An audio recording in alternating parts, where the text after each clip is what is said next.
제겐 죽음뿐.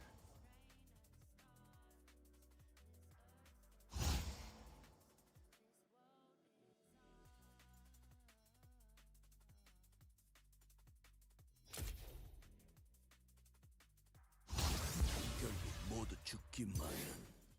내가 좀 거들어 주지.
I kind of trolled on that one.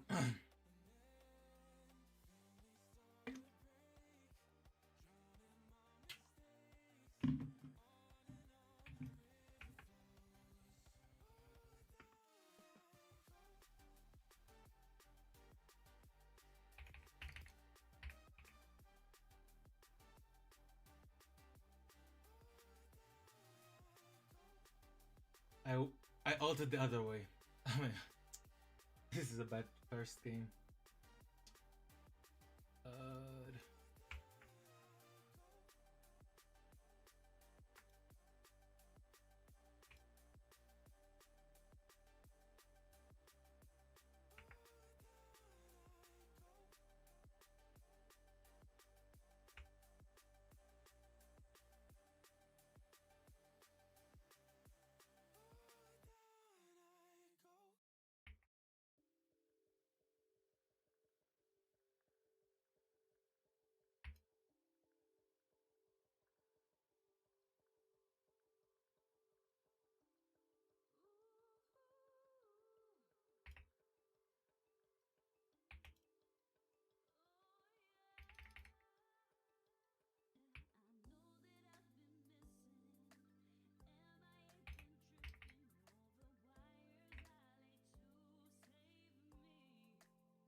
I go one.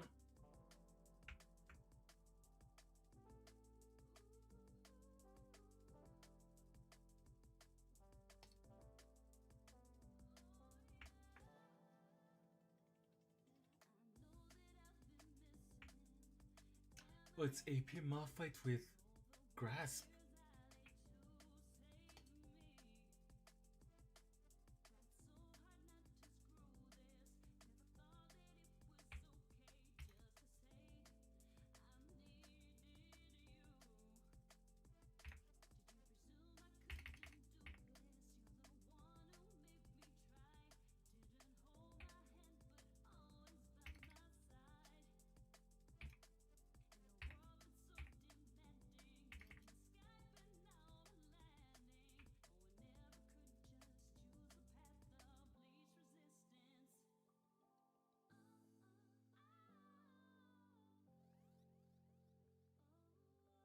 Ludens, Essence River.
Kale is a problem, guys. Kale is a problem.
We're 4 AP team.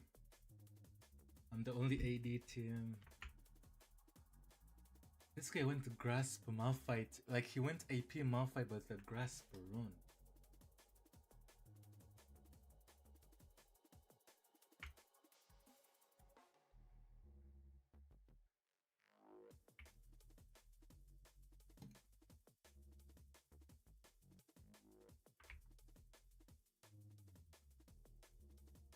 Bye bye.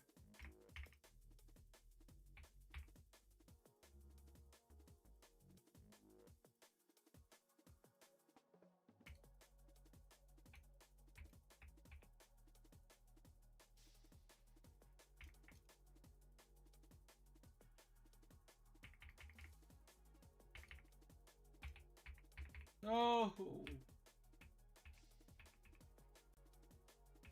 I don't heal that much whenever I damage champions, bro.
Wow.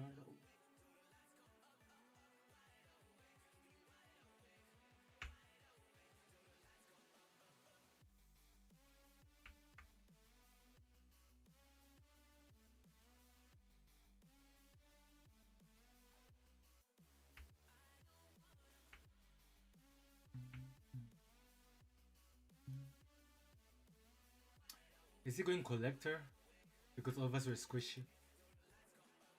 Maybe.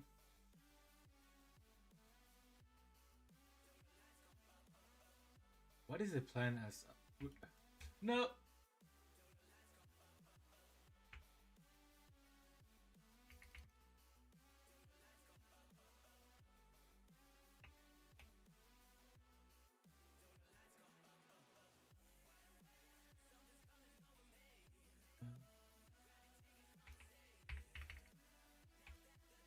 Am I... Oh my...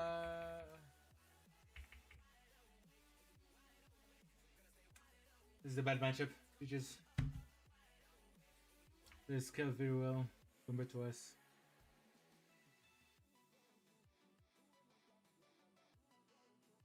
It's a comp diff.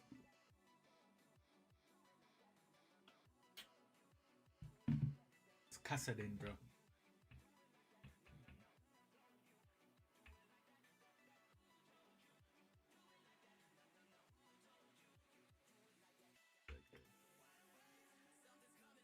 Me wide awake.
Wide awake.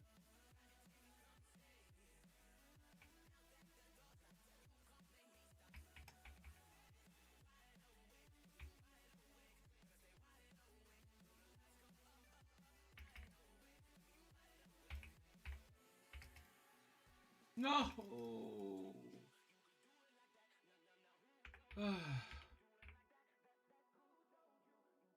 We just all play it.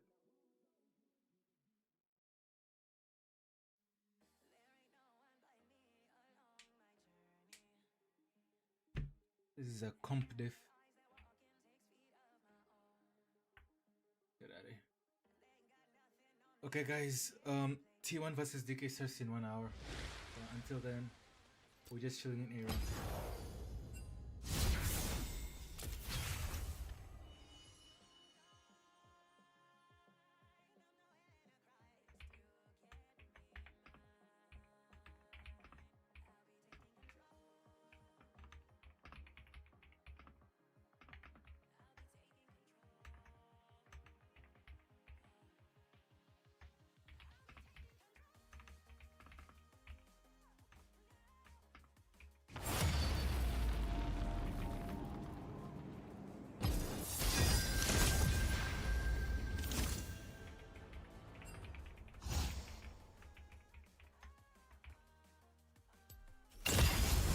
자, 한번 붙어보자고.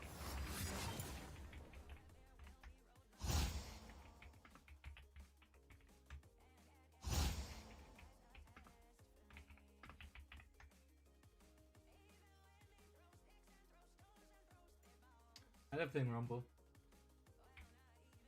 The satisfaction of ulting and everyone is just in your ult burning up is really good. Let me go this.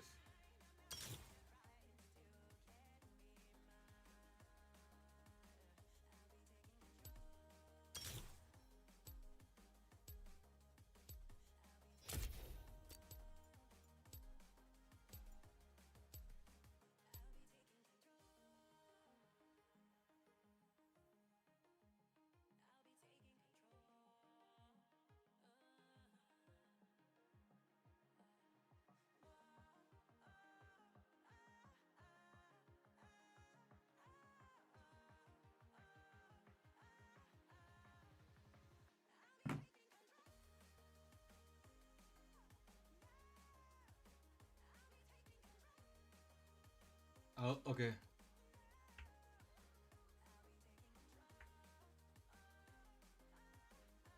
I'm gonna rush Malignance first. After I get Malignance, then I'm getting Oblivion Orb. No, I'm getting Oblivion Orb from the get-go.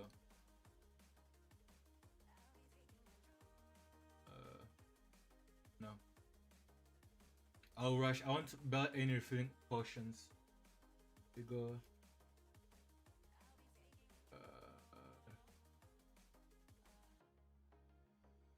We have Tariq.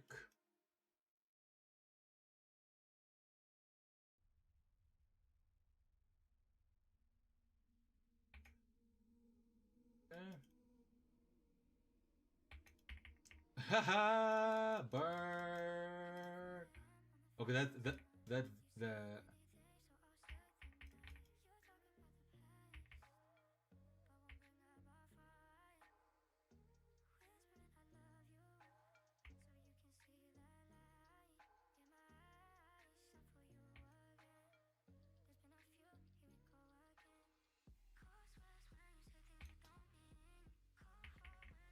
Is this guy trolling?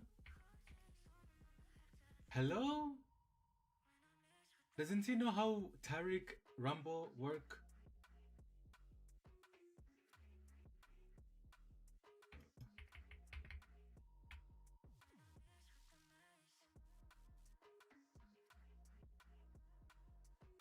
Guys, within 50 minutes, I can just play like 2 ARAM games of approximately 20 minutes.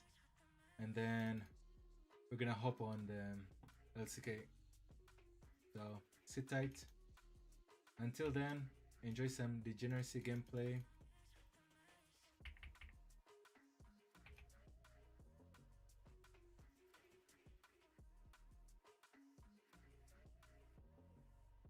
I'm going to have fun on this game because these guys don't know I burn pretty good.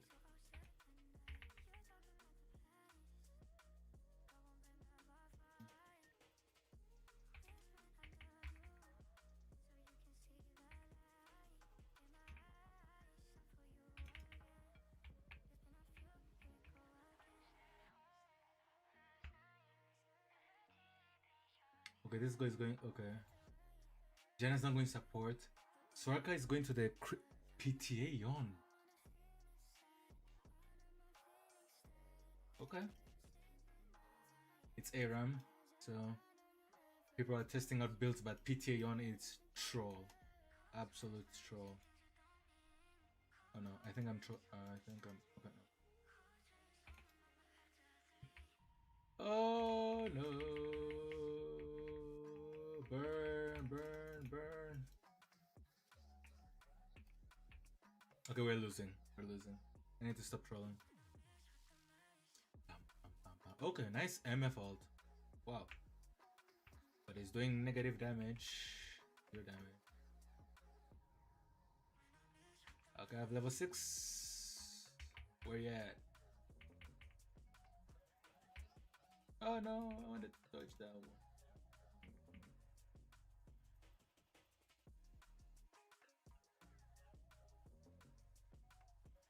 Boom, boom, boom, boom, boom. Monster, monster, monster ult. Okay, triple ult.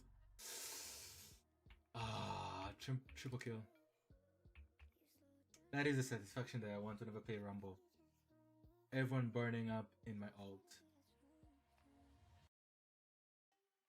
Since I have Malignance, it's gonna be on a cool... Wait, should I buy Ziggs Convergence? Hold up. Let me cook, hold up. Where is Ziggs Convergence? Where is Ziggs Convergence? Okay. I'm buying Ziggs Convergence. Ziggs Conversion, I heard it's giving you ultimate haste. So that plus Malignance, I don't know. Let's see. It's not troll. It's not troll, guys. It's not troll. Ah. Soraka ulted for that. Ziggs Convergence plus Malignance Rumble.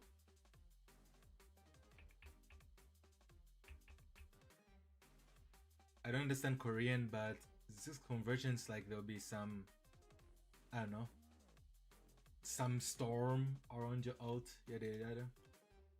And I heard it's giving you ultimate haste. Oh no. Orianna is a big problem, guys.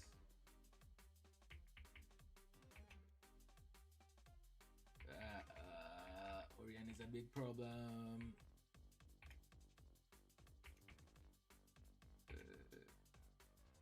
Okay, I have my ult ready. I just want a stupid yawn ult engage and then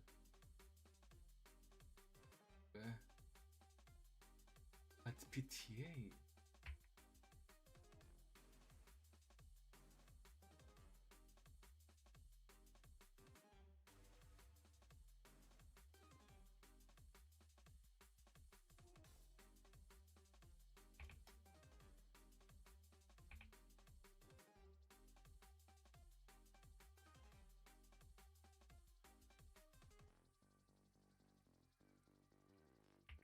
That is the trashiest zone I've ever seen, bro.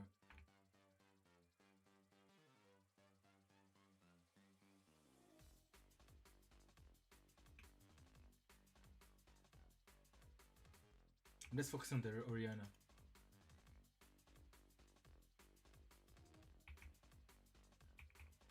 Boom.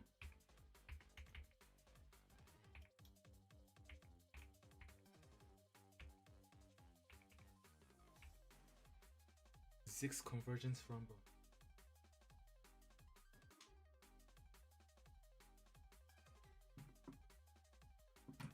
$38 minutes remaining, guys.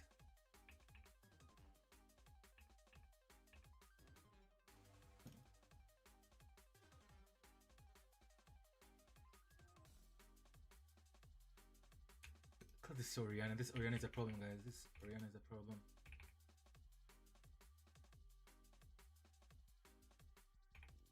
Weave.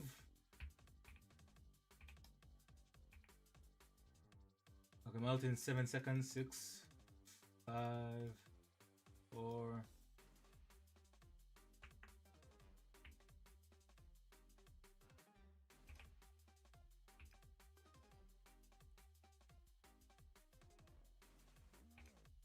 Okay, dive in.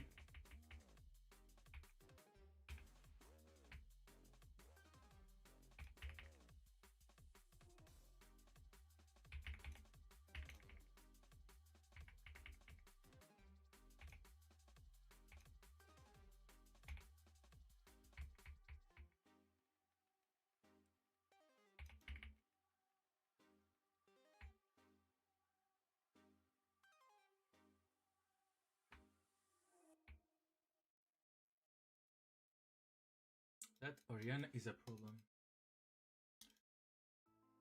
Okay, 6 convergence, malignance incoming for. And then I buy Leandris, and then I'm just plus Shadow Flame, and then boom. Just.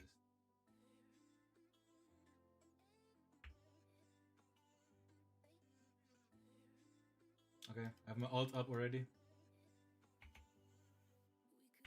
Oh, even though he trolls your own body, he still makes damage. He is. This Yone is a special guy.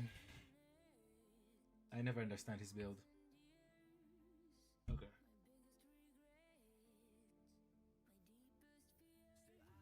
This guy is. I feel like some people just see Riot recommending items and they're like, yeah, let's go with that build. They don't have the art of trying something new.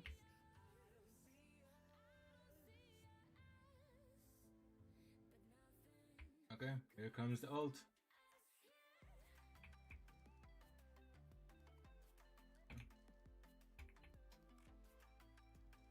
That was about all.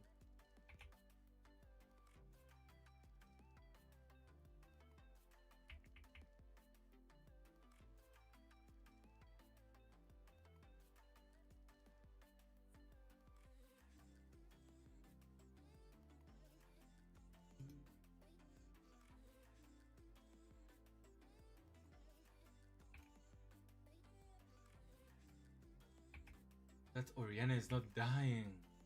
Oh my god.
on, why you halting, bro?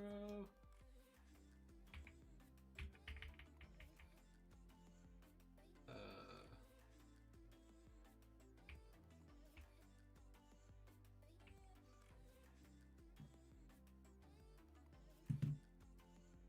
33 minutes, guys. ETA.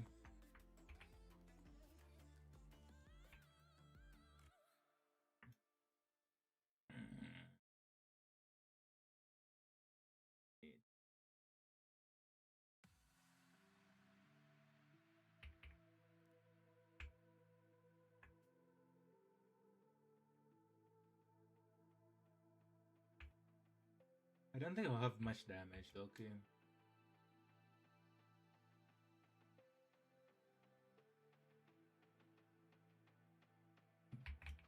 As you can see, this Yone sees a Taric and is like, yep, let me see, let me engage.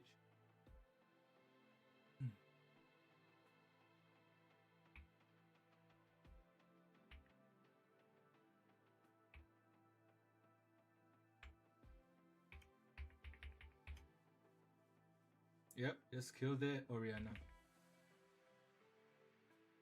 She's the one with the brain cells and the like the opposite thing. Burn!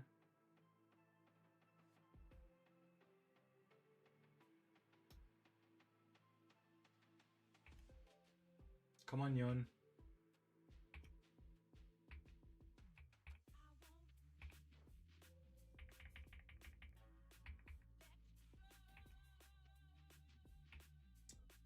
Got that.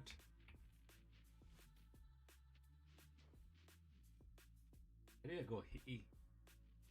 Yeah.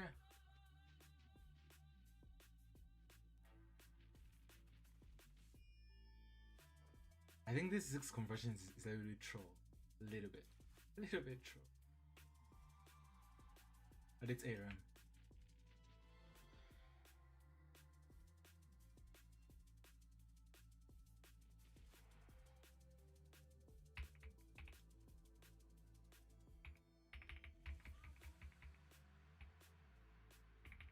Stay with me in my ult. I didn't do too much damage. T1 versus Genji finals? Not really. It's T1 versus DK. Today it's T1 versus DK, and the winner of that, let's say T1 wins, they face off BFX or BNK Fearex. And then whoever wins that face off Genji in Hong Kong, and that'll be for the finals. I don't know if that makes sense.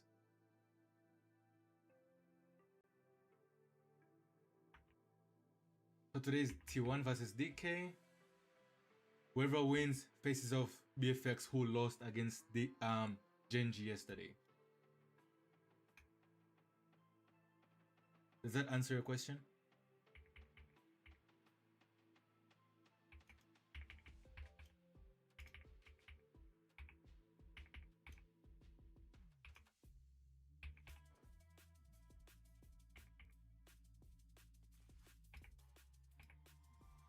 You think T1 will be on finals?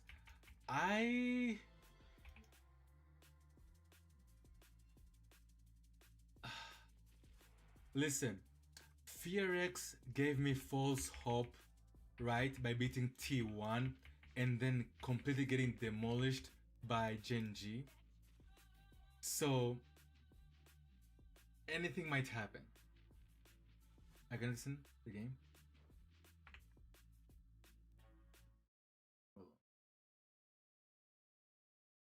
Let me turn down the game a little bit.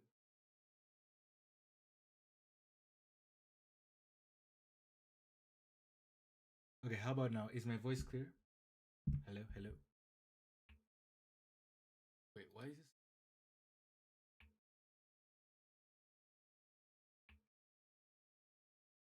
Is my voice clear right now?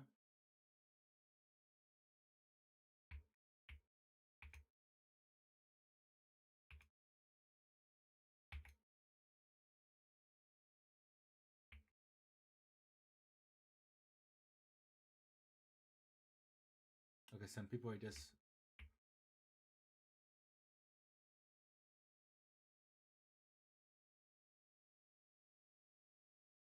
Yeah, your voice is okay, but the game is silenced. Okay, okay. So you're talking about the game.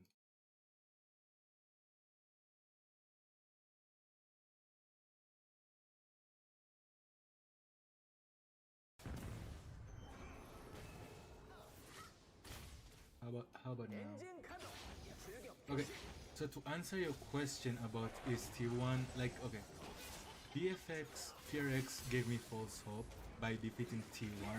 I thought there would be at least game 5 out of Genji, right? So sadly I'm a T1 Kopian believer in a kind of way. I'll see their performance against DK today. But I want it to be T1 versus Genji because it's a classic. T1 versus Genji, it's gonna be monsters. But I also pray for BFX because BFX came as underdogs and for some reason they've been performing really well. So, like T1 or FearX, I don't care about DK that much, even though Showmaker has been like carrying the team in a kind of way.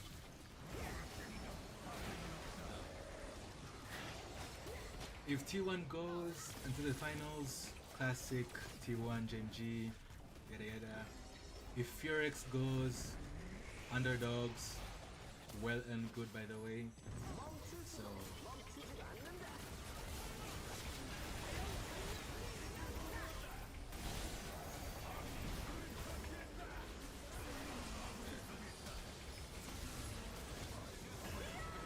either way. So who are you vouching for?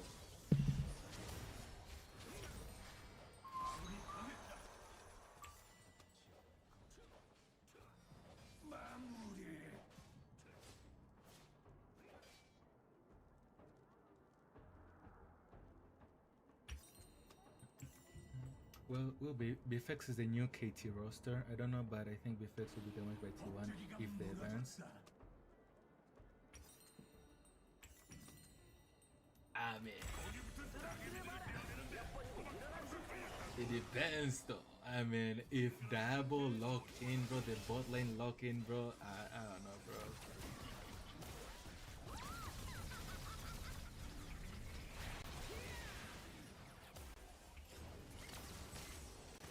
If the bot lane of BFX Dabo lock in, like, oh my god. And let's not forget about Victor. He played Oriana and he was handing them fades against Faker's Azir, bro. That was like that. I don't know. May the best team win, you know.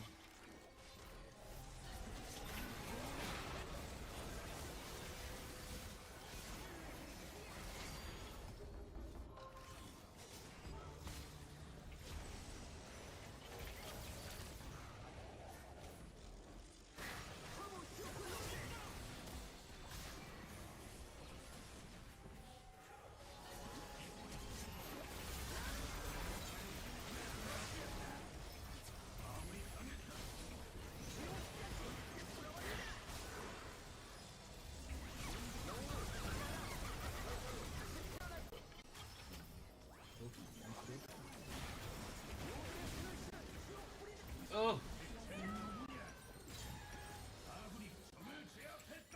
This Aram is just degeneracy. We have a PTA yawn for some reason. He's going death stance after this. Soraka healing. We have a AP Jana damage. This Oriana is the problem. This Oriana is killing the whole team. And me, I just showed by building 6 convergence to sell that thing, bro. I trolled my life that, bro.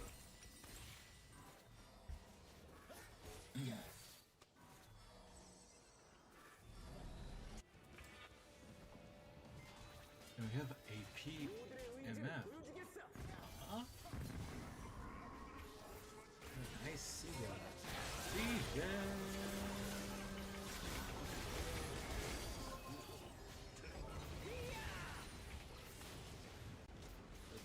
a bad. That's a bad.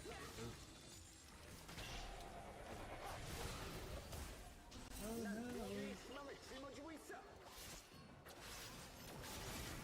What are they stepping in chat, bro?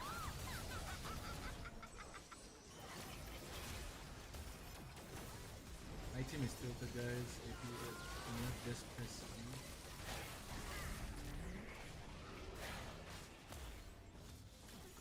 Guys, it's just an ARAM, it's not ranked, bro. Like, let's just come and have fun.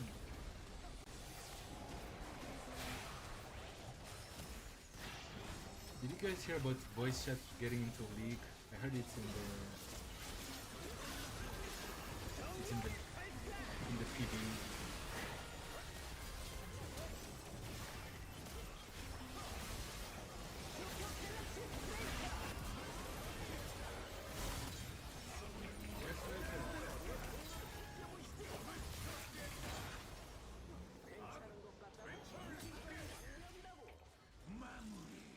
That's the thing about Rumble, bro. I guess that's the thing about Rumble. Everyone burns.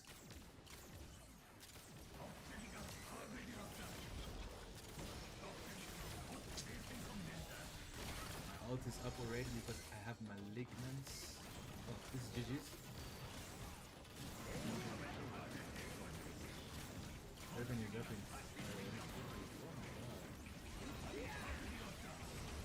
GG's.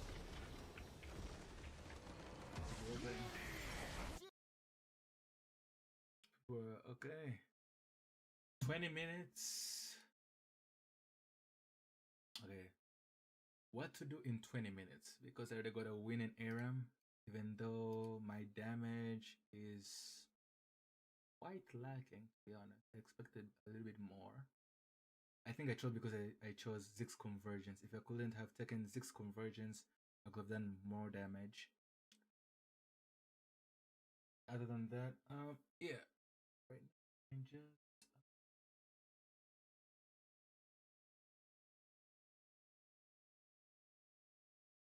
what is the probability?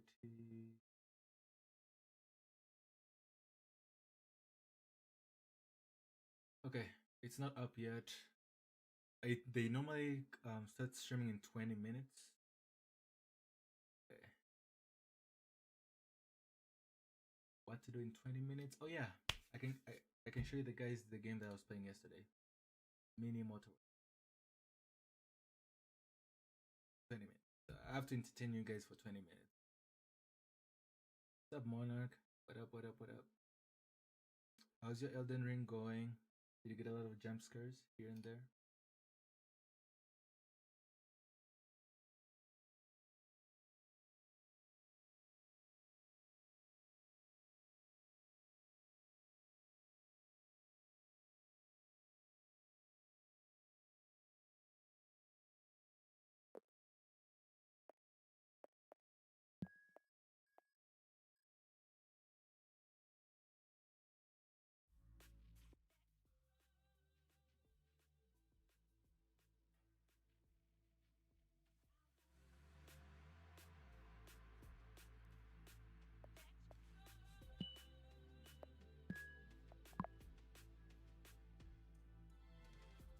Hold on.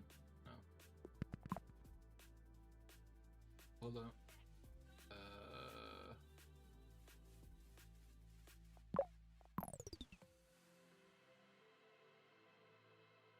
Let me do the daily load though first.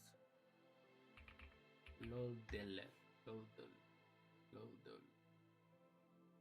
Which champ should we start? Since I played Rumble, I was acing in that guy. Oh my god, what did I do?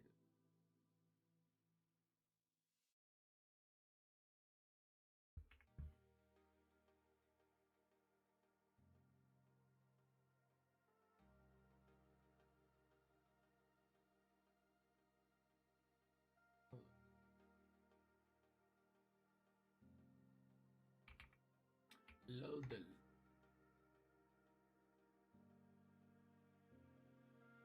I said I was playing Rumble. Okay, Rumble. He's a male, but he's not a top laner. He's not a Yoro. Hit, melee, bundle set. Okay. How about Draven? He's not human. He's bottom. He's not a human though. He's slightly human. Virus. He's dark in human range. Both laners. Israel? No, Israel is a human. Who's next? Okay, both laners. There's Varus, Aphelios. Aphelios is slightly human and is slightly more recent than the rest. It's Aphelios. Boom. Easy. Okay. Shurima, your Emperor has returned. We know. Giga Chat Azir. We know who it is. Shurima, your Emperor has returned. Sion. We know that. We see his little face. Glory in Death. I think that's passive. I need to touch grass, guys. Lizard. Oh. Nico?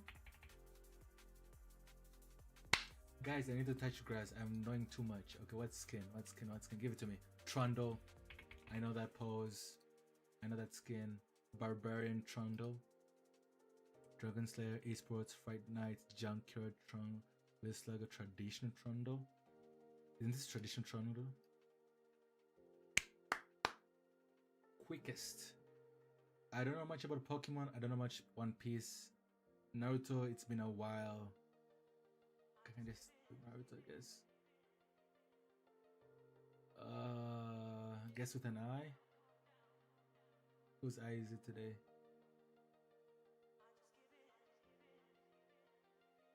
I don't know who this is. I don't know who this is. I give up already. Dialogue. You're the enemy. I don't want to sympathize with you, so don't cry like that in front of me. Damn it. Haku?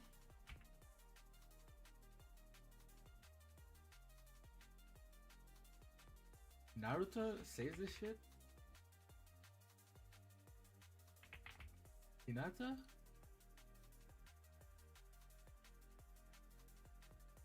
Jiraiya? Kakashi?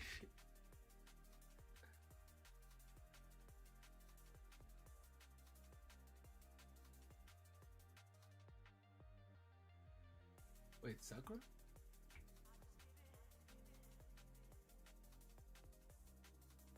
The character this quote is said to Sakura.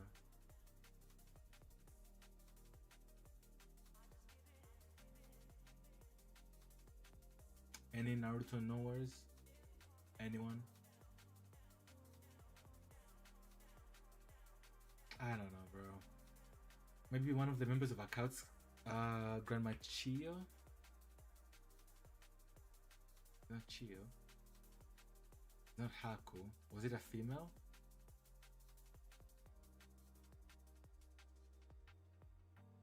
Okay, Rin wasn't there. Okay, let me just say. Shino, Akamaru, Asura, Choji, Choza, Ao. Okay, that's not.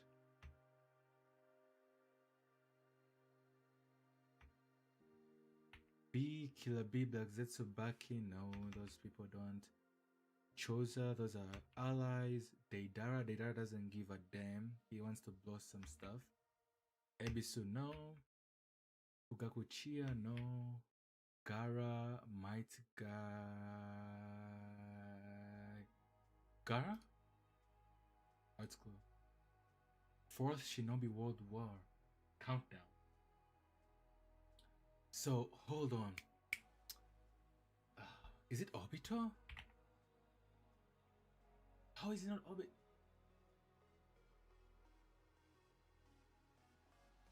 Who's an enemy? Gema, Hate, Gengetsu. No, this guy did not meet with Sakura any moment, if I'm not mistaken. Neji? Noniji, Hashirama Senju, Hidan. No, this guy's dumb. Ozuki, Hayate Gecko, Hanzo.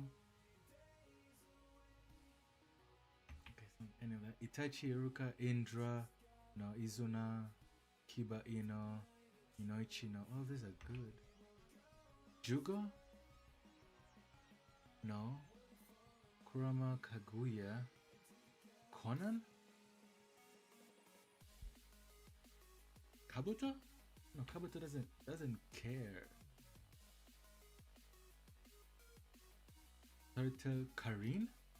Oh, it's Karin, okay. I knew it was a female in one way or another. I knew it was a female, and look at me. Okay, no. Karin. Which character?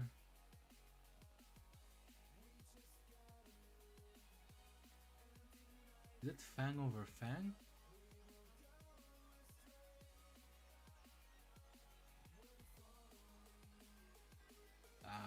Okay, Akamaru.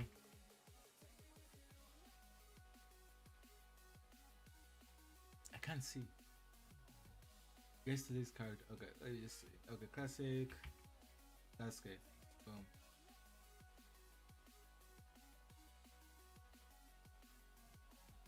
Earlier than the prologue. Okay, he's male. Okay, I go Sasori. Oh, it's not an Akatsuki. He doesn't have a KK Genkai. What that is? It's earlier. Who was introduced earlier? Ebisu, no. Rockly, no. He's a male. Tayuya, no. Yamato? Yahiko.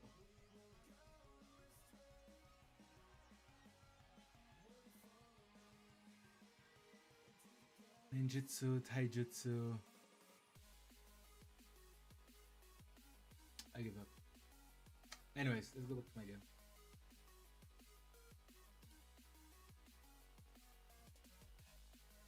Bro, this thing is crushing every time. Okay guys, thing is starting in 10 minutes. So brace up a little bit. Thing is starting in 10 minutes. Right? 10 minutes. 10 minutes. There it is. Oh, it's Korea. No, not Korea. English.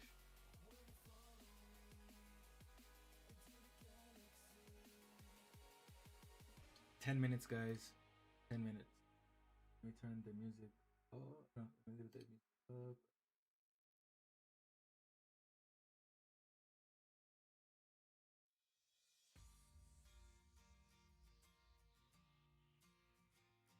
Right, starting in 9 minutes, guys. Brace up. In the meantime, where's that? Right. So, what do I have? I have one bridge, I have a motorway. This.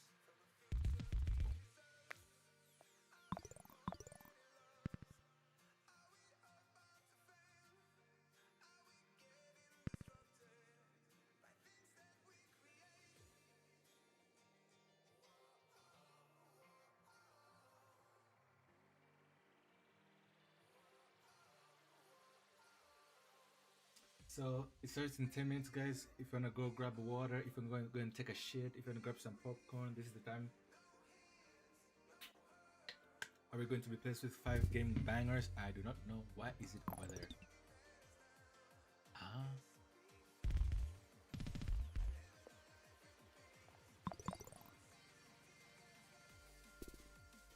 If you wanna go grab some popcorn, go right now. Grab some water. Hydrate yourself. Remember to hydrate. Keep yourself cozy. Make sure don't sleep, because if it's a sleeper, and as you can see, whoever wins this faces BFX, and whoever wins that faces Genji in Hong Kong. So that's the structure right now. TLDR.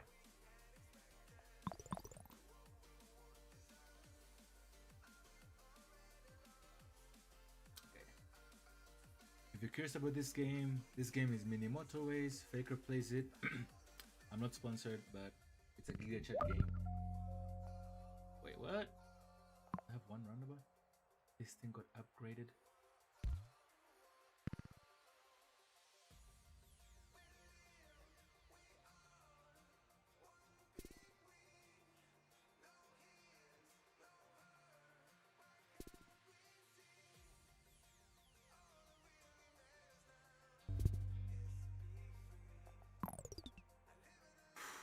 I'm losing my mind. Should I make a roundabout right here? I can't make.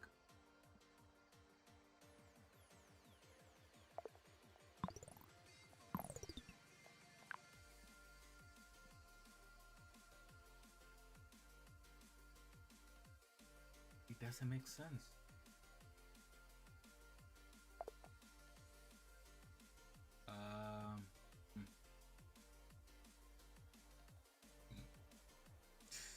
Hmm.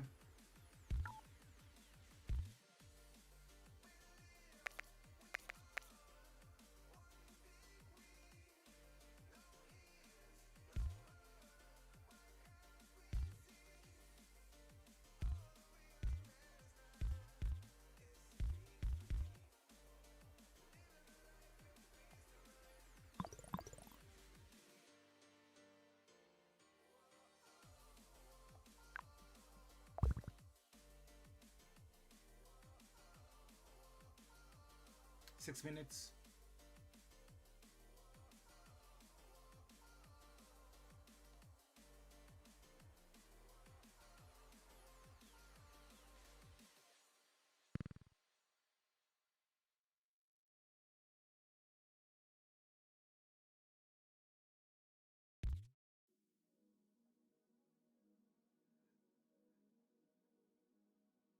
Six minutes remaining.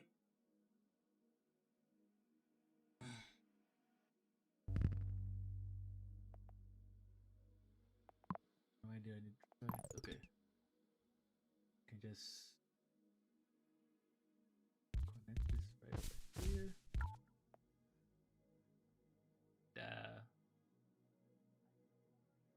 I disconnect it. Put it right over here.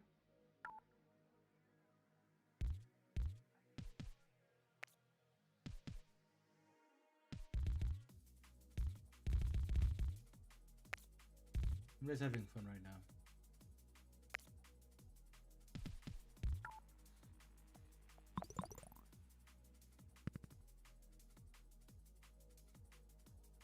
Five minutes.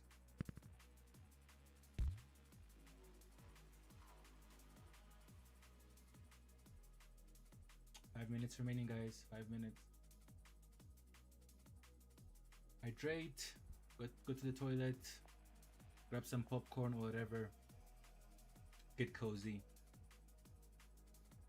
It's T1 versus DK. Showmaker versus Baker. Showmaker, also known as Omelette Maker, by him choking on Anivia. Why is that over there? This game is a tilter, by the way. This.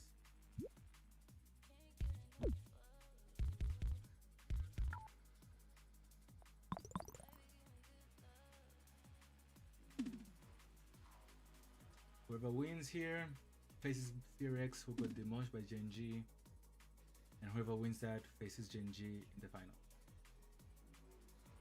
That's the TLDR so far.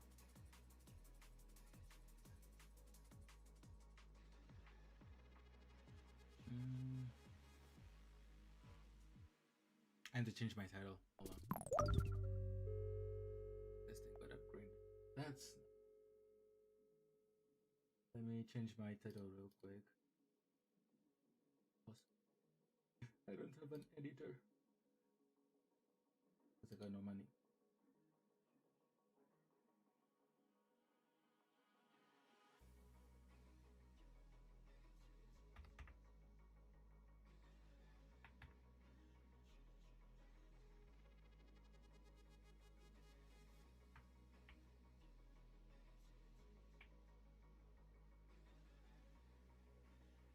What is it called? Is this quarterfinals? lower brackets. Round 3.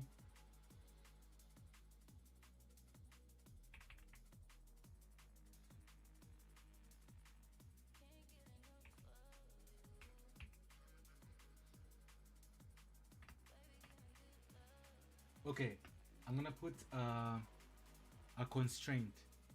Whenever Faker dies, I do 3 push-ups. Because I'm a Faker Glazer.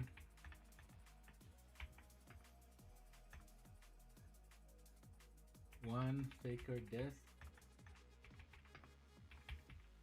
equals 3 push-ups. That's the challenge of today. Every time Faker dies, I do 3 push-ups.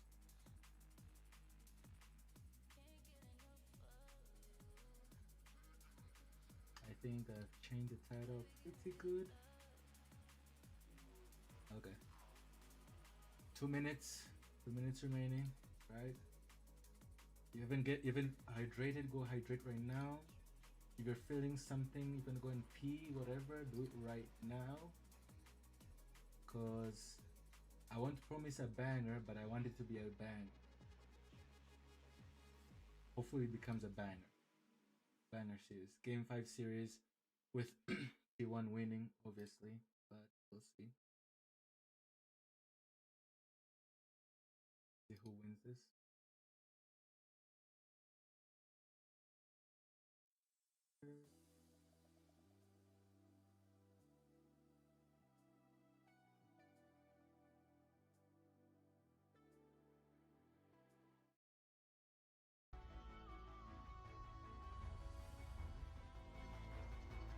If you have any complaints on maybe my mic is too low or the game is too loud or whatever, you can just chat and say, hey, some things I missed, whatever, so I can just fix it up.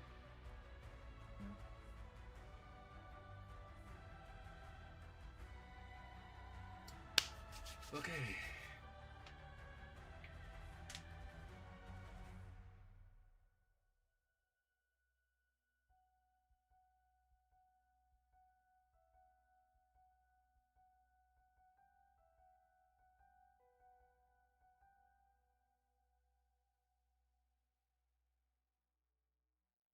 "30 seconds. 32, 31, 30, 29, 28.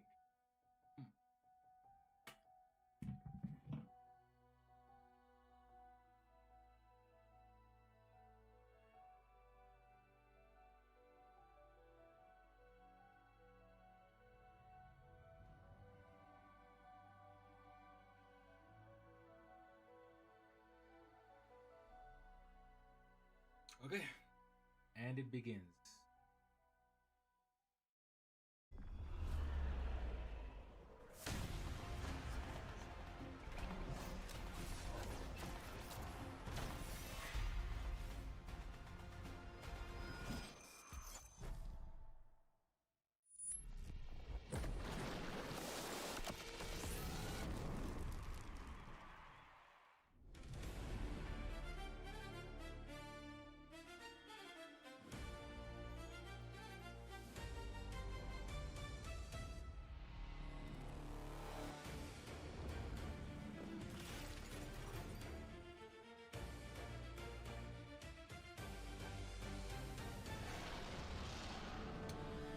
Some people are complaining that this was made by AI. I don't know if that's true or not, but it looks like.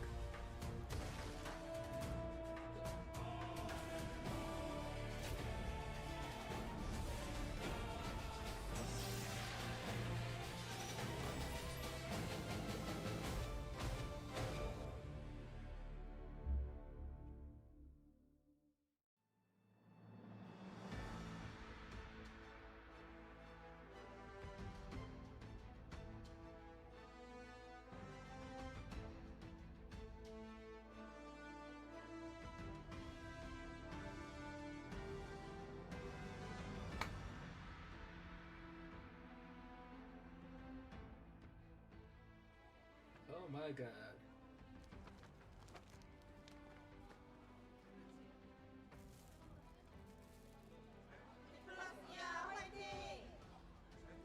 LCK class. 화이팅! 페이즈, 오너, T1 화이팅!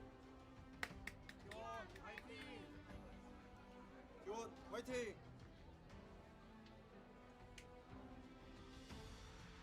Welcome, ladies and gentlemen, to the All final right. time that we'll be in the Chijijik Lol Park here for the LCK Cup this year. After this, we're going to be heading to Hong Kong to see what our top three are going to get up to. But for now, we need to cut that number from 4 to 3. One of these teams is going to be going home, D plus Kia or T1. It's going to be a good day of League of Legends. I think the stakes are incredibly high. You have T1 recovering from that upset loss to B&K, and D+ trying to regain footing here.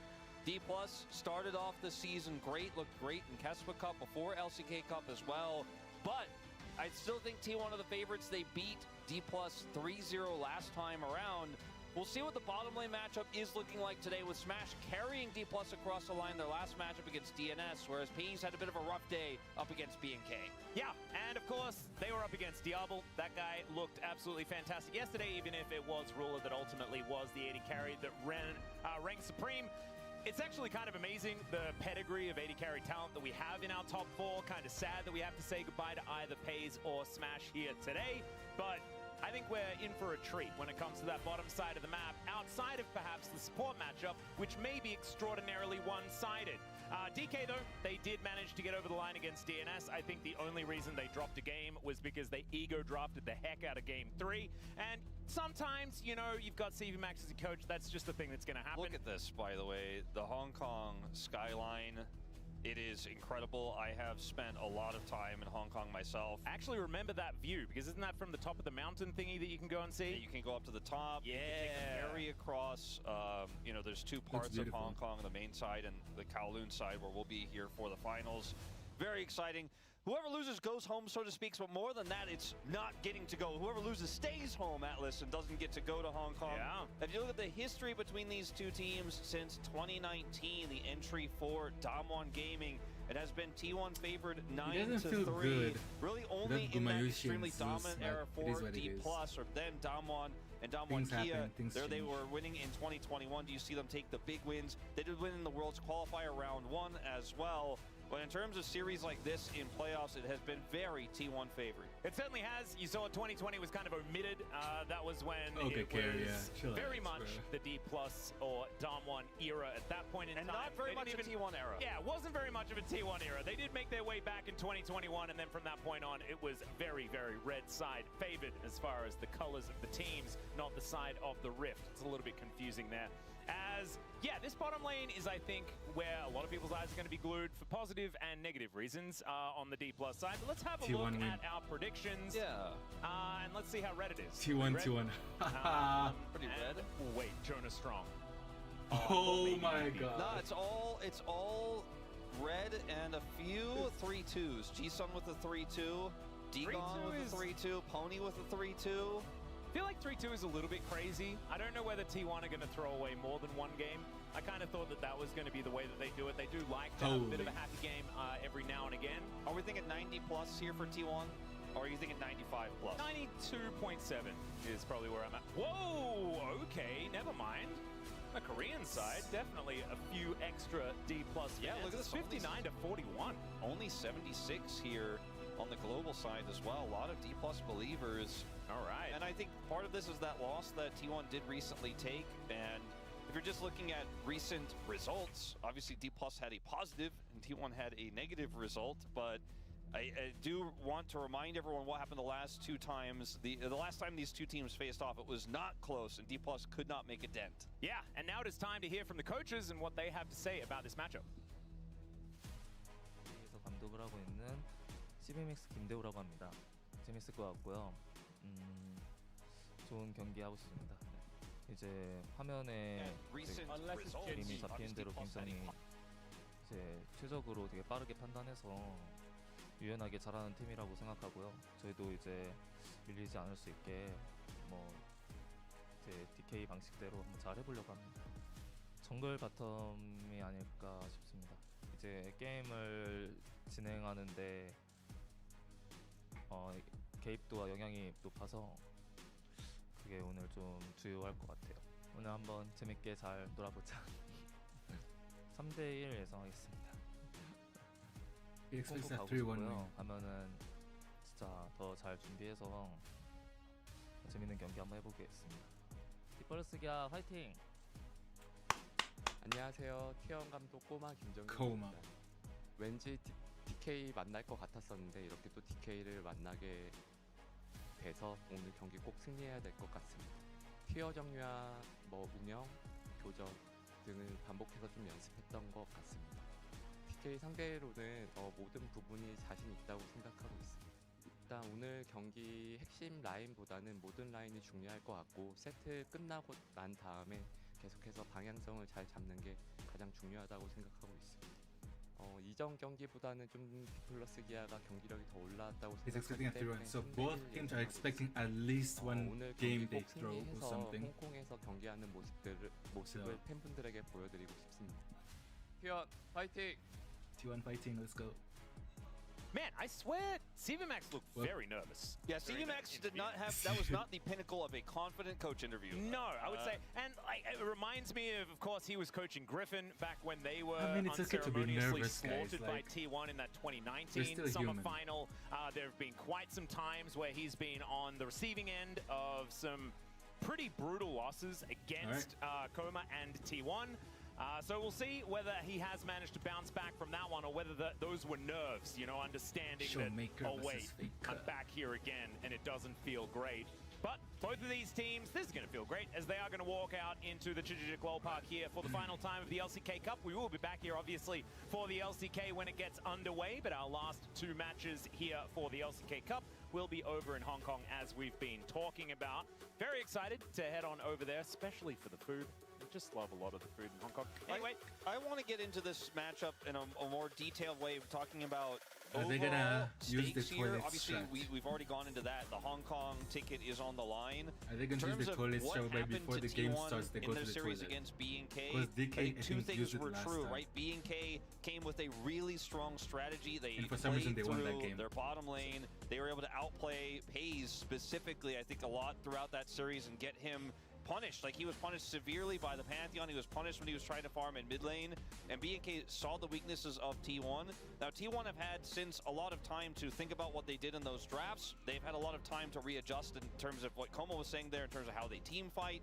And T1 has been one of the best teams ever. And I think we could almost confidently say have just been better than any other team at being rotational on the map, right? Yeah. Even if other teams are better than them at straight up macro or sometimes straight up team fighting, Right. when it comes to making those decisions and pulling people around the map and looking like they're vulnerable and then turning that into a one-team fight and being able to rotate quickly into taking what looked like a 2v5 fight into a 5v4 fight, you know, because they cut somebody off and Talia's walled in, Faker gets there, that type of gameplay, I think stylistically crushes D+. And even in the games that D+ played against T1 last time in that last best of 5, there were some ins for D+. It looked like maybe one of those games especially looked pretty winnable, the Anivia game, and then T1 just said, nah, I'm taking control now. You make one mistake against this team, and they will thrash you. And I think that's one of the weaknesses of D+, when they've started to fall off a little bit towards the middle part of this season, is their decision-making hasn't been as crisp. They relied on their mechanics, and Showmaker's individual play has been insane, right? Oh, yeah. On his best days. Showmaker, They've leaned on that a lot, but I think Maker. the evolution of the 5-man unit hasn't necessarily been there. And you already alluded to it earlier. Smash versus Pays. This is an epic matchup, obviously, because Pays took the spot that Smash may have gotten otherwise, right, to replace Gumayushi. And now he's over here on D+, wondering what it would have been like if it had been him wearing red on the other side. That's epic. But Carrier has been the mainstay support for this roster for a very long time, since that 2021 roster. And Career is still finding his footing here. In this mismatch between Carrier and Career is the one that's going to have every D+ fan worried. Carrier versus yeah, Career. I'm very worried about Faker versus that one. Showmaker. It's just not Why really. these names And I kinda want to go rhyme? back to what you were talking about the stylistic differences, because I think it's been something that's evident throughout many years, and where that did Clutch is go? on the T1 side, they have a habit of never giving up. And on the D+ side, if you even suggest dude. a potential outcome of giving up, they'll take it. They'll take it every time. And that is the problem. The tenacity of T1 is what always overcomes T1 against is D+. the first And they've pick. just always crumbled at a certain point in the series. That's why you saw it so T1 favored. They're joining in the lobby. Towards they're the in. latter end of the last few years. It's just been a little bit of a wash. And I think the stylistic difference is going to be a big problem unless D+ can get their act together. Let's see whether they can as we dive into pick and ban. So for I'm game expecting number the global 1. alt First champs pick going being over to banned. T1 here Pantheon, as D+ Nocturne, get their favorite side in the blue side. Oriana. We'll see whether they continue to pick that. They Oh, were Bard experimenting a Carrier. little bit They're never in their gonna give. last I think series, it's gonna but it looks like they're permaban back to their blue side ways. Bird for The carry. good thing for D+ is that I don't think they Ambessa want for Korea to play Shiwu. Bard, and But it can they be really don't Ambessa want jungle, Carrier to play Ambessa it. So top. There It's a you flex go. pick. it's you know, it's a mandatory ban against Carrier. For most Nocturne, teams, okay, at one least you global don't feel like alt it's a champ detriment for banned. yourself. As the Ambessa will get taken away. It's a fantastic pick for both Shiyu and Lucid. I really like this ban here for T1. Let's see if the Varus gets a look here. Pantheon, another Pantheon global is alt expected champ actually to be banned by D+. banned. Going to be taken away first What was off, the third and one? Rise? No Are they gonna Nocturne ban here, Rise? but the Oriana has been the stronger pick as of late in the trade that we Are they often going to see in ban Game 1 Rise? between the Oriana and the Azir. And Showmaker's Azir also has left us a little bit wanting. Yep. So we'll see if that's a trade they want to go They for. ban Varus. They are going to ban the Hayes, Varus. okay. Yeah, I kind of thought T1, this was going who are to you be a way. picking? Like giving over the Rumble has been a thing that D+ just kind of like doing these days. I don't like it personally. I feel like Rumble Again, is still if there's any trouble in the extraordinarily strong, audio, but they have been you can chat successful on the. against You the can just type champion. it to me, and then I can just Doran's fix still if going to there lap are it any up, audio obviously. issues. It's a fantastic champion, but let's It see what seems she's like going to be Okay, picking into it. they They'd first rather picked have the Rumble. Oriana themselves, and so they're just going to say, we'll give you something that you think is too strong to refuse taking, right, and give you the Rumble, and then we'll grab that Oriana ourselves. Rumble for And Doran. with the Vi band, Rumble Vi is no longer as much of an issue. Oriana Obviously, you're for not worried about Showmaker. that specific combo. There are other strong picks that can empower this Rumble, but that's the big one. Yep. And now we'll see the great ball Jarvan. carrier picked Okay, up here classic early Jarvan in the or Jarvan. Oriana And combo. Jarvan really is one of the best junglers that's left up and available, right? There's technically Azir 5 on junglers Faker. that have already been banned away. Classic. And so Faker will be able to hop onto his Azir. We know how incredibly good he is at this champion. Although they didn't win their Azir game last time they played, it was the Azir Ornn composition, if you remember, that Okay. we didn't really like all that much against the Oriana comp. But I believe that time around, the Rumble went the other direction. So this will be a little bit of a different story as the Jin Xin Zhao Zhao for on Owner. Honor. Happy 5th anniversary for Owner, by the way. Are they And going he to is match going to the be on one of his jungle, or signature are they going to champions. take a bot Yeah, crazy to think it's been 5 support years pick already first? since that crazy Daney 10-man roster. Yeah, right. And now it was the mainstay towards the end of that 2021 period, and now he's just been the fixture ever since. He says he never wants to leave. He wants to be a permanent jungler for T1. Okay, But they enough about Cassandra Owner, top. as we will see the Cassante Right. picked up here in response to this Rumble rather than the Ornn in this draft here for D+ Kia. Again, So our Cassandra top against sides are Rumble, locked I up. think It Rumble doesn't wins get until more level T1 3-ish. than this draft, right? Like Faker on until here, once Owner, Cassandra Xin Zhao, gets the and Megatron then clock, whether it's Dorn or in the past Zeus, then the Rumble is here going to on the have a top rough side lane. If I'm is not a mistaken, that's classic. how the matchup Now to goes. see what goes on in the bottom lane, we really only have the Bard and the Varus taken away. Everything else is up Right. and available. Sivir, a lot stronger for the side of D+ Kia here, just simply because they have the So what- Jarvan on okay, their they banned side. I don't Jhin? think FaZe is interested in playing that. Okay, Jhin, but it's T1 definitely worth a responding. look.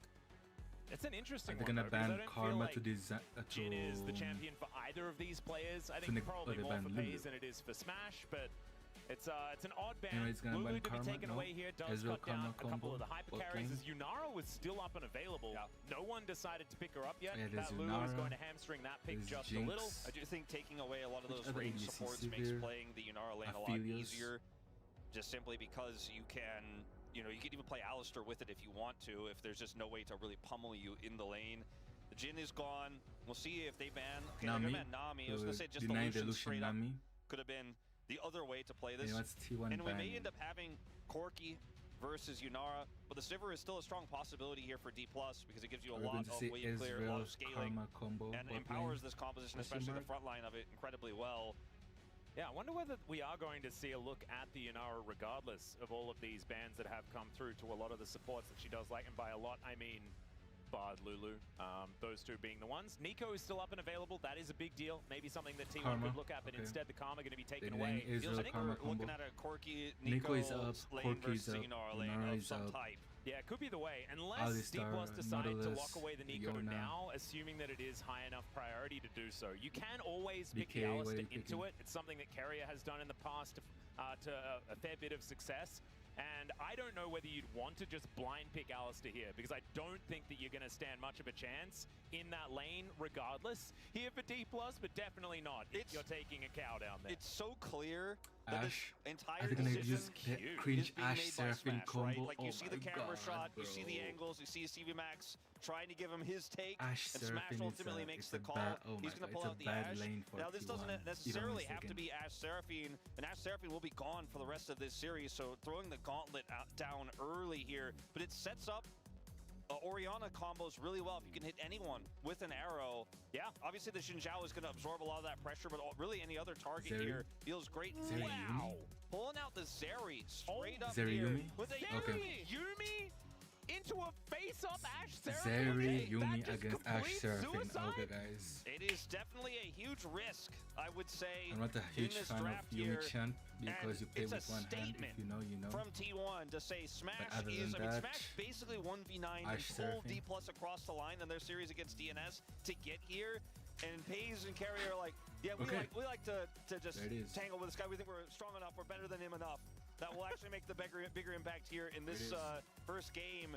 As there is not a strong traditional front line for this series, but there's a lot of peel. The healing that Yumi can provide, They the know that shielding, they're going obviously, Ash the Seraphine, survivability she's so going to have let's see what is this pretty Zeri high Yumi combo. to be that Does it hyper carry in survive? teamfights and break through the health bar of the Cassante.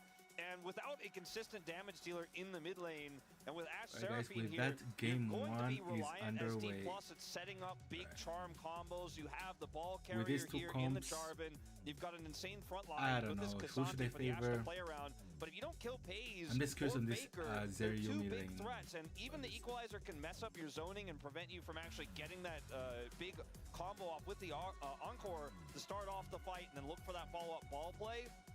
I think there's a lot more of a ceiling to T1's composition, but damn, is it the harder one to play? Yeah, I was going to say, like, I do not understand picking Zeri Yumi at that point. I don't get it at all. Maybe there's something that they know that I don't. Maybe I'm just a dumb play-by-play. I don't get the fact that Zeri Yumi just hard counters Ash Seraphine, one of the most oppressive lanes that you can possibly have in League of Legends. But one thing I do know, and that is, I hope Korea gets his notebook out to take Faker some with notes no about skin, this as usual. Yumi play, because it didn't look so great when he debuted it this season. Let's get another Right. review for game number 1. Right, game number 1. Okay, Jarvan and Xin Zhao, they're meeting the All right, bush. here we are, ladies and gentlemen, onto the riff for game number 1. Wolf, how does T1 start a team They're fight? expecting. It's going to have to be very carefully, I would say, and with a lot of strong zoning from Doran. Because when we get into these team fights, obviously they don't have a traditional engage. They don't have a Nautilus here. There's no top lane that can go for a flank to set up the engage or get onto the back line. Not to mention that their main target, the Ashe in this case, has some pretty good self-peel in the fact that she's got slow, she's got her arrow, she has a Seraphine that's going to be on top of her, and then there's a Jarvan, can put Cataclysm up, and there's an insane Cassante front line to fight through as well. And so, it's tricky. But Faker can also be the one who turns fights. If all the tools are down here for D+ and Paze isn't caught, then the engage is I press R on Zeri and I kill all of your health bars. Yeah. And if you can't lock me down, by the way, there are a lot of tools to lock him down. You can't lock me down, then I will wipe everyone. And that's why this comp is looking like, if we took the nameplates off, we'd be like, well, this was not the choice I would. Yeah, no. Wouldn't be the one I would have made either. With all of the enchanter bans, though, it was going to be a very difficult situation if T1 did want to try and win the lane. So instead, I guess what they're saying is, well, we're going to lose. Mitigate. Let's lose with something that's going to be able to figure stuff out later on in the game. And we all know it was something that was coined by you yourself, Wolf. That is, the Zeri can always get certified. It does not matter how the laning phase went. If she picks up a triple kill in the mid-game, you could just be up the creek, as it were, paddleless. Now, I think there's a lot of responsibility, let's say, on Owner in this game to be able to really, first of all, go for aggressive plays in this bottom lane to relieve the pressure here, to also then be able to buy space and threaten Showmaker so that Paze can get into the position he wants to. He'll then have to be able to get past the Seraphine ultimate, make sure he doesn't get comboed there. He obviously took cleanse, Wait, and I think we will definitely see proxy top lane? some itemization later No, on in he this just game that warded is here. about doing massive team fight. Like, we're going to see Runans, I think, in this game from Pays for sure. And he's just going to have to basically 1v5 team fights after the engage is down. So his teammates need to make sure he can do that. And when he finds that angle to press R, you better hope he hits the targets he's looking for. Yeah. They want the bot It's crab. crazy because we have Because they 3 have bot carries, I prior, think, in so the they can get LCK their right now bots that we really Scuttle consider to crab be this with type no of issues at playstyle. all. And I don't put Ruler in this conversation because he's a little bit too well-rounded. But we have Pays, right? We have Smash, and we have Diablo. Yeah. Guys who are like, I am going to make the crazy play. Jinza is going for the And top they are really because saying they're top doing lane it right has here, prior. right now, in game 1, as we have no Classic. owner here in this bottom Easy lane. enough. He's just saying, good luck, Pays, just farm it out, you'll be fine. Yeah. Figure it out, guys. You can get there. Both mid- We do have the mid job of going laners back have home, so no gank here or TP'd. dive or anything like that here for D+. Showmaker with ahead in 5 CS. Team actually doing just fine down here on this bottom side of the map. Better than I was expecting, only a 3 CS gap as that wave is crashing forward. But an even game still feels like a pretty good one because I just don't understand how this composition's going to work later on in the game. Okay. Here Are they for gonna T1 force and Showmaker D+, to flash? Very obvious. It's level 5 here for Faker, not going to be throwing Showmaker back, but he takes a lot of damage Oh, he as doesn't he wanders flash. his way out, He's refusing saving to his press flash. That was a lot of damage indeed, and obviously used his teleport already. Shiu manages to find the knockback Doran, on are the you Q. okay? Wants another one here as the Doran, scroll shield will Doran. silence Doran. Doesn't flash. No, Oh, the he flash, flashed. and he misses! Oh no, Shiu takes 2 turret shots for his trouble as well. That is Doran not was what you wanted to patient see. with his However, Doran did have the flash bro. to get If himself he didn't flash, into that he position. just kills him right And there. so I guess no harm, no foul, and Shiu just going to go back home. Yeah, it felt like a big missed opportunity there for Shiu. Both top, However, no flash. as that's going to be a bit of a split back for Career. I like that though. He managed to protect Smash's back as Faker going in once again. Another Dissonance doing a lot of damage here as the clockwork Does do be Showmaker winding hit up. level 6 fast? No, he Faker doesn't. taking a fair He's bit of far damage from ahead. those autos. He's far That ahead was from hitting level Not 6. ideal for Faker there after getting such a nice advantage moments before. Showmaker didn't flash, as you pointed out, so now he has to completely leave. And Lucid is actually coming up here, see if he can find something owner nearby. A tiny window. Okay, no Lucid, way, no Lucid, way. Lucid, There's Lucid. no chance. He finds the Lucid flag. That's just an cancels. interrupt though. Oh, I really thought that he might be going in there to try and stop him. But That's huge still. yeah, this is the thing. Delaying the back is actually almost as much damage. As now, I think he's either going to have to stick around or sacrifice a bunch of these minions. There's a cannon Oh, he here stays. as well. This He means stays. owner has to stay in the Yeah. area for Faker to get this cannon wave. And he doesn't Oh, even he get the misses. cannon. Oh, it's Oh. painful. Yeah, he gets the experience from it, which is obviously extraordinarily important. However, not being able to get that Again, money is a big Sunday deal. now has Megatron Showmaker clock. almost a wave ahead right The now. matchup is I gonna think the be biggest really win bad here for Doran. for T1, you know, anywhere is that Hits up with a knockout. obviously Doran living on the top side was pretty huge, but that Pays and Carry have been able to hold their own here. Like, they are dead even in CS in this lane. This Yuumi pick is absorbing a lot of the pressure. The shields have been able to get a lot of value here thus far. And so even though owner's been a little bit busy, Ooh, hasn't actually given them any attention down there. They are just -3. totally self-sufficient. And with Yuumi, that often is the case in tough lanes. If you play really well and you play really -4. carefully, you don't take bad trades, you can stave the pressure Oh, off, but you're good. never going to have prio. And so far, that hasn't mattered yet, really, here for T1. So this pick, thus far, even though it's a little bit unusual and very risky, is definitely doing its job. Yeah, it's kind of working Rumble out. As ulted. Equalizer down here towards the Ish. top side of the map as Shiu.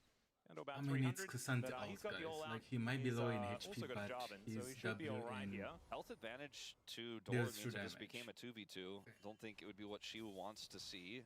That's not going to happen, though. They know Jinzao is As in we have top junglers on the jungle. top side of the map. Now. Yeah. So one thing that is Cassandra is actually really looking cool about for this the our Seraphine lane, fruit. beyond just the Honey fact fruit, that he it is gets very, one. very good in lane, is Hawkshot. I mean, Hawkshot Yeah. is just such a ridiculous ability. You get some honey the fruit fact in that they the were able river. to use it to spot out any potential level 3 ganks that we have seen some Xin actually go for. Things like this does mean that you're not No only dragon. pretty oppressive, but you're also very, very safe there No towards bottom Russian side. So no dragon real yet. fumbles just Because yet. the As state the of Prowling the projectile is going to go I a think the little state bit of wide here. the Harriet lanes still are kinda trying to get his iffy. eye in onto that one. Great beat drop is going to come on through there as the heels come down. As Carrier's just Okay. dead. There is Wait, first what? blood over to Smash. He gets exhausted from the grave. Career But learned. Hayes is now alone. So you stop that detach, or attach rather. Oh. Once Yeah. it's attached, you stop the attach, and I you mean, kill him. he missed almost every beat drop until the one that mattered. Yep. And that is what you got to do. Hayes taking a lot of damage here as well as the high note will be avoided. Flash Okay, out they there got so the Showmaker's Showmaker flash. doesn't get hit by the Emperor's Showmaker, Divide, but really good ulti from flash for Faker to make ult. sure that that summoner spell did finally have to get used. Yeah, and that's pretty massive because obviously in a follow-up, he's not going to have it. So Faker Rumble didn't have has to flash to make rushed the play happen, heavies. and had Showmaker tried to make something of it on return Fair there, game. Owner was going to be able to flash on him and take him out. Showmaker doesn't even ult, just plays very respectfully. So Wait, he Carrier stays- detaches here, and for what is the question we're always asking. We ask the same question to Career. Like, he wants to get one auto off? All right. Pays gave a little bit of a frustrated shake of his head on the player cam as well right after this. I think that was definitely... I don't know. It's happened to Career. It's happened to Carrier. Now it could happen to anyone, I suppose. Yeah. But a good punish from Career. Let's Yeah, say that much. justice for Korea, man. Maybe it's just Yumi. It's just really, really hard to stay alive in lane. Carrier has obviously had a lot of experience on this champion, but it wasn't really the Guma Carrier like type move. Remember, they were like experimenting with Siva Yumi and things like this back in the day, and it just didn't quite work out.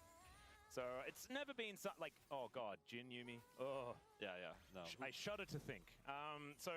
Thankfully, it's fearless, so we never have to see it again this series from either player. So that's good. You know, there is at least that one. As Lucid parked himself here on this Phaelite, as Owner is going to make the wind become the lightning. It's always been the thing that people say about Carrier, even people who are not rooting for T1, is like, well, it's such a waste to see him on this champion because he's a mechanical god, right? But then also on the Yumi, just decides to try to be a mechanical god and then get rooted and unable to attach. You just need to prowl your projectiles. just stick with that. As arrow going to connect, there's no cleanse here for Pays, but not a whole lot more. Final chapter is going to come on down. And Carrier does make sure he mitigates any sort of dive attempt. Owner going to be able to take some crab towards his top side of the map. And we've got some grubs that are up and available as well. No one really taking a bite out of them just yet. I mean, even though it's been perma prio, is no flash. Yeah, Emperor's Divide comes down. Now Ono looking to make his way in. There is a shockwave to try and buy some space, but I mean, there is a rumble there. Yeah, and he's got TP, so he can just go straight back to the top lane after this back too, and should be able to catch this wave. Doran is making plays on both sides. He's going to get this one, but I did not expect that was as elementary as we set up when we talked about Showmaker being down his flash. Owners in the area, they knew this. Showmaker just plays really greedy, gets punished here. Faker just kind of casually walks up and is like, okay, I guess you're dead. Yep. He's like, oh, you got me? And he's like, yeah. And he's like, okay, I'll shuffle him. Yeah. Remember that flash that I got before? Well, my ulti's back off cooldown, so you're dead. And that is kind of how this matchup can work. Unless you do have a lot of support from the jungle. Lucid was not quite there. Flash. Therefore, Showmaker is not going to survive. He is, however, still ahead in farm, so not doing too bad. As we have Lucid coming down towards his bottom side. Yeah, we really haven't seen that much jungle attention from Lucid despite the massive amounts of prio that they've had in this bottom lane. Like, we haven't seen a dragon get taken just yet. They haven't really set up big dives. They had an opportunity earlier on but didn't commit fully.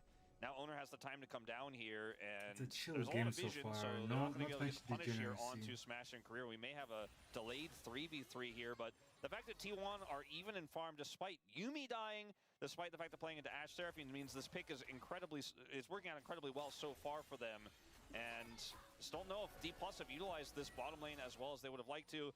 As Faker here is just like, shuffle, and he's like, yeah, he still doesn't have flash. Yeah. He waits for Showmaker to see if he's going to go for the ult first, and then Showmaker doesn't, he's like, okay, well, you're dead now.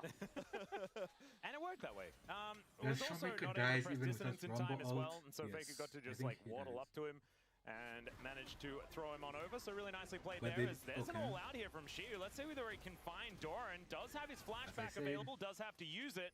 Shiu now has a flash advantage. Cassante, 5 true seconds damage until from the his W. equalizer's up again once All you have to do more. is just Lucid ult. clearing out some vision here as Pays with his static shiv already done. Haven't seen that item in what feels like years.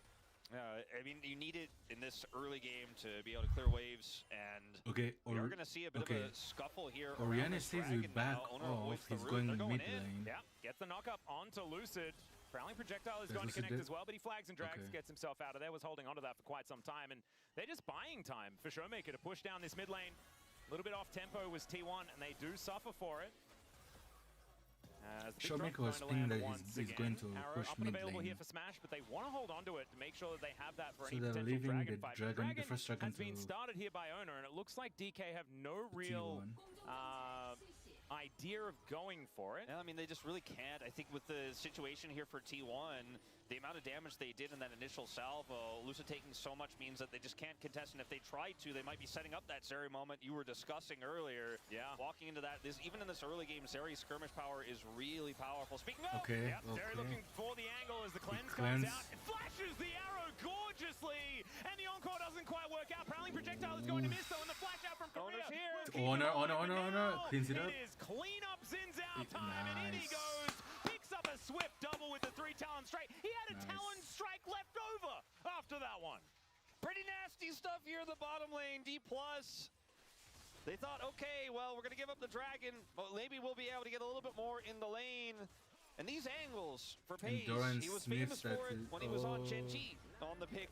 And he's certainly showcasing why here again as Doran does not have flash. He doesn't, and he also probably doesn't have his life either as Shiu comes on over. That's a dissonance to complete the kill, and Ona not quite here in time. A little bit of an overstep. I'd say overstep. He is in his own jungle, but Doran just not really allowed to be there. I think maybe just trying to head back over to maybe set a trap there with Faker having his ult available, but they're just, his friends weren't close enough for him to play that way. As Paze is going to now kind of clean up his mess here in the top side of the map. But this is the level 6 Zeri all-in angle that you see in a lot of matchups. Doesn't have it at level 6 in this case. The flash over the arrow. The encore isn't enough. Is Showmaker just going to die as well? We getting that certification paper out. I got my paper out. A little bit worried about this one. Is now Smash looking to try and get some arrows into Faker here. Who's in a little bit of trouble. Lucid comes on over. There's a great Crescent Guard, but I think Faker is still in a lot of trouble. Lucid going to be the one to pick up the kill. Korea thankfully stopped auto attacking to make sure he doesn't take that one. But this is the big problem, is that Paze Zeri situation on this top side of the map at the moment. We said it before, it doesn't matter how difficult the lane can be. If he starts to grab a couple of kills in this mid game, now I have to say goodbye to that cannon. Zeri is 2 items up. Lunans with static shield. Ash is still sitting on Kraken Slayer. As we'll go to this play first. So Showmaker just way too far up here greeting. Paze gets over the wall, has a Yuumi on his back, and gets the slow. Yeah, that's just 400 gold. By the way, he has his quest completed, so the fact that he's in top lane, there's no detriment there, and he's getting the extra gold from the takedowns. As Faker misses, and then flashes immediately, now doesn't have his flash, and the Jarvan shows up, and he's still trying to play through this with Owner. A lot of greed. Owner's, unfortunately, Crescent Guard isn't able to push Lucid away the way he wanted. I think Faker was likely dead either way. A little bit unfortunate there. Not going to quite find the shuffle. So Smash keeps himself alive. Now, Paze does have Owner here alongside. This is one of the good things about the Yuumi now that we're into the mid-game, is that Yuumi pairs very well with the Xin Zhao at the same time, so you can really empower Owner, who is very strong in his own right. That's a flanking TP. That's a big old flanking TP, and Showmaker took a little while to get there as the arrow is going to connect. There's the flag and drag. Encore connects as well. That is all the CC, but Owner didn't get hit by any of it, so the Ashe is just dead. Career down as well, and if you hadn't written it already, Wolf, I think it's time to write the certification note now. I've got my crayons ready. It's signed. It's already been sent in. Kespa is notarizing it as we speak. I think this one is a Zeri game for the books, to be sure. One of the biggest Paze ones so far of the year. And you asked me what the engage was. It turns out it's just Zeri kind of being near the enemy champions at this point. And obviously this is another issue here. Showmaker is once again up too far in the lane. Gets a 2-man ult, but what else is he going to do?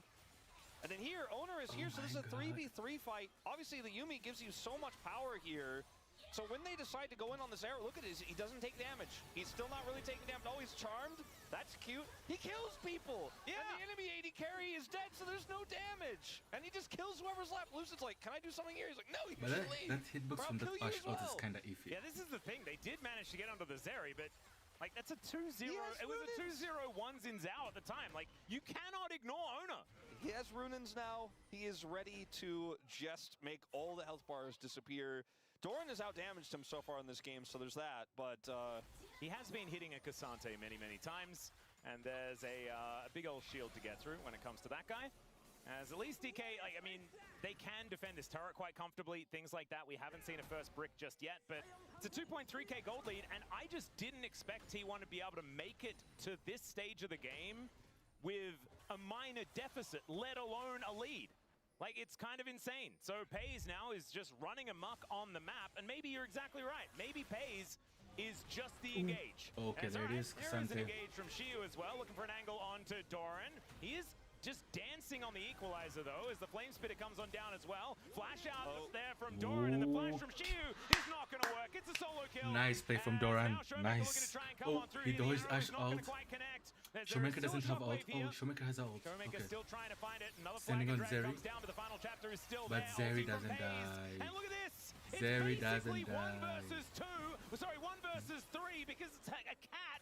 It's kind of half a champion, but still they're standing their He's ground. half a This is champion, bro. absolutely crazy here. He does not care. Showmaker eventually gets the kill onto Doran there on the top side without using his flash, without using his shockwave. So that's the only piece of good news here for D+. But it's Herald just going to drop down here and take this mid turret out at 18 minutes. T1 swimming in gold and all of it on Azir's their the speed major pushing. carry here in Paze. A second charge here will give even further yeah. plate gold They get over a to this charge out bottom of it. duo. And they'll get the whole damn turret, Atlas. Oh, No, dear, they dear, didn't. dear. Not quite. Not quite. I mean, that one's certainly set up. You know, like the cooking show. Like this is the one I prepared earlier. That's what this turret is. That one you just need a stiff breeze, and that one will be going down. So 4,000 gold is the lead. God. I really thought that with this draft, this setup. Oh man, this is Doran. He has his Haunting Geist, which is actually insanely high value in extended fights like this. And the Equalizer did so much work. Then this flash, he gets the slow, and that's the end of it. Yeah, it was a flash harpoon as well. That was so sick. As soon as he flashes and hits the harpoon as a slow, that's when he calls, I got him, I got him, I got him. And then we get to see it from the Showmaker perspective. Also points the arrow. Yeah.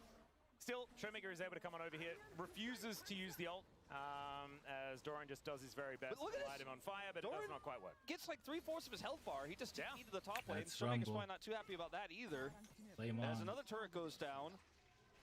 And I was going to say before we got into that replay, like I kind of thought we were going to see this really hype game where Paze has to make all these crazy outplays. He's Faker already made a has few good the- plays, what is right? it But I thought it was called? going to be Smash versus Paze on display, all the CC, all the setup for D+. Like That how does component Paze of outplay zone this? is. I don't know what And it's now he's called. just so big that But he's rushing I don't know if it Marshall's stuff matters. on You the know, with the side. role quests coming in, 80 carries get so much gold when they get ahead like this. They just start to balloon, and they also do more damage than they used to. So if you try to engage on Lucy him now, wanted maybe he the just blue kills buff, but whoever he just gets engages. Like, out. nice try, Jarvan. Honor is Put a chasing Yumi on his back Lucy. and takes no damage because he's got a huge shield as well. Okay. And Owner is just chasing He's just Lucid chasing out of Lucid. his own jungle here. You can see Showmaker now Okay. getting closed in on his page. Collapsing. He really wants to Collapsing kill on Orianna, and he Showmaker. might just be able to do so as Owner with the Crescent Guard does come on down, but Korea is there. Arrow is going to hit his own teammate, but there's the knock-up onto Owner. He's Okay, put T1 inside is an the off little pen full. here. That's very, very cute. Great T1, okay. encore, but the Paze, cleanse is there for who's just going Paze. to end Smash before he could do anything. Oh God, it's one of these games, isn't it? As finally the Zeri will go down, but not before picking up 3, 2 of which he grabs the kill credit for, and DK just reeling after that. It's almost a 5,000 gold lead, and I was wondering how the engages were going to work. I guess just walk at them is kind of the way here. Oh. Well, the thing Sand is, Soldier is going to disappear. when you're basically a fountain laser, i.e. done by the way, when you're basically a fountain laser, like Paze is in this game, and he has so many resources, you can see the moment where he calculates like, I guess my only way out of this is to kill all of them. As he's already used his dash over the wall here. He's like, Owner's buying a lot of space for me. This is kind of an unfavorable situation. They're going to collapse on me. What if I just go in and start getting the health bars low, or the health bars already low? I just need to go in and start killing the damage. Let me kill Smash. If I kill Smash, like, no one can kill me, right? Gets on top of Smash, kills him, and then Shiu can only really help kill him because they have the turret, and they have enough CC to hold him under turret. If he doesn't get under turret there, that fight probably continues. I think T1 continued to actually force the issue there. And they almost did, because Lucid almost went down underneath his turret beforehand. That did go down, as we said. It was prepared earlier, and so that is going to fall there as well. So 5,000 gold still, I mean, it's not like it's changed. Okay, Zeri now the lead has or anything like that, IE. but Smash has got like 2 and a bit items, you know, building towards his Mortal Reminder. 50% crit. Does not feel like the 80 carries are on even footing, even a little bit. The damage that Showmaker has is really, I think, if you're a D+ fan, what you're Ludens praying into is Storm going to Surge. be enough. Like, if you can get one So big Showmaker is trying R to button pressed decimate on- Zeri. with Q and W as with his well, you know? items. All 3 of those buttons get pressed on Paze, and there's a flag on him. Maybe you kill this guy. Well, looking for an arrow onto Faker. They will be able to find it. Shockwave is there for Showmaker, and he does Yes, press that oh. button. Cataclysm And comes he's still down, but out. it doesn't stop Faker from getting out. His flash does come on through. There's the flash over the wall, and there is the Jarvan picking up the kill. The rest of T1 looking to come on in here, though, as the teleport from Doran does get him up. The teleport out from Showmaker will allow him to escape, as now Pays and Carrier looking for the angle. Extendo Beam not quite going to find Lucid, but I think this Jarvan is still going to die. He's got exhaust. Turret here. Shiu does stand beside him, but Ona's going to be able to finish that one off. And now Shiu might be in a little bit of strife as well. Prowling Projectile doesn't quite work, as now the pressing guard. Owner is going to be is taken down, one immediately dead. This Pays guy just doing so much damage, and Shiu really wants to find it. There's the Q to finish him off, and now Doran comes in. He's got the damage. Showmaker now gets missed by the harpoon, though, and so now Doran could be in a little bit of trouble. Carrier trying to make sure that he's as scary as Pays, but it looks a little different here, as Doran is going to get taken out. DK finally finding an angle in this game. Yeah, that was definitely a moment where Showmaker was like, "Shiu, careful how close you pull back that rumble towards me." That guy does a lot of damage, as they do kind of eventually turn Doran into a pinball there and eliminate him. All right, so at what point does happy gaming become sad gaming here for T1? No, I think it only ever gets to happier gaming. Because at this point, okay, Faker gets caught here, and I thought, okay, he's probably just not going to flash. He'll buy some time here. Does flash to buy space because Owner is coming up, but he's not there in time. Pays obviously looking for this play here on the follow-up as Lucid is on the wrong side of the map. And then from here, did we really need to do this? Like, Owner obviously goes for the all-in so that Pays can get that damage done. They end up deleting Smash, but there's too much damage here. There's too much CC as Pays eventually gets taken out. I mean, and then Doran is like actually a real tank. And so it is more difficult for Pays to kill him, at least. As we got another fight going on here, as at least DK are able to take a dragon. Let's see whether... Hello, no! No! Soup, no, don't do this to me, no! Really separated from the rest of his team. Does find an encore onto Faker, but now Pays wants to skate his way in, and just an extendo beam is going to be enough to take down this Seraphine. So a little bit unfortunate positioning there for... We're doing 720p, I don't know, bro. I think it's a little bit tricky here to try to pull that off without what's happening? Melee hanging out, and then... Or just go straight to it, I suppose. It is, yeah, no, I guess T1, you know, yeah.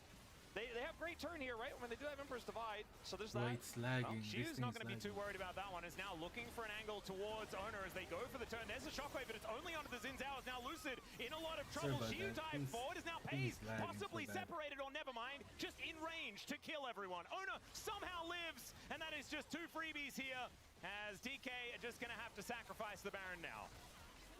Pays is making a statement about his gameplay. I think he's making a statement about the state of AD carries in this meta.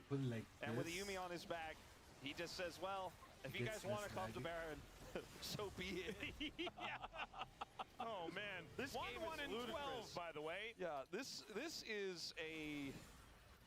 I want to call it a statement game, but I don't know what the statement is. The statement is... we can beat you no matter what. I think it's a list of statements here for Team 1. I don't know. They look for Owner, like, look at Pays' positioning, okay? He's just like, okay, use the engage. There's no engage. Oh, Cataclysm, I'm not, thank you. You put the guy close to me. I like to shoot him. And the rest of the team is like, well, we can't keep fighting him. I guess we have to leave or he kills everyone. So I guess we'll just let them have Baron, and just a few kills. It was like 3 they got there in that fight. And now... Rebel Baron power play is sitting at 1300, but there is still over 2 minutes left on that one.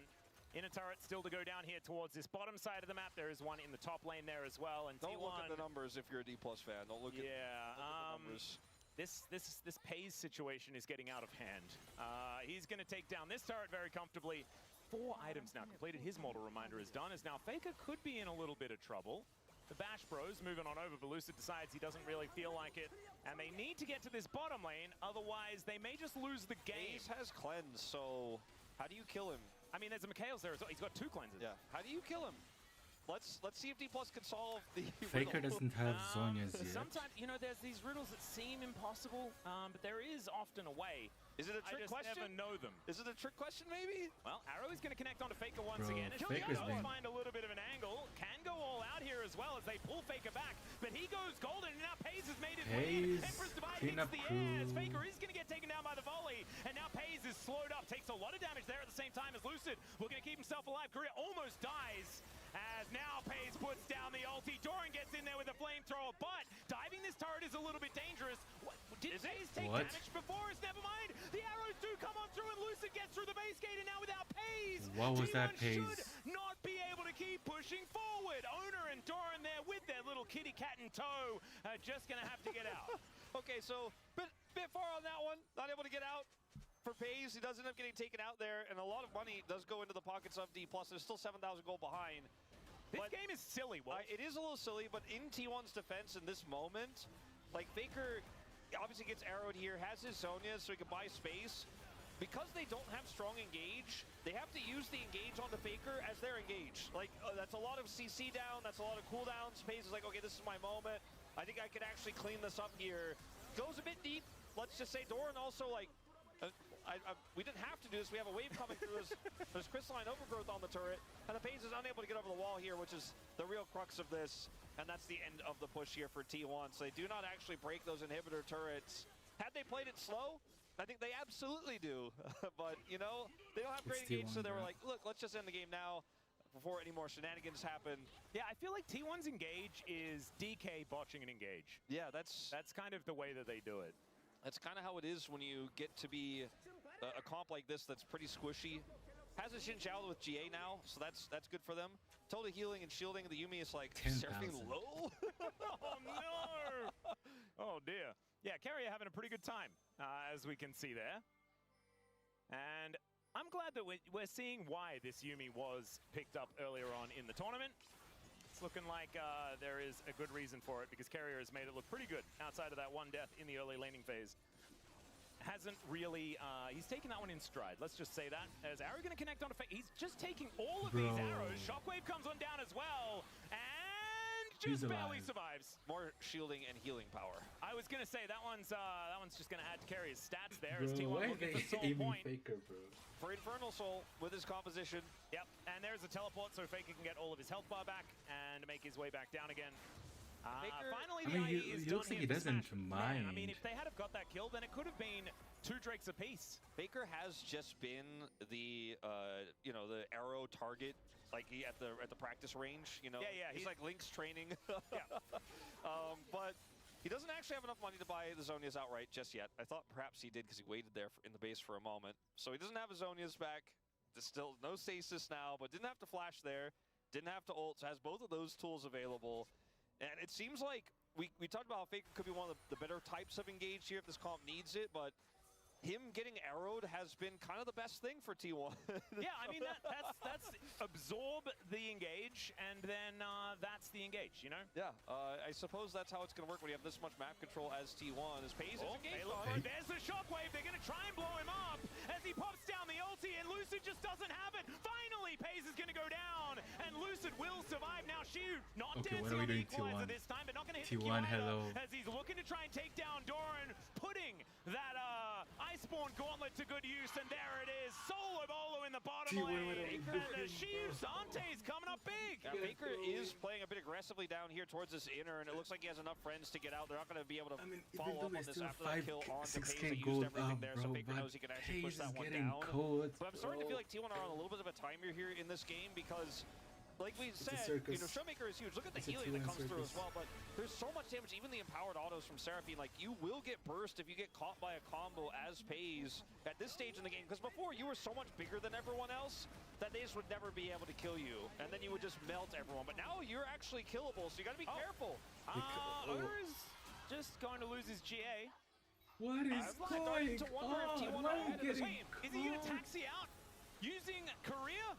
As the volley going to slow him down, so he is going to survive, so just loses the GA. But the jungler is Bro, now why going to are you- have to oh go my home. No God, flash bro. for Owner, and T1, this don't do should this be to a me, bro. pretty Oh, I said relatively every easy Faker call is out. dead. I I do 3 mean, push-ups, right? Look at So the now I have like damage 9 push-ups to do. from one extended beam. Well, if he didn't get hit by that, or if the I ship have was there 9 before push-ups he to got do. hit by it, might have been a different story. Yeah, T1 deciding, D Plus deciding that this Zeri Between being games, I'm live gonna do is those a big push-ups. problem.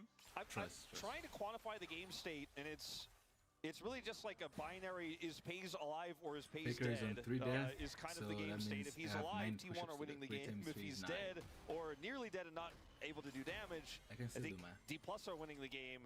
Really have to watch out here because the base was never broken and T1 don't have permanent prio for this upcoming dragon Okay, just yet. Pays, The please Baron don't get was caught. not taken. He That was caught defended like 2 by times. basically an extendo beam, as you said, from Yes, Pays. GA. If that Baron gets taken and D Plus get map control, this lead doesn't feel as good as the numbers say at 5,000 at this point. It was much bigger earlier, but we're looking at an Ashe that's pretty huge. Look at Showmaker's build.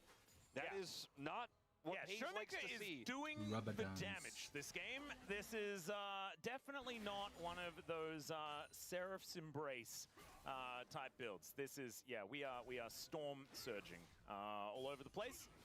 And so I kind of like it. I mean, it's not my favorite item, but Luden's Death Cap, any day of the week. You love to see it.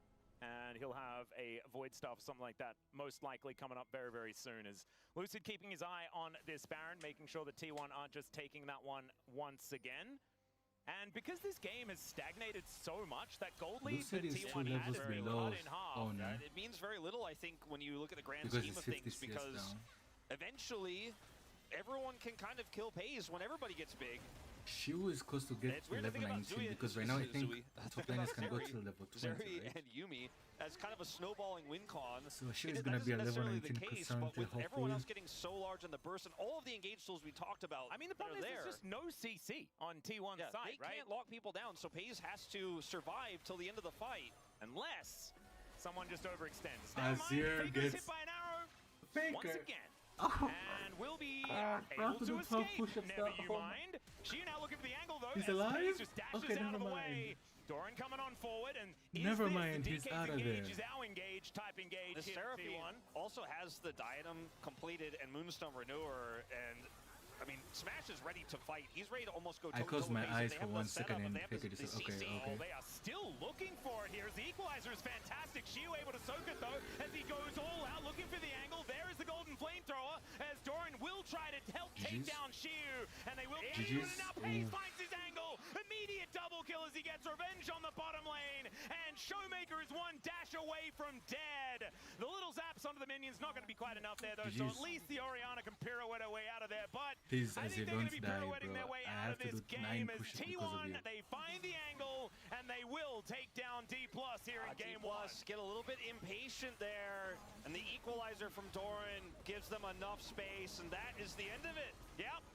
T1 Okay. with a composition that I was a little bit curious Okay, guys, about. I have to do the 9 push-ups, Do right? manage to come through in the end as D Plus just couldn't quite figure it out. I really thought Okay, I have to do in 9 some of push-ups. those last few 9 moments push-ups. there that D Plus Faker might have has been 3 able to turn death. the tide. I have When 9 I push-ups was to looking do. at the Seraphine shielding coming through, the Diadem, he's able to block so much damage. Even when the equalizer came down, I was like, does equalizer hurt them? But the slow was enough. T1 are able to collapse in there, and Pays does so much damage when those health bars get low. It's just so easy for him to clean up house. It felt like for a little bit there, maybe T1 had, it looked like those big dents.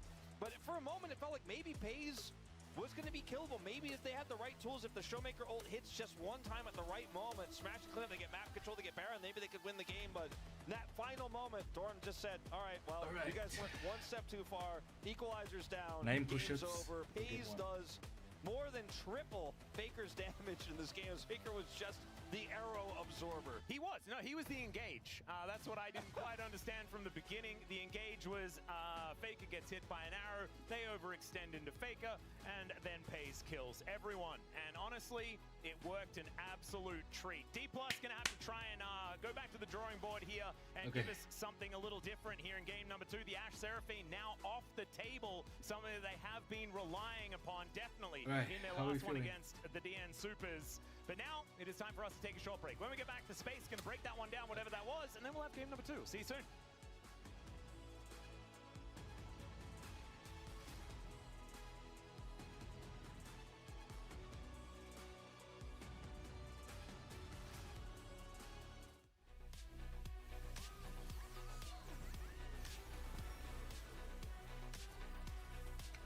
Alright guys, break time.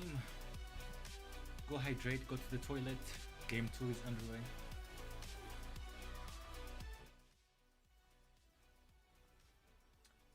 refill your popcorn, refill your water bucket. Alright. Meanwhile, I continue playing this game.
Four minutes until the next game. Why is it?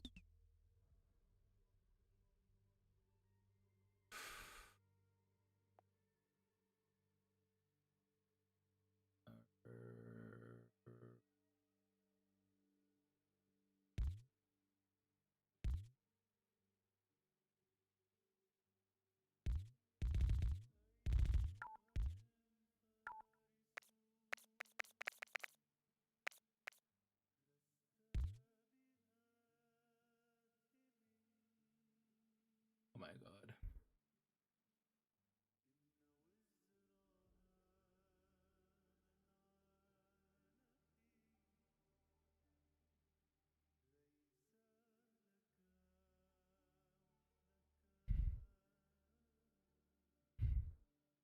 I have no bridges.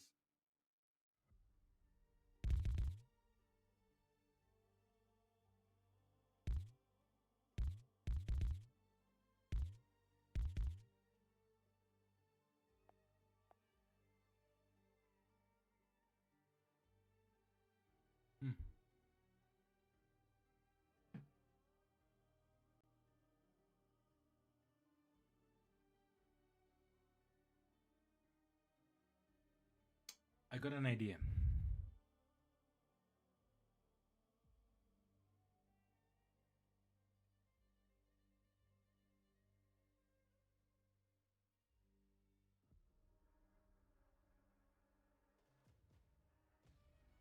I got an idea. I'm going to send it.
Welcome to Chijijik Lol Park here in the space. We got a special desk for you, very, very special day. It is the Try Dan desk.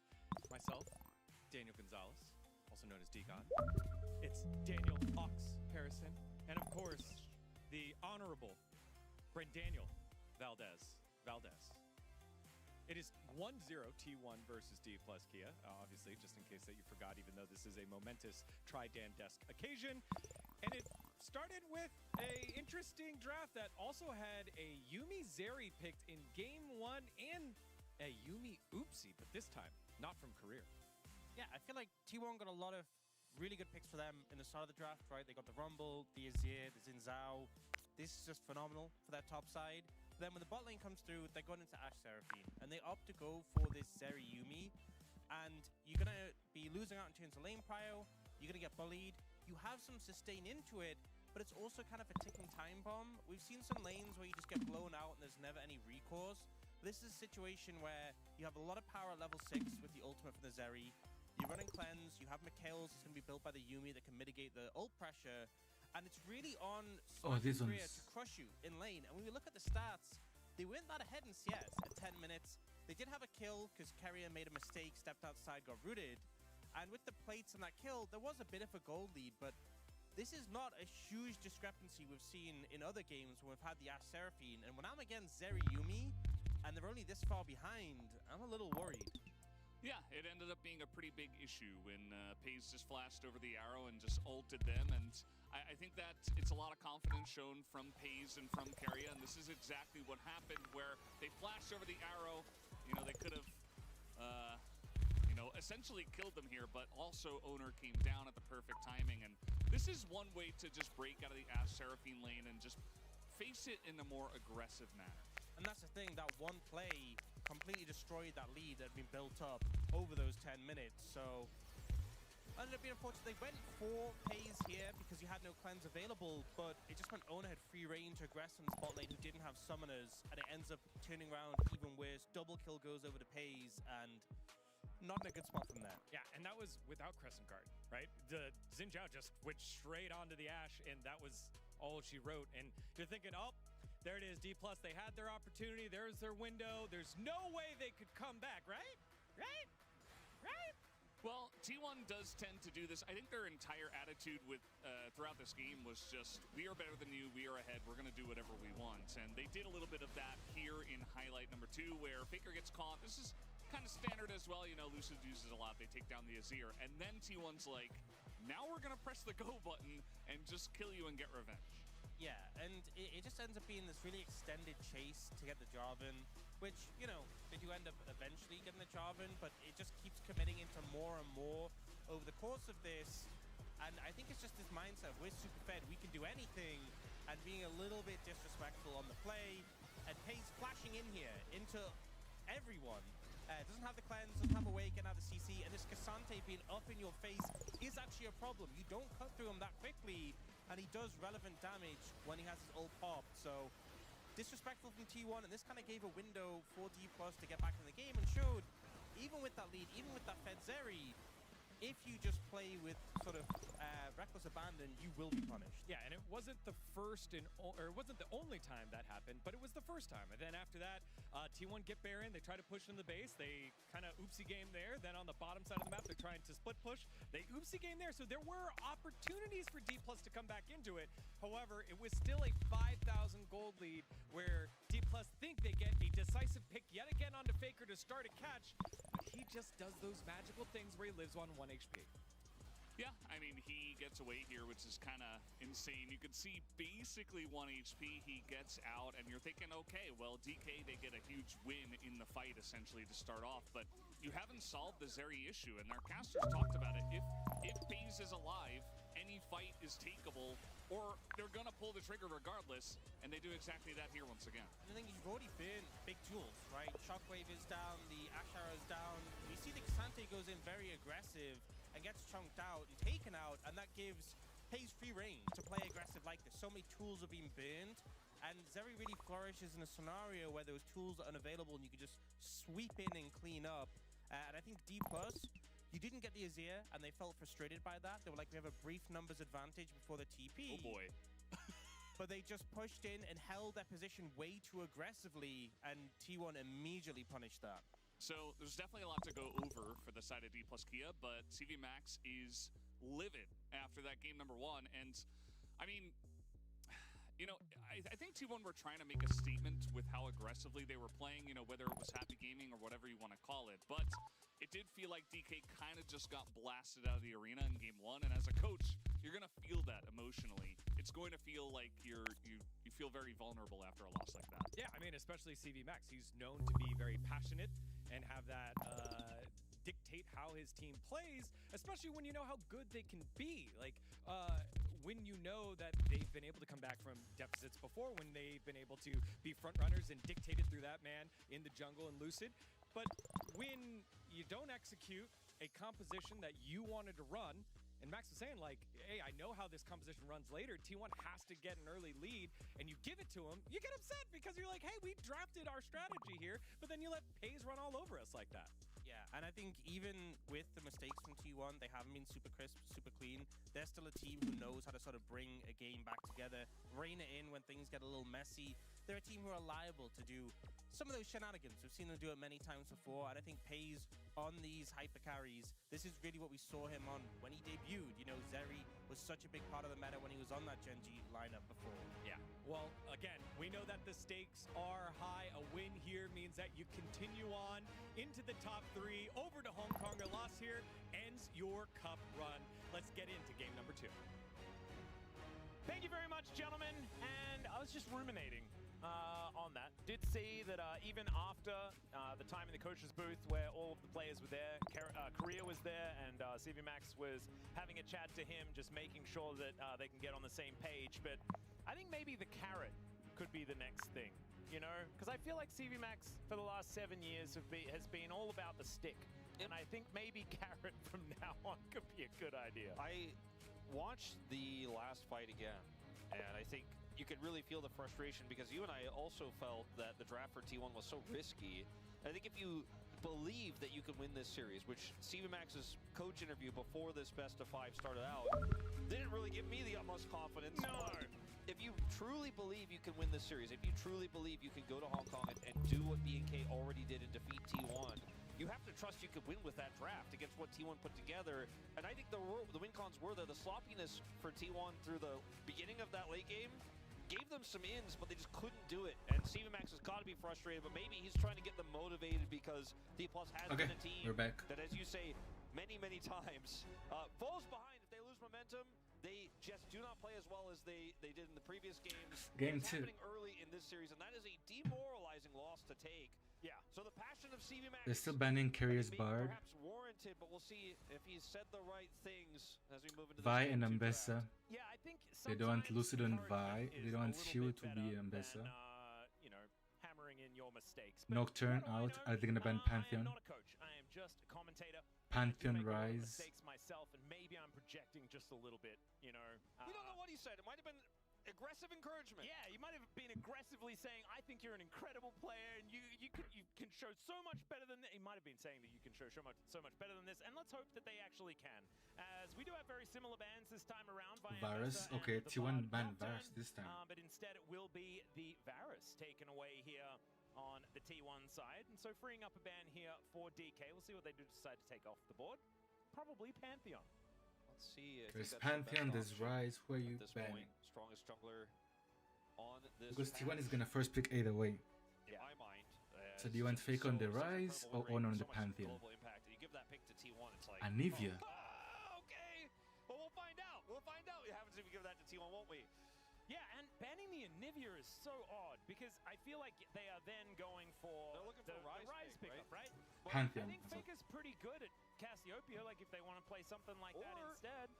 You know, CV Max might be Showmaker's familiar with Cassiopeia the is strength nasty. of Pantheon Talia as a strong duo. He might also be familiar with its weaknesses, but perhaps Maybe in they're a not going to different play lane, it in the maybe bottom lane. different lane setup, yeah. As Yeah, the most obvious Pantheon first pick ever comes in. Let's see whether they do decide to head towards the Rise, or whether it's going to be something else. And yeah, of course it is. well, I mean, this Okay, is kind of Showmaker way gets the that we Rise. do Fearless here in the LCK. You go Orianna, Azir for game 1. You go Rise game 2. It's often Rise Talia. Doesn't have to be. But with the Pantheon already here, it's a pretty good chance. And now what does Lucid play in the jungle here? The Jarvan is gone, obviously. Unless they decide instead to just slam Yunara. Because they could do that, take that away from Pays, and then give Smash the ability to carry. But instead, we have some monkey business. Oh no, not the hover regular jungler, and then just switch to Lee Sin. I'm getting some flashbacks, Wolf. Lee Smile Sin. though. I like the smile. The smile, I don't know if I like it. It makes me. Even if they like just bow out 0-3 Wolf, if they do so with a smile on their faces, I will be a happy man. You might be. I'm not that happy. I might be a little bit less happy. I think maybe D+ fans a little bit extremely less happy as we're going to see a Jace come through here pretty early on. Call. And that is certainly Or is it Jace jungle? Potential flex pick here. Now, the Pantheon is almost certainly going in the jungle because it is able to be omnipresent that way. And it's going to be carry a Pantheon. Powerfully, but we could see a weird flex where the Pantheon goes to support. The Jace could be then flexible. I think it's probably Jace top and probably then with the Pantheon in the jungle, but Talia. We'll make that clear with the Talia being locked in here. So no surprises here, and T1's top side is completely locked up, but what do you want to play? Yeah, what do you want to play into? Pantheon can play top, can play mid. No, can play mid, can play jungle, can play support. Make the Rise a little bit more powerful later, but be willing to. But this is ranked. This is not. This is like LCK. This is not like solo queue. Feel horrible in this draft, and it looks like he's just gonna because if you get this in solo queue, like you don't know if Talia is the jungler, Pantheon is the jungler, or Jace is the jungler. They're not going to allow Smash to have that win con with the front line they already have. Be double threat here with the Rise Yunara DPS. I think the Scion actually does make a fair bit of sense with the fact that you can avoid ganks quite effectively with your ultimate. You're not as worried about being CC'd because, of course, you're unstoppable for the majority of the time. They will need to find a lot of damage, though. So we require Smash to be playing a hyper carry. Like if I see 3 bald men on DK. I may leave the desk. Thankfully, we have another play-by-play in the house, but I don't know whether I could convince Valdez to come and commentate this game if it is going to be DK is having a bald makes me feel terrible. If bald people had a little bit more of a strong, like Lulu Nautilus ban, like sticky top laner, they could play the Jhin themselves. I think in this draft to a decent. Yunara degree, is still open, guys. Aphelios is open. Be on the cards in this one. Taking away the Lulu does feel very smart. It's gonna really eliminate a lot of the ranged threats here that Pays and Keria will be laning into, and they know that Smash is looking for the more carry-oriented play or pick. Yep. You could look for the Ezreal here because it's very safe inherently as Smash, and Smash is very good at the pick, but Kalista does kind of, you think the Renata Kalista comp bot lane? I feel like Poppy would have been a really good option. We saw Lucid have an incredibly difficult time into the Poppy, I believe, in game number 3 of their previous series. It was why the Lee Sin didn't quite work out. And then he'd have to contend with both the Unraveled Earth and the Steadfast Presence, which would be very, very worrisome. There's still a strong potential, like even Lucian angle here for T1, depending on how they want to take this draft, because it has a lot of pick with Pantheon Talia. Leona is taken away, another strong pick for Ezreal, and set up there. And honestly, one of Career's best picks, in my mind, is taken away now. So what does Smash want to do? Does he want to just go for the blind Yunara and see if they could fight their way through this and get to the scaling part of the later game? Does he want to play the safer Ezreal? Does he want to play Aphelios? Aphelios without Lulu is pretty tricky here. They could try to go for the Thresh angle, but it just feels like in this situation, we've seen it time and time again, Smash just drops the Ezreal. And he has an individual performance that is insane, but it's sometimes his team cannot back it up elsewhere on the map, and Ezreal is not, to me, the pick that you can get it done alone with a lot of the time. Yeah, I also feel like this composition is pretty all-in, and so if you have started a scrap, I don't think you get that time to sort of just dance around the neutral that the Ezreal does really love to do. As Pays taking a leaf out of the Guma book here, considering the Caitlyn. Yeah, looking like it. As Yunara Karma. Yunara Karma. So not a massive amount of engage, but it doesn't actually really matter because they outrange this so far. Not necessarily on the bottom side of the map. The Ezreal will be able to take pot shots and things like that, but the Jace should be able to threaten with these shock blasts. What is the engage to kill this Yunara? Like, well, Korea might be showing us. The problem is if you do choose an engage support, this lane is not going to be fun. And instead, all right, this is a way to do it. Just go for a bit of an all-in. So this is, to me, almost, it's like the theme, the concept of this draft is not as hard to play out for the bottom 2v2 this time for FaZe and Keria, because this time they have the Karma on their side. But the way this game is going to play out for FaZe almost is exactly the same as the Zeri game did in game 1, where it's like, okay, can you kill this guy? He's going to do massive amounts of damage. He's going to cut through your front line. You have so much pick set up here for him. He has a Karma to get shields. Lane Prio is going to be yours on the top side. You have bottom side Prio with the Yunara Karma. That's always going to have push. Unless some crazy hooks come through from Career, we see that turn around. And then the Rise into the Taliyah. The Taliyah has not really, so far in the LCK Cup, been the winning one on that side. And yes, the Rise for Showmaker will out-damage Taliyah in team fights, so it's not just the Ezreal doing the damage. But if this Yunara comes online, gets online early, T1, they could just do whatever they want, but this time they have engaged. This time they have tools to kill the Rise, and then the Ezreal can't get it done on its own. And the fact that they have lane prio in both top and bottom side here, I think is one of the biggest issues for Lucid, who's going to struggle to make an impact on this Lee Sin, even though Lee Sin has a lot of agency in the early levels. With no lanes to play through, it's going to be tricky. And he also, like, he was on a Jarvan in the last game, right?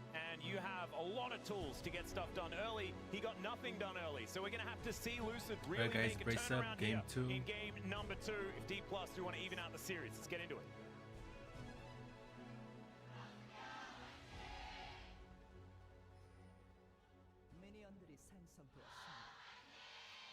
All right, here we are, ladies and gentlemen, onto the rift for the second game of the series. D+ wanting to see whether they can get back on the horse once again. Showmaker on his rise. I feel like, once again, going to have a decent time in the lane you already mentioned. We have seen the Taliyah versus Rise matchup. Right here, we can see things working out relatively evenly in level 1, but it should be that Showmaker can pretty comfortably build up to his first couple of items and do a lot more damage than what Faker will be able to do on this Taliyah, assuming he goes for the same relatively anemic build that we've seen quite a few times with the Rise second. Hook going to connect, as Keria will just not really mind because it's level 1 and hits the mantra to Q. Yeah, just going to continue to harass here. As long as you don't get hooked under turret, Keria.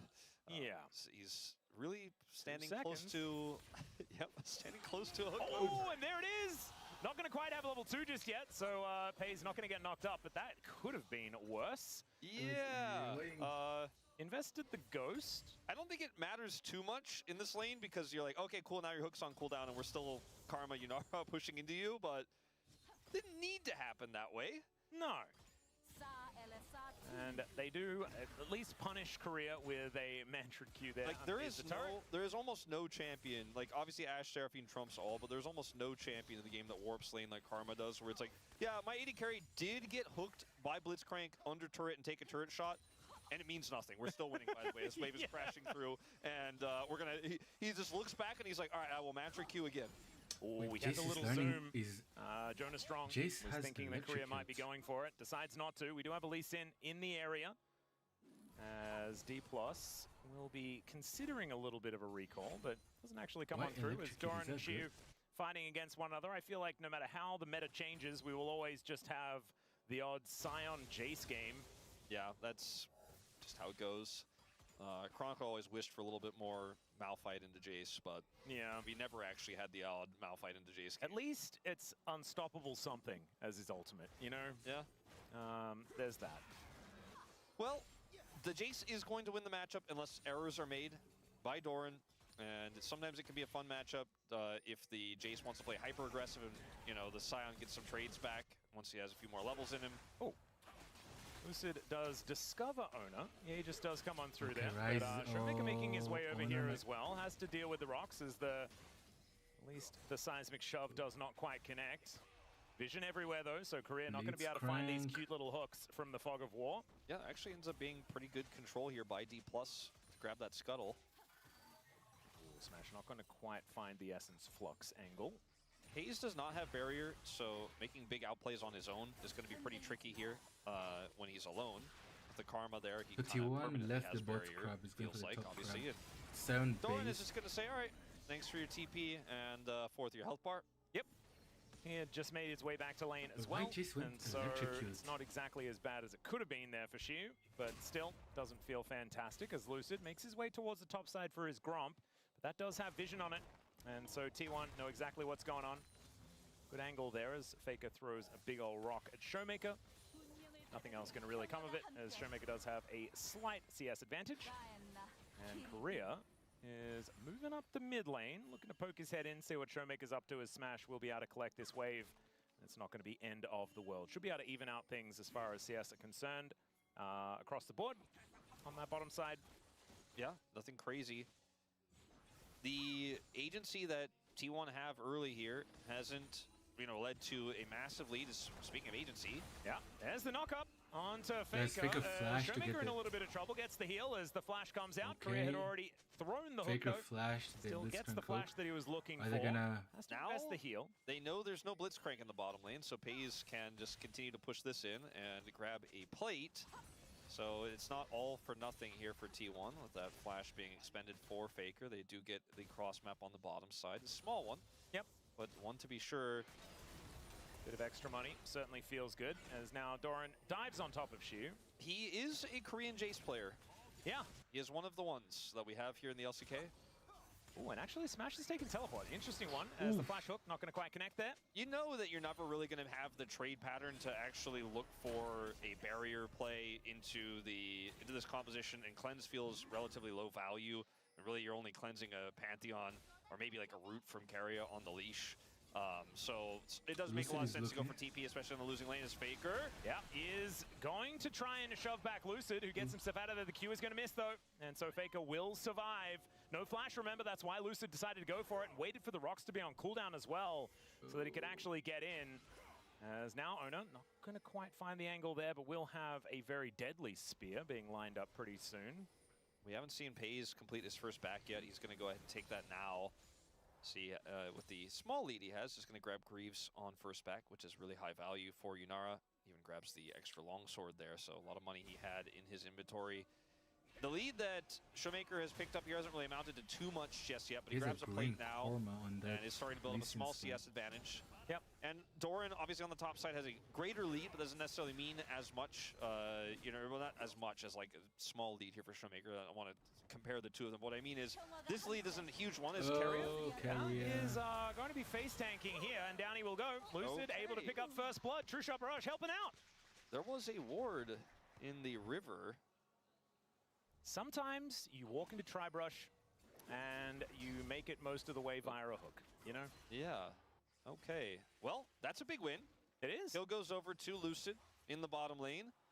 And that lead is more significant. Really what I was getting at is that the Scion is going to be okay to be down on gold into this matchup, and they opted into that. They knew that was going to be the case. His job is to just be a help bar later on. Traumatized by Blitz. This is a more significant advantage picked up as this Lee Sin starting to get off the ground. Oh, let's see. Korea does not throw the hook.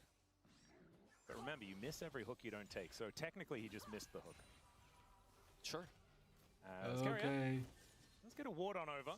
Let's cancel Korea's back there momentarily. Smash off to the side. He wasn't hand. backing, he was just not quite activated. Question mark?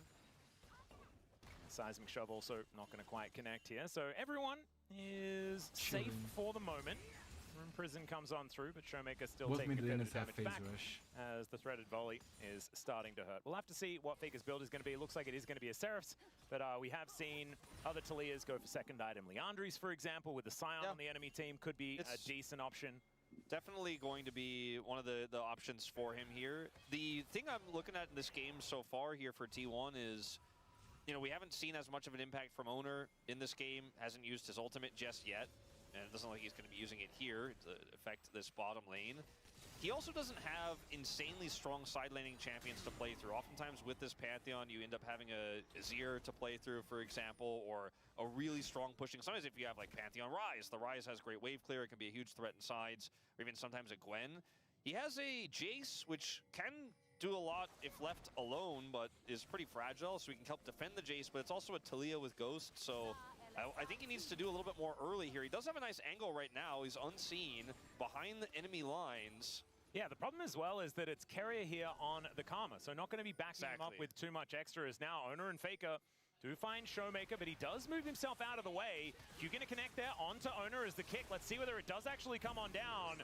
Exhaust comes through, but he then misses the hook. Unfortunate there for Korea. And so that is going to be the end of that. Nice dodge. Okay, now an all-in angle here for Pays, a level down. Smash, not quite finding it here. As the Mystic shots are difficult to land when Pays is running extraordinarily quickly. Goes to Nulty, going to be helping him out there. The flash forward from Showmaker, though, that actually catches Jonas Strong off guard, and that's another kill for Lucid. This time the hook is going to connect, but there was no one else there. And so Owner is going to turn that into an engage for himself, but only has Carrier backing him up. And so DK just 2-0 with not much of a response. And Pays doesn't actually follow on the all-in there on the bottom side, even though it felt like he had a pretty decent angle to continue trying to push Smash out. So Smash actually gets almost everything here and still remains up on farm. As Luther's even going to take some of the jungle away here from Owner. The teleport, I believe, just spotted him as he teleported over the top of the camp.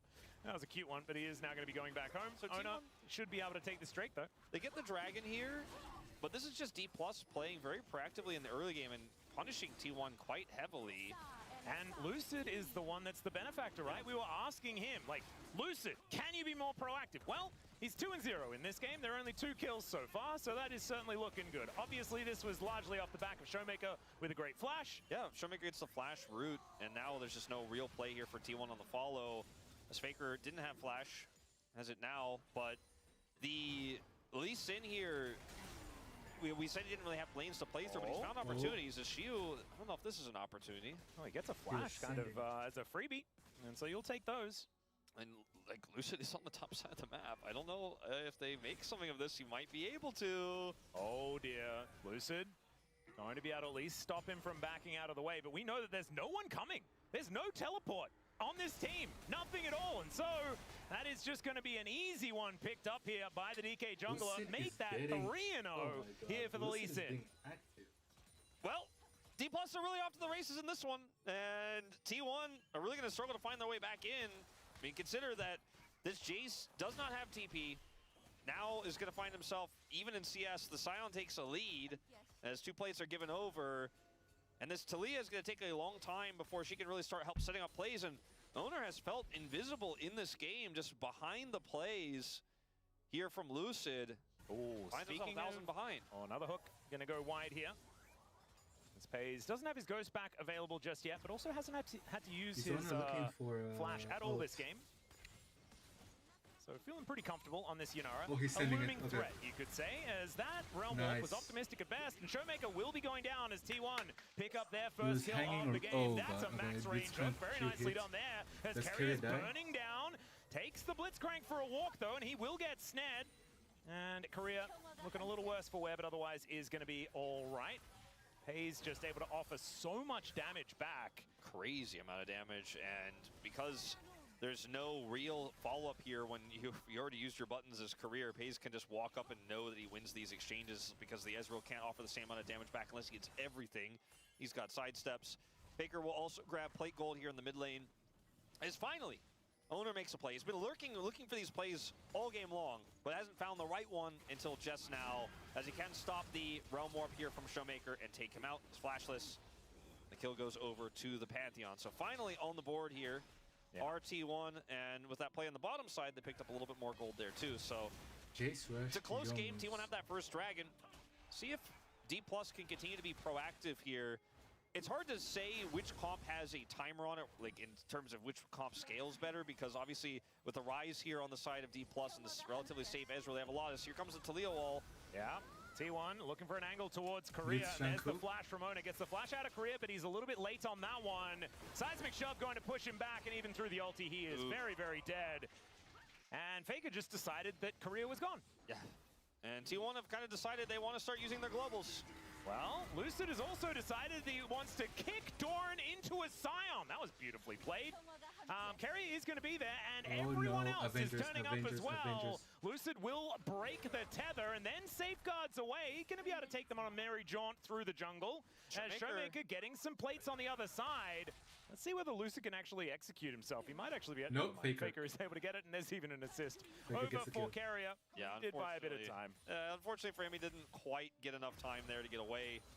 And the kill does go over to Faker, but feels pretty okay here for D+. You know, they end up getting a lot of plate gold for this Rise, and he's one of the big win cons. I was just starting the conversation about scaling his TP here from Doran.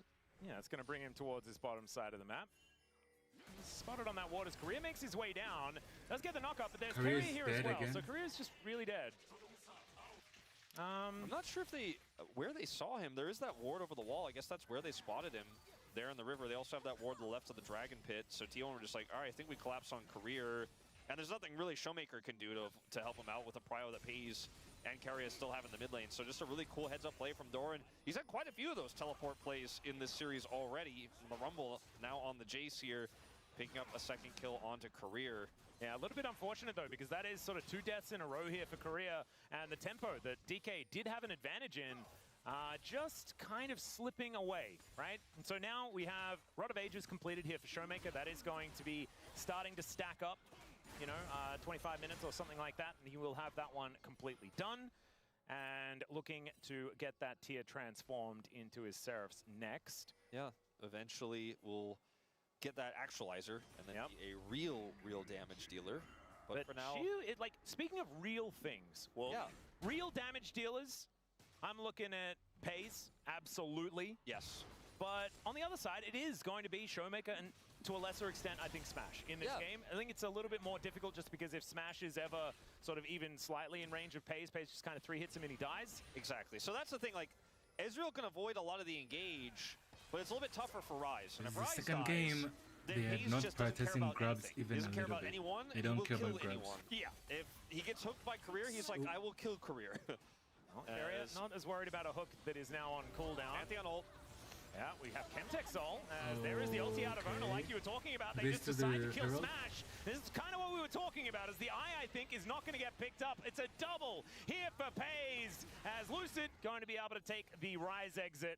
But I don't think that's really what they wanted, because now Pays is on the board, and this is the problem that they had in the last game. Very similar story here, and now they're looking for more. Yeah, Owner is going to be able to get the stun. Seismic Shove does go wide, though, as Showmaker still getting a fair bit of work done here. Lucid goes in, and then tries to go out, but explodes, tethered up there by Carrier. And Showmaker once again sidesteps, but straight into a spear, and DK have just fallen apart. Yeah, I shudder to think what CV Max is doing right now after watching all that.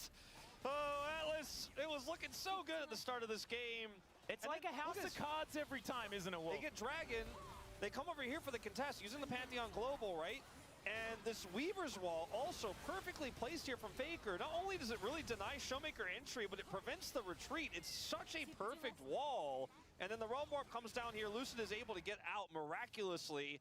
And then in this set of circumstances, Showmaker, really nice dodge here, but Lucid going back in here is definitely going to raise Max's ire, I think perhaps he thought that the rocks were going to expire earlier than they did, because it was not really the look he was going for.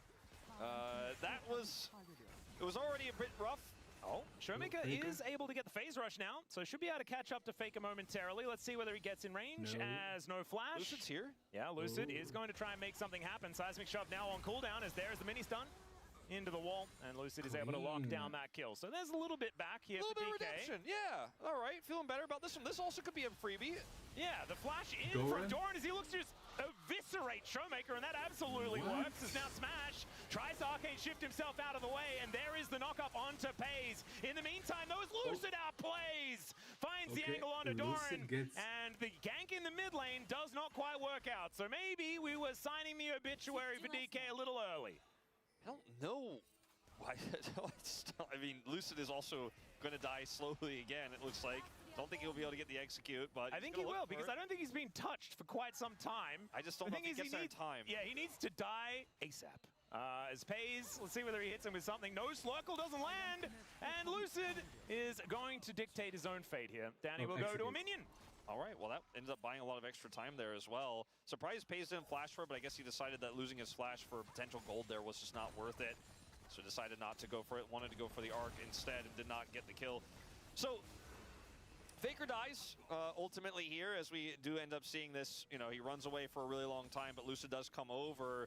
And then we were like, all right, so what happens next? Because Doran just loves TP flanking in this series. He does decide instantly to go for one.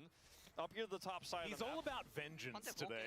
And then after they get the kill on the Showmaker, that's when the magic happens here. So watch it from Lucid's perspective. Yeah, gets it. Ward hop, flash. That was pretty cute. Just trying to make sure the is missed by as many buttons as possible. And also, like, I mean, unless Doran hits everything, I think he probably kills him in every scenario there. But Doran really wanted to get the kill on the Showmaker. And I mean, he did not miss a beat there, and now he has 6 kills. Yeah, it is. It's every single kill on DK is Lucid right now, who has got most of the items. He is at least building a heck of a lot of damage, and so that is good news. The Scion gonna have to ulti away, otherwise that seismic shove could have been problematic. So Chiyu now without his ult, but I don't think that's gonna be end of the world exactly. 1 minute until this Chemtech Soul. I do appreciate how Faker is built in this game. I think a lot of people might be just annoyed because it doesn't do damage to Scion. I just don't like it. But Showmaker may be dead again. Yeah, Showmaker doesn't like it either, as he is just really dead. Owner going to be able to pick that one up with the help of Doran. And so, even though it was a bit of a slow start this game, Owner is really putting some stats together for himself. 4-0-3 here on the Pantheon. Yeah, now, I mean, there's this Karma just constantly controlling Prio in mid. Pace just keeps whittling away at this turret. Now it's also down to a single plate here. And they're set up for Dragon here. It's 20 seconds until their sole point, potentially, if they can secure it here, is set. Owner doesn't have his ult, but he doesn't need it because they have Prio, so he can just walk in. And they have Weaver's Wall, so this is where things get really hard for D+ now. Even with Showmaker respawning, guess what? He went Ghost, so he doesn't have TP, doesn't have Realm Warp, and T1 really can do no wrong on this Dragon setup. Doran also getting his TP back right now. Completes his Mana.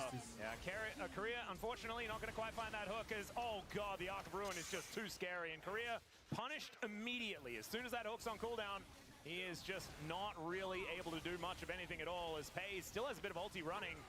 Still fair bit back as Showmaker is doing a bunch of work, but Lucid just gonna get shut down by Doran, and they're gonna look for even more. Showmaker under the turret is not able to survive. I think that's the reason why he has electrocute. At the same time. In the meantime, Chiyu and Faker just fighting Doran towards is the just bottom focused on side. the Lee Sin, Rise, and the rest. He doesn't care about Scion. Purple? Yeah. And that is exactly what they're going to go for. With the Chemtech Soul, they get the Empowered Honey Fruit just to make it even easier to take this one down. There you go. And D+. Okay, this is optimistic. Yep. And you know what? Is Smash dead? Let's see whether he can hit these Mystic Shots as the Seismic Shove does connect. Korea misses the hook. I thought Faker might have hit a goner there, but the if he doesn't hit the heal hook, from I this one suppose saves Smash. it is going to be just fine. Okay, so missing the hook here into the slow means, okay, you're just dead. And that's kind of how Blitzcrank is. It's a little bit binary, but they had no setup, so they had to fish for something. And the pace is just so huge. Like, Smash cannot contend with him. And Doran over the wall. Yeah. And it's the vision control, right? It's just everything. They have vision control, they have map control, they have this turret under their control. Showmaker is dying on repeat in this game. Couldn't show up because he didn't have TP. Oh, there's the kick flash as Faker out of position potentially, but does just shove Lucid back. And now Owner's going to turn up. There's a teleport in from Doran as well. Lucid immediately punished. Avengers protect Faker. And the Scion is at least able to get some work done here towards Doran, but he gets a big old shield. Wait, what's happening? What's happening? Yo, what's happening? Now Production. we are back to watching Chiyu die. We couldn't actually show on camera what had just happened, and so therefore we were just panned away. Censored. Yep, censored 100%, and I appreciate it a lot. So Carrier does not have Ardent Censor He's getting in this game, but he's getting the highlights ready. What was that? Not in this case. He's got a pretty similar KDA to his Yuumi game last game. This game state starts to feel pretty similar as well. A little bit more owner focused this time around, as he had a slow start, as you pointed out, but sitting at 12 and 15 KP right now. Yeah. This game is looking pretty T1 over. is snowballing low-key. Yeah. Hook again, gonna go wide. Korea is not hitting the hooks. Probably realizing they'll have to possibly concede this inner turret, as instead it will just be a plate taken here by T1. And they look for a little bit of a reset. In the meantime, Doran towards the bottom side. And you know, you said this already, if the Jace ever gets some spare time with some turrets, they just kind of explode. They do. Didn't necessarily think it was going to work out that way for them in this game with how the early game went, but like, this is classic T1. I think T1 fans, they're like, it's my favorite, it's a classic. You think you got Faker, but actually my whole team is coming and you're all gonna die. And it's a little bit boring, it's a little bit overdone, but guess what? Teams just keep trying to kill Faker, and in this lead for T1 and the global jungler, you can't get him. You try, you can't get him. He baits you, you lose the game. They were already losing the game, but it feels surely lost now. It certainly is. As we're going to have a look at that replay. Meanwhile, in live, Lucid is dying, and Doran is just going to do some flips and land on his head. Production. We'll go to Lee Sin. They really just want to shelter D+ fans today, and I think it's maybe warranted. Oh, stationary target. Nice. There we go. Never mind, he's just dead. He's not Sometimes dead. you hit the hook, and it's not exactly what you want to see. Shiu's on the wrong side of the wall. Faker also just going to come on in there and eviscerate Smash. Ona turns up as well as Showmaker is just kept out with that Aegis. And Shiu is a zombie, but not for very long. This game is donezo, ladies and gentlemen. T1 will just roll over the top of DK here in game number 2. It was a great start, especially by Lucid. But then we felt it, that back-breaking moment. And then it all fell apart. That house of cards just flat on the floor. I feel robbed. I thought game 1, D+ had a great draft into what T1 put together. I didn't doubt T1, but I thought, okay, well, this should be interesting, right? Like, let's see how T1 plays it out. But it just became such a foregone conclusion so quickly. Are you still here? And then in this game, they just let it go so fast. T1, 12,000 gold up here now, sub 25 minutes. Yes, their Nexus will survive for now. But if this is what game 2 looks like, when the team that has historically not been able to find their footing and get momentum back in lost series. It was the Megacone engage into death angle. Yeah, well, that's one way to describe it. As here, you thought you caught Doran, and they did catch him, actually. Yeah. But they just don't have the damage to kill him.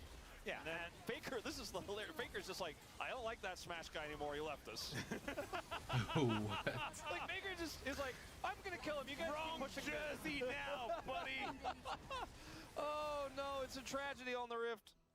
It really is. Oh, my God. Yeah. I mean, I was a 3-0 predictor, and we're not there yet. But it starts to feel more likely.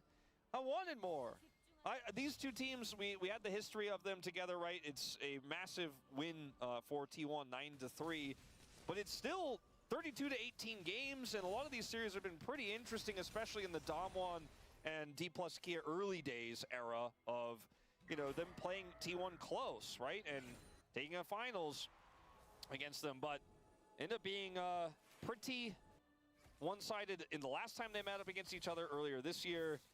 And it's looking like it might be the case here once again, as like these drafts are also not that desperate. I guess it's tough to play into the Karma. They went for the Blitzcrank, but 0-5 on the Blitzcrank I think is not really what they had planned. It's not how they imagined this game going. 0-5 on the Rise, getting collapsed on in sides, I don't think is what they had planned for this game.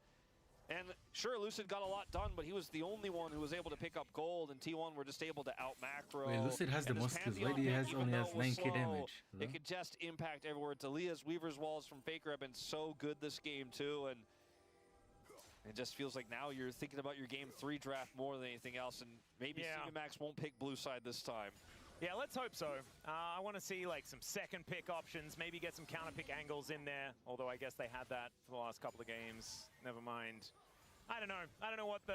I really think that it's about mindset more than anything else. I think they need some encouragement and things like this on DK's side. Someone needs to tell them that they can do it.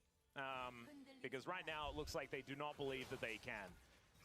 Now, let's see whether they can do this one, as the hook is going to go wide because Ona is engaging onto Shiu. Endless Hunger has been done for Smash, but the Scion is done. He's just leaving. And the rest of DK now kind of caught with their pants down just a little bit here. Safeguard does get Lucid into the Realm Warp, and so that will get them out as there's a flash hook. Gets the flash out of Ona. Is pushing this bottom lane with a pretty big wave here. Shiu is going to have to answer. Looks like he's going to pick up 2 plates off of this. And if they had Realm Warp, maybe they could collapse on him, but he's got Weaver's Wall, and he's just going to be able to run away here as the rest of his team does Baron, because it's a 3.5 item Yunara. They did at least stop going for Faker because they realized that the Baron was up. So okay, they are learning. That is a good idea. I think it might have been too slow, though. Yeah, I don't think they're going to be able to get over there, as the Q's going to miss some Lucid, and he is just going to be taken for a walk. So there is just Faker is on the flank. And now the Weaver's Wall from Faker as he looks to try and start this fight off. Korea taking a lot of damage as he gets a big old shield. There's a flash out from Faker, though. True Shot Barrage is decent as Showmaker is stunned up. The hook is going to connect onto Ona, but he survives, and Doran dives into the backline and just destroys them. What was that damage? The Doran is able to Electrocute. punish him, but this is game over, ladies and gentlemen. Pei's able to finish off the Scion, and that'll be the ace, and T1 will march up the mid lane. It's not quite a record-breaking pace here for T1, but this game certainly Electrocute felt Jace over a Brown. long time ago, and it's two demoralizing losses back-to-back here for D+, as T1 recover fast from their loss against BNK and now put themselves one win away from going to Hong Kong, try to fight their way to face old rivals in Gen G. Yeah, Korea almost dies on his fountain, but will be spared that fate, because the game was already over. T1 moved to match point exceptionally quickly here in this series against D+, and there's gonna have to be some massive changes on the D+ side of things in their strategy to figure out what they can do up against T1, because there's kind of been an everything gap so far today. Doran has he's been playing so aggressively with his teleports. This is a bit of a different look for him today, but I think it's not just because Doran's decided that he's playing aggro or he's playing flanker today. It's because D+ have given him a lot of avenues to find these angles, and it just keeps being catches and side lanes on a Showmaker that have been problematic here in Smash. He picked the Ezreal, but he was playing into a Karma lane, didn't have any agency this game. His high skill stealing champ of the Ezreal gets nothing done here. And maybe they have to hope for like a Lucian draft, some sort of Kalista angle here for him to hit that ceiling in game 3 to maybe bring us to the start of a reverse sweep, but right now, I can't see it. I can't see it either. We can try and imagine something like that, Wolf, because it's a POG state day today. We need more than 3 games, otherwise we're gonna be way too hinged. We really rely on being unhinged after very long days of work. So let's hope that D+ can at least get one back in this series. We're going to go to a short break. When we get back to space, we'll break that one down, and we'll have game number 3. We'll see you soon.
먹긴 했고 용 천천히 가보자. 나 테니스 떴어. 미드 공 천천히 가볼래? 오케이 오케이.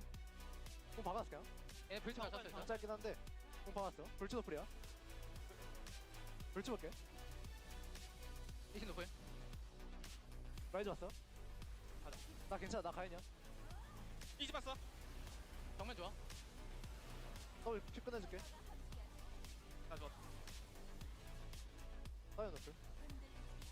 더블 3초. 여기 뒤에 미들 자체.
I'm kind of speedrunning this.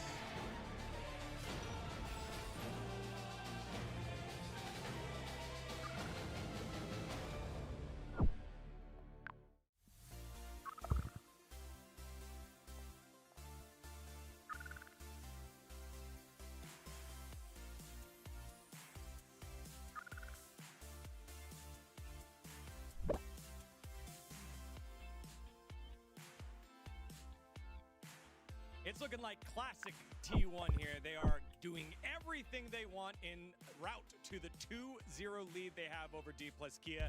D+ have no answers, but gotta find one quick. Digon here alongside Dan and Brendaniel Valdez as the Tri-Dan desk is back, just like T1. Like, that B&K series is way in the rearview mirror, and they look like they're back to form that no one can match. This was not a great game for T+, especially after they got off to a decent early start. We look at the draft and it was very centered around the Lee Sin, right? We have the Ryze Lee Sin, which is a pretty strong combo, but we knew it was going to be into the Taliyah Pantheon, which is also a very strong combo, and especially the Taliyah can do a good job of shutting down the Lee Sin, and Pantheon has just been so strong. Also, the Ezreal, we saw the Karma denial come through, and it ended up being the Ezreal Blitzcrank. The Blitzcrank really didn't get off to much of a start.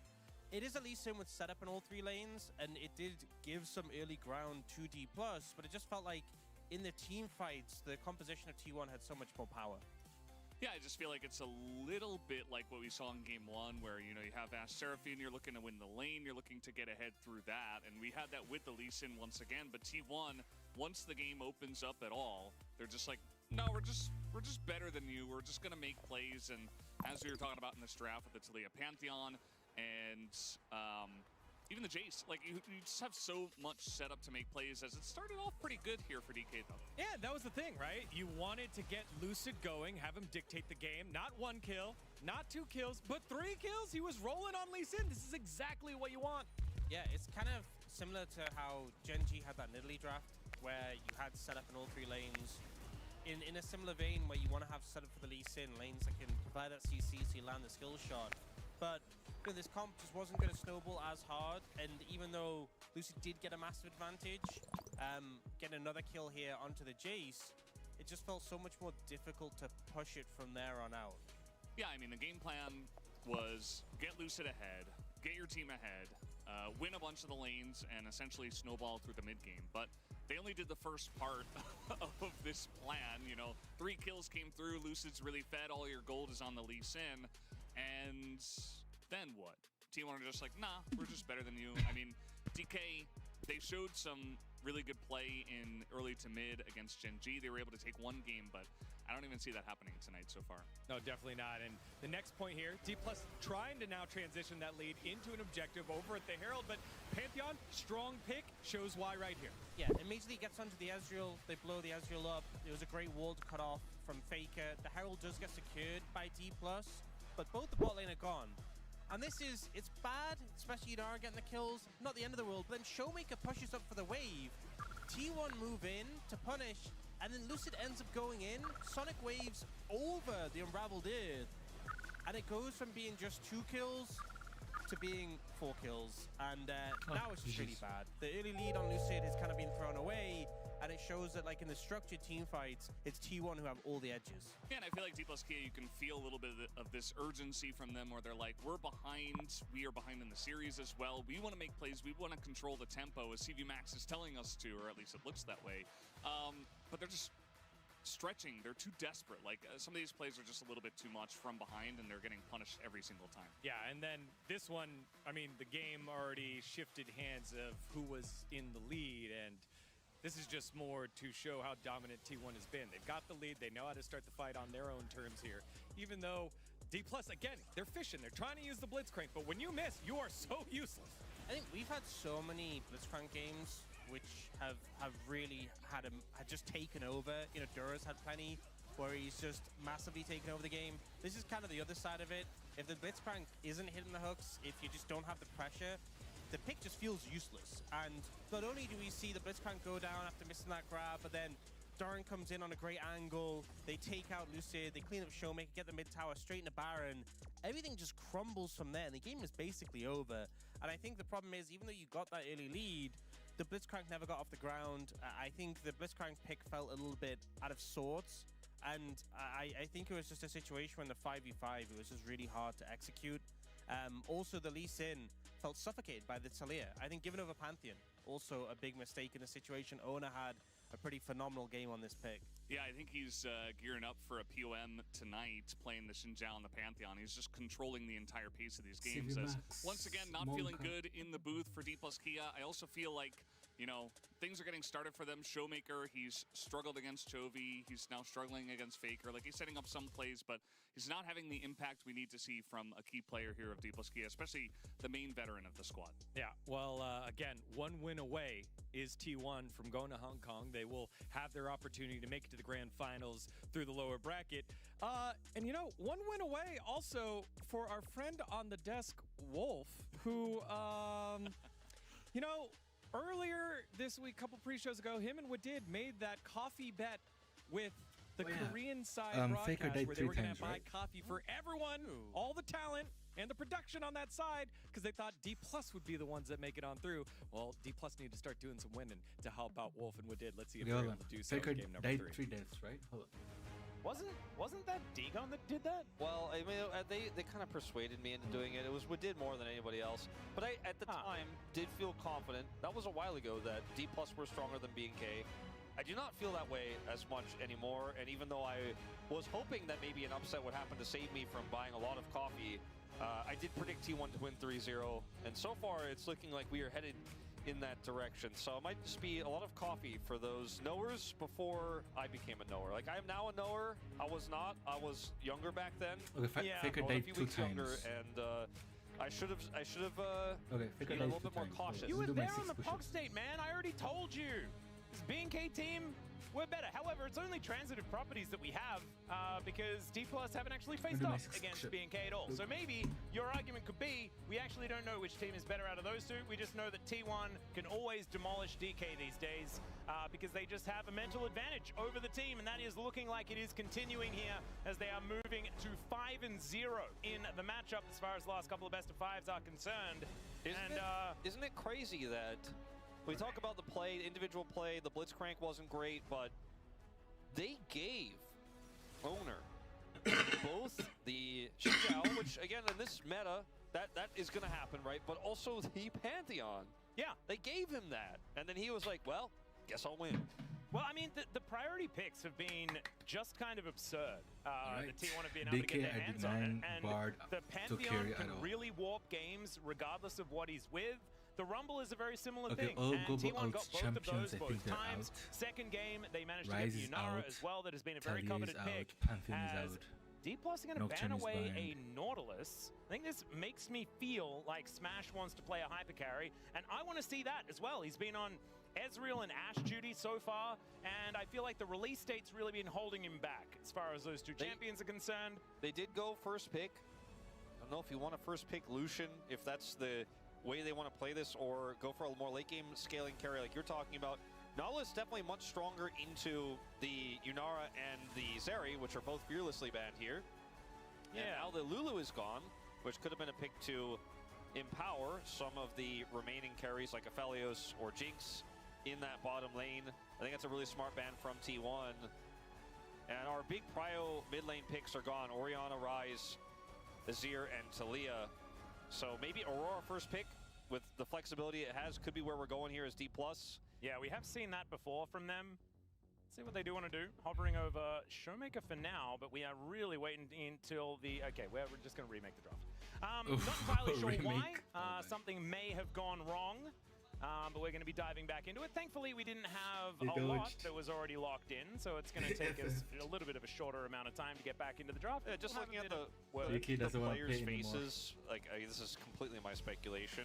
It looked like before that draft went down, like the draft had crashed. It wasn't like they ran out of time or anything like that. Doesn't look like the case. They had stopped talking about the draft, so they may have made a decision. We'll find out what that decision is, but either way, like you said, we'll have to have those bans remade in the same way to make sure the game is preserved Bro, not gonna the way lie, that it should be and move into that first LCK pick for D+. fans are really I think the creative Aurora in is again the their most likely pick posters. because it is both flexible It in might get a mid and little top crazy, lane.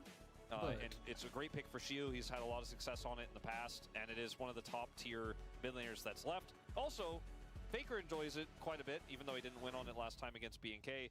So feels like a strong pick all around, and you don't necessarily need to show your hand for the bottom lane just yet. Ah, so they wrong banned. So I believe maybe the Lulu was a misban. Yeah, Lulu was a misban. So I actually kind of like the Lulu ban. I didn't mind it either. However, Lulu not often picked in the first round of bans.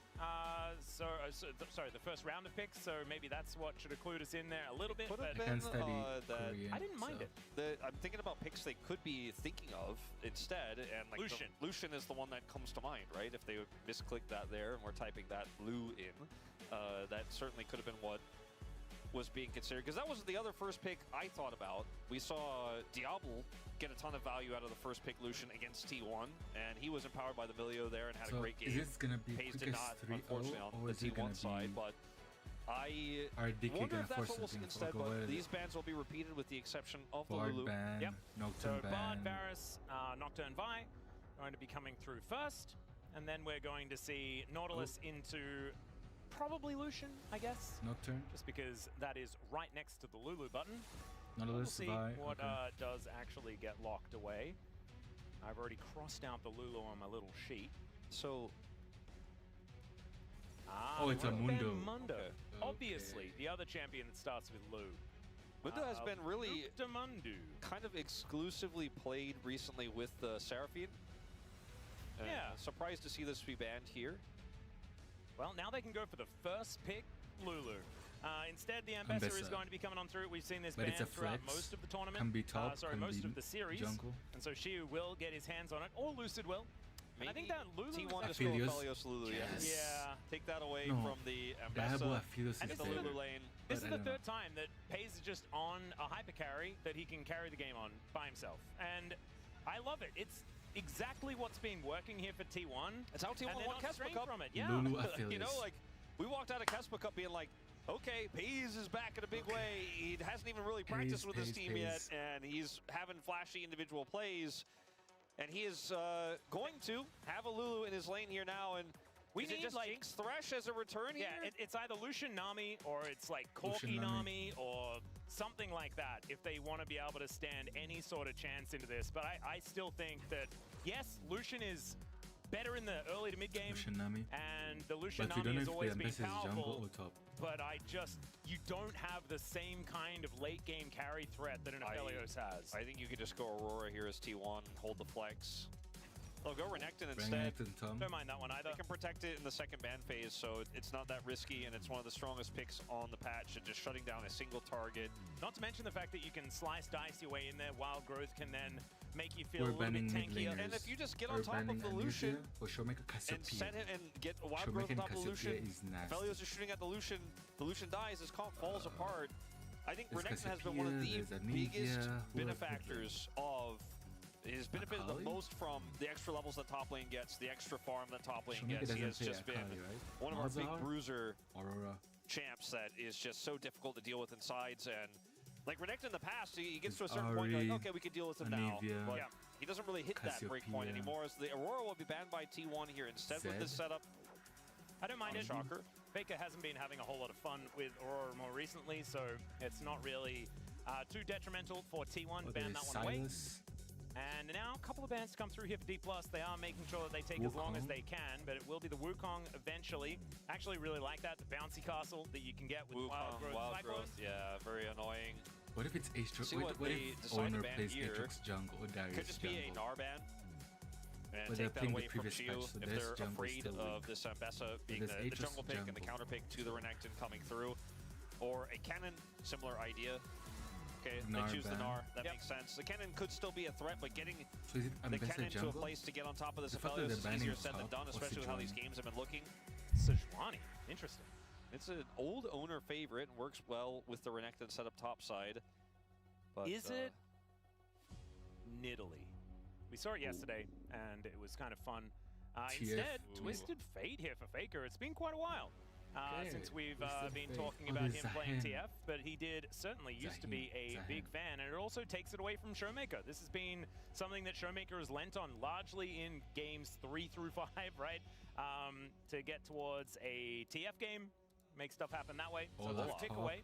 Okay. This is a pretty risky answer. Obviously, the ultimate is going to allow you to go where you want to go and try to get access to the Aphelios, but if you fall too far behind in the game, it just doesn't do enough. As we'll see the Ari to come through here for Showmaker. Jax. This has been one of Showmaker's most successful picks. And oh man, this has to be jungle Jax, right? Like, but this is an incredible Jax angle. Like, as far as the Jax angles are concerned, the counter-strike value, Ruthless Predator, and the gold card both being entirely mitigated. If you go Jax into the Renekton, then you can have they're gonna swap things up, it looks like, but they have no plan. It's like there's like 5 seconds left, and you're flipping through these three. I'm a little bit concerned, but Olaf kind of makes some sense, but I don't quite like it just because. Okay, that is the Kha'Zix. So we saw Kha'Zix get banned yesterday. Canyon did not want to see it, so it's obviously something that's been lurking around scrims. But Owner is going to pick it up, and the last time I saw it, I swear, was Canyon picking it into Owner in the final. Was it into Owner or was it into Peanut? I thought it was into Owner. It was a successful pick in a grand finals. And then I seem to remember it being Owner's Xinzao, but I might be entirely wrong. It was a Xinzao. I just don't remember. I don't know why I'm thinking of Peanut, but you're going to find the answer. I'm often thinking about Peanut as well. But like, this pick bursts down the Lucian. Bottom line, TLDR is we're trying to kill Smash. We're trying to burst him, and it has a lot of mobility. With the jump, the Kha'Zix can then be a wild growth extender and setup to then kill the Lucian, right? And there's a lot of damage. The isolation is going to be very powerful as well. He can do objectives quite quickly, Dragon very quickly, as Kha'Zix has done in the past. And they have great single target blow up in this draft. You hit the Lucian with a gold card, you follow up with the Kha'Zix, you follow up with the Renekton. OPGG. Same with Ari. She gets caught. She does not last very long at all. And he was in a 5 I'm very much looking forward to seeing how this one's going to go, especially this Kha'Zix jungle pick. 86% win streak. Okay. First strike, Kha'Zix. That's his OPGG, guys. 83% All right, here we are, on ladies and Kha'Zix. gentlemen. On to the rift 10 for wins, what could 2 be losses. the final game of the series. As already, we see a little bit of a setup here. Yep, he ran first strike. Feeling pretty confident by the looks of things. Yeah, Lulu lanes usually get to walk up with his Calibrum, so he's just gonna, hold spacebar and look to see if anyone walks into the circle. As at this point, level 1 should be a pretty favorable one for T1. Yeah, ebb and flow working out though here, as Smash really wanted to find that Light Slinger, but could not. That'll be okay. Ambessa versus Kha'Zix. Haven't really seen that one before. We've also taken the first strike as Xiu, just doing some Xiu things. We know that he really likes this Olaf lock-in. We've seen Kingen play it so far this season in the LCK Cup. We've seen Zeus play it a lot in the past. Very true. It is a pick that if you need to get on top of somebody, and there's a lot of annoying CC in the way, can allow you to do just that. It is like, it's one of the OG stat check champions as well. You know, like, you just kind of run at them, and either you'll die or kill them. And that is just sort of Olaf in a nutshell. First strike, Kha'Zix, Spellbook, TF, Fleet It is a very fun champion to play when you are ahead. It's less fun when you're behind and the Aphelios has 3 items. Well, right now, he is looking pretty ahead. So are we finally going to get that Smash versus Pays game where Pays, has a Lulu with them, right? He's set up for success, but Smash still has a lot of agency. Like, that's my dream scenario here for this third game, is that we see Smash have some really cool angles. He finally gets some outplay opportunities. He's not so far behind that he just can't play the game. Like game 2 on the Ezreal where everything is on fire and he's like, well, I don't even know what the plan is here for me. I really can't offer anything for you guys. He got his Endless Hunger and he's like, I'm ready to play the game. Anyone alive? Yeah, the Endless Hunger did kind of live up to its name. He looked like he was pretty hungry to be able to do anything at all in that game. Wasn't quite able to, as right now it's looking to be very similar, as these health bars are dire on the side of D+. The Ambessa rotating around, looking pretty far away from being able to help out this bottom lane. And so Smash is doing his best to survive. Okay. Okay. Oh. We'll be moving up here, level 4. Oh, who's tipping? Ari's tipping. They want. From Showmaker. Yeah, and that is just going to be Onus stealing away the crab. As Undertow, not going to quite connect, as Doran is able to Olaf, the best slice skin his of way Olaf, out of by there. the way. It could have been a little bit more interesting there in the mid lane, but nothing comes of it except the crab secure, as you mentioned. Ooh, fun thing is that the Olaf gets to take Ghost.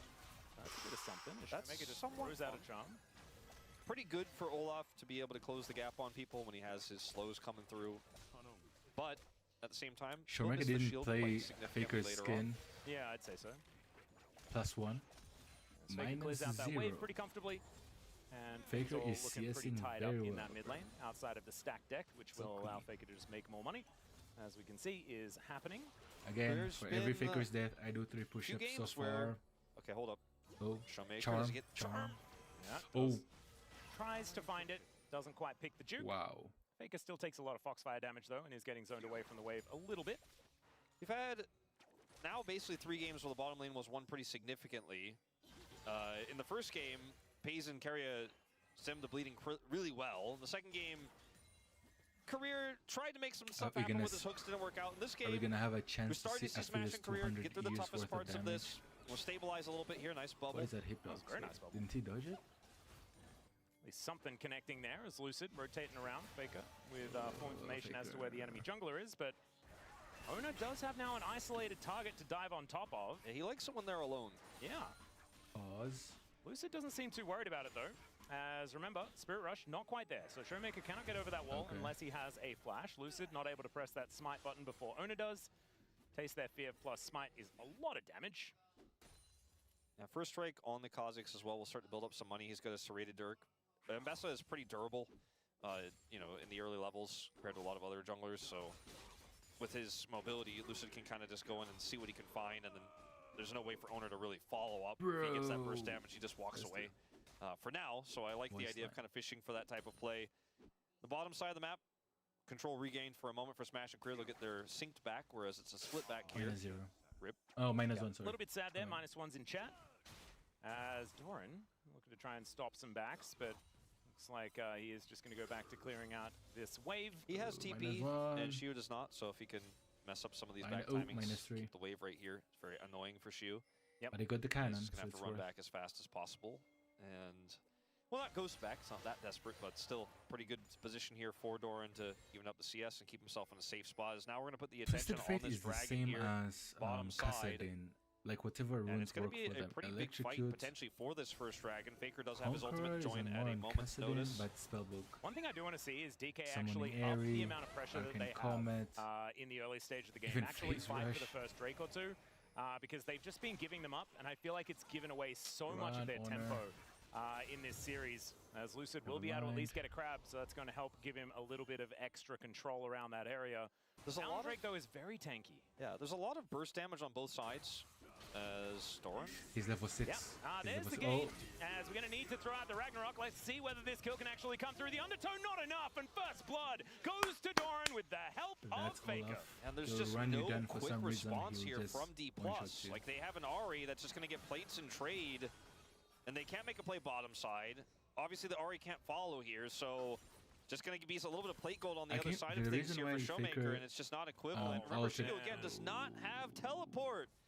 This, I mean, The it's a reason why cannon Faker ran away, ulted but is like, because it's minus the Doran cannon. told him, Yeah, like, it yo, is. Olaf is It's gonna looking hit real level dire. 6. And this was a I'm lane gonna that ult, DK so were winning. he will negate And my it's damage. pretty so set up you're here. just a Like, I follow-up. think it's hard because the wave was set up really well by Doran.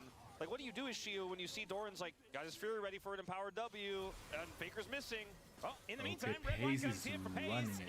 and Smash is going to have to He try doesn't and care. cull him down. There's the bubble that connects, but it's just last hit by the Moonlight Vigil. And Paze is on the board. Showmaker can try and take him off that board, though, as point blank, the charm will connect, and down will go the Aphelios. So, bit of extra movement speed for the Ahri, but Carrier will survive. That's a big Paze win for D+, if lost they get both that of the back. summons, If they had but just lost Smash has his alone cleanse there, up. would have been a disaster for them. Still not great, but at least there's a consolation prize there, and the Ahri will close that gold gap a little bit. in the mid lane.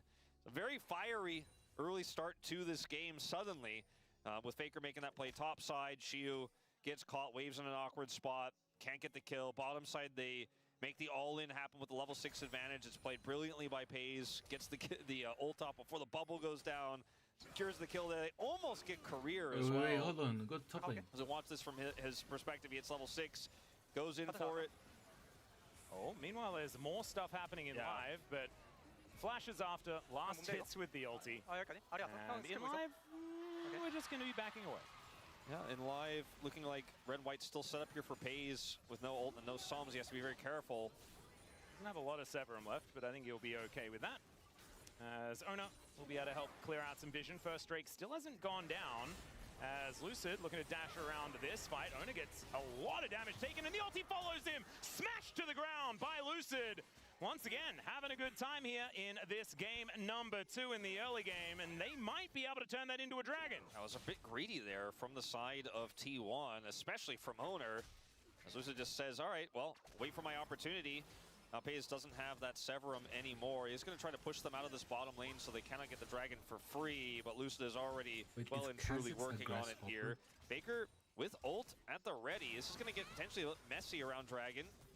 Yeah, and it looks like Lucid has actually backed away. So we mentioned it before, the dragon's pretty tanky when it's the mountain variety, and Lucid unable to get through it. As Showmaker will get stunned and does not connect the charm. So a little bit unfortunate for him. And that's just a Kha'Zix now on the dragon, and it's still tanky, but they regain control of the bottom lane, and Owner's going to press Q, and that dragon health bar is going to go down.